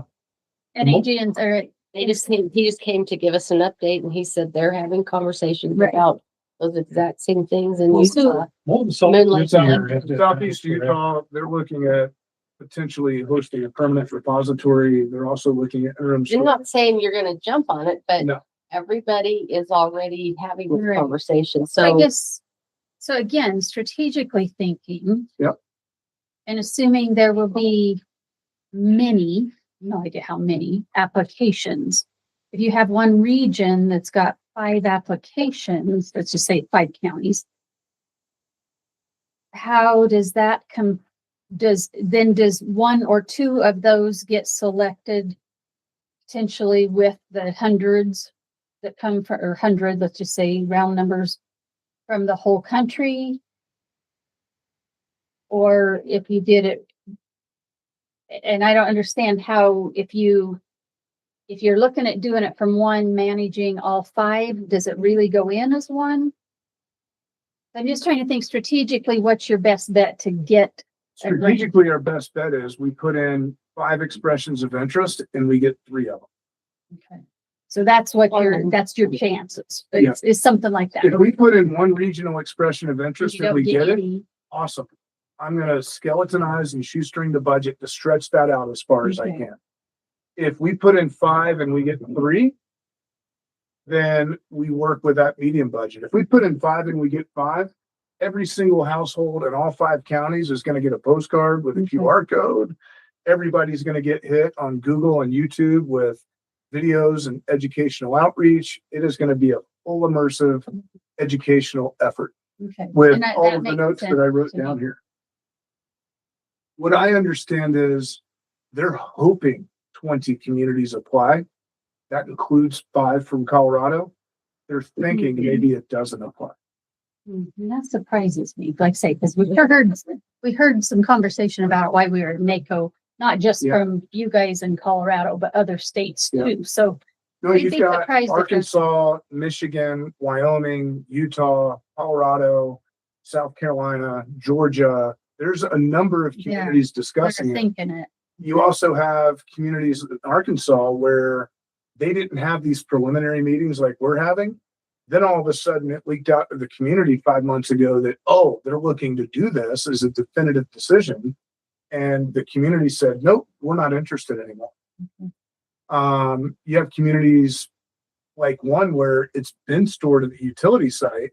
The community had no Didn't even idea know. that the spent fuel was at the utility. And they're like, whoa, what's that mean? And so it's become a community engagement on, reverse education. Hey, this has been here for 40 years. And you've all lived through it. And yeah, Sorry about that. so my advice, if you're asking for that, or the strategy I'm looking at, is we put in 5 applications and we hope that we get 3 approved. Okay. And even if those 3 approved, say it's Moffett, Rio Blanco, and say Montrose County are the 3 that are, hey, we're going to fund these 3 counties. Collectively, I hope that we're all in agreement at that time. Now we're talking a year from now that this At least. conversation would take Mhm. place. That we would say, hey, we know these funds are dedicated for our counties. We're not looking at this as $500,000 is getting spent only in Rio Blanco County. We're going to pull this for a regional outreach effort for maximum success. If a year from now comes about and you guys say, you know what? We put in the application, we got approved. We don't want a penny out of our budget spent outside Rio Blanco County, then we'll craft the budget in that fashion. But we can't even have that conversation until we know We know. exactly what we got approved on. I'm looking at it from a maximum immersion. $2 million would go a really long way. A lot further than Rio Blanco being the only county that says we want community engagement, but we need to educate the whole region. It minimizes that outreach. So if we want to check all the boxes, let's put ourselves in a position where we can do that. And we get to the end and say, oh, we have unused funds. We turn it back in, right? Let's be wise with our money. Let's not waste it, but let's maximize our opportunity to fully engage. Take it or leave it. That's my advice on that one. Matt, when, you know, I like that saying that we're moving at the speed of trust. I like it too. And that is so true with everything that's happened around here. So fill me in on your schedule and the trust schedule. What I see potentially being and what the reality of earning trust could be. Well, what is, you said put in for these applications when? They're estimating that the expression of interest portal will open in October, is what I understand. 25. September, October. With approvals in March. So they'll take whatever applications they get, and the timeline I've been told is you got that window, you got the holidays, you've got the filter through them. Pretty comfortable with March would be when the work would start. So how do you feel about that? That sounds to me like you're very good busy. Like what? Very good busy.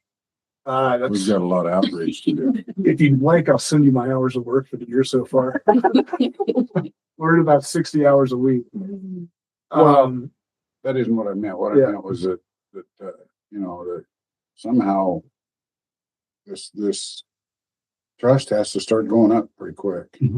So I look at it differently than that. I look at it as the feds earning the trust begins in March with the community outreach and how well they follow through on their word. If they actually open this expression of interest portal, I look at that as the first step of them beginning to earn our trust. This is March. I'm talking 26. Okay. Yep. Federal government speed of light is very slow. But it also, as we know, that year's going to go really fast. I mean, it's already almost April, which scares the daylight. I just emailed my accountant this morning. Hey, where's my taxes? And he's got 5 out of 7 done, so that's good. But you have to put the application in before you have the community outreach. I was confused. So we put the application in the fall This year, for the funding this year, which October, and then whether it's 20 or 200, we'll know once that opens up, right? and that's just to explore the So- possibility. No, that's yes, to get community engagement funded and to begin that discussion of the siting process. So Yes, sir. if you're wanting, I assume that you're going to want us to fill out that application and go for it for the county. If you want to, yes. So how much do you guys want from the public to be able to do that? How much buy-in are you going to need? See, that's where So, It's cart and horse yeah, again, I right? did think, It's- exactly. I think I finally understood it. It took We me a will- long time. Right, it's, Yeah, but you understand it, but the communities. Well, and that's how we're gonna have to communicate that, but it's, it's I'm the sorry, word, Matt, I it's didn't the mean- word maze I've been playing with the last few months of these meetings. Because I'm 2 steps ahead of y'all and y'all are 3 steps ahead of the constituents, right?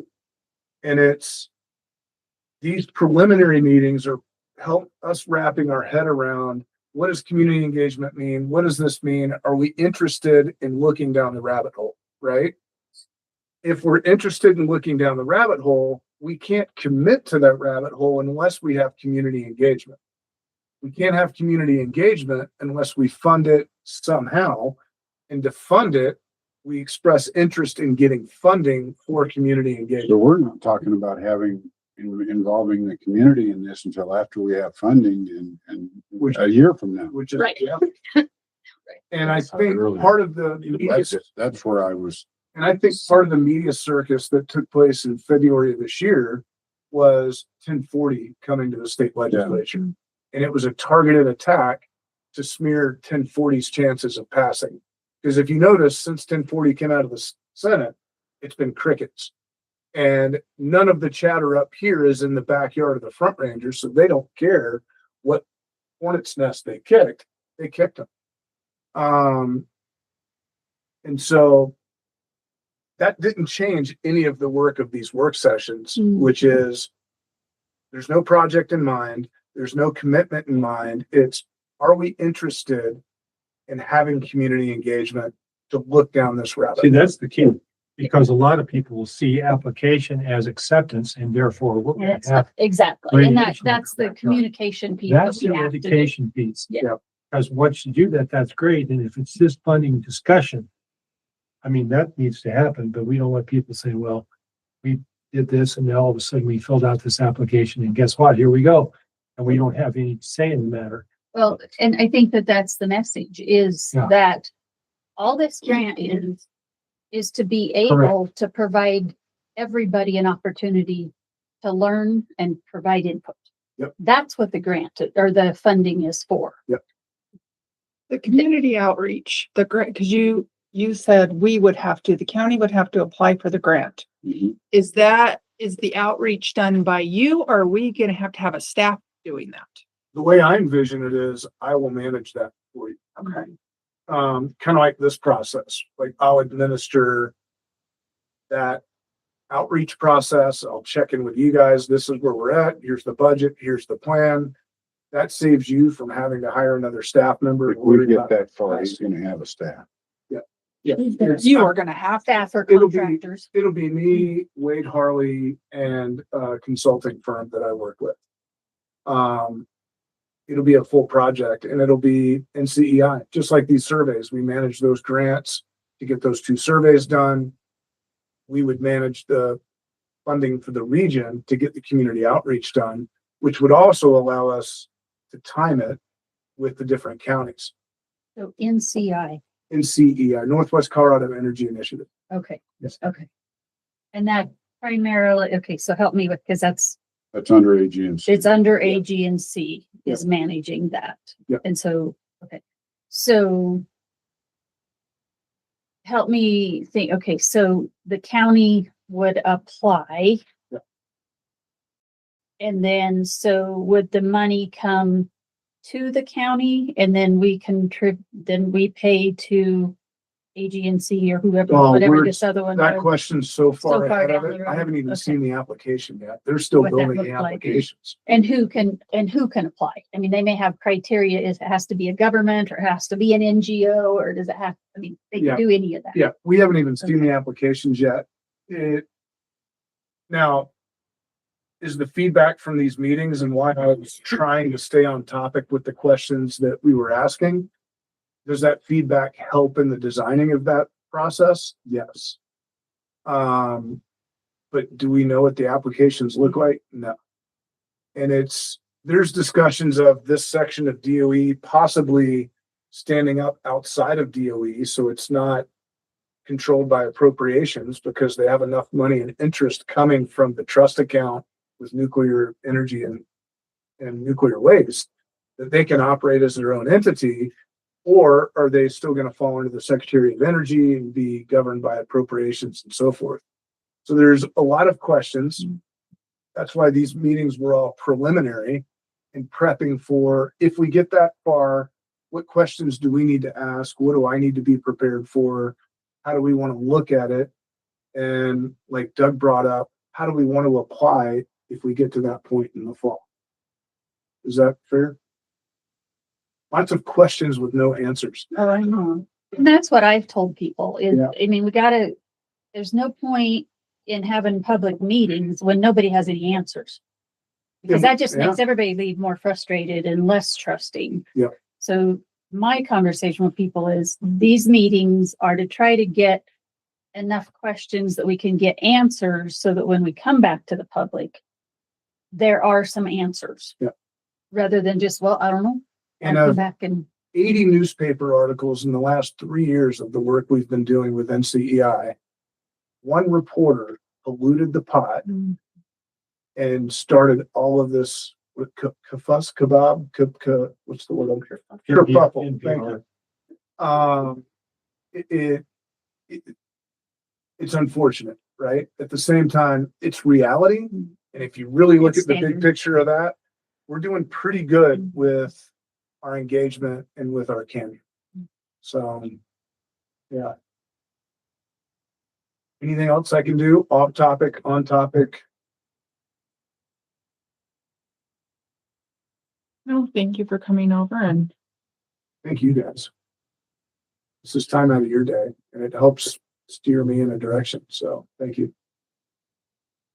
thanks everybody for coming. Appreciate it. All righty. I think we are done. Thank you. Anybody want to drive me to Craig?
Thank you.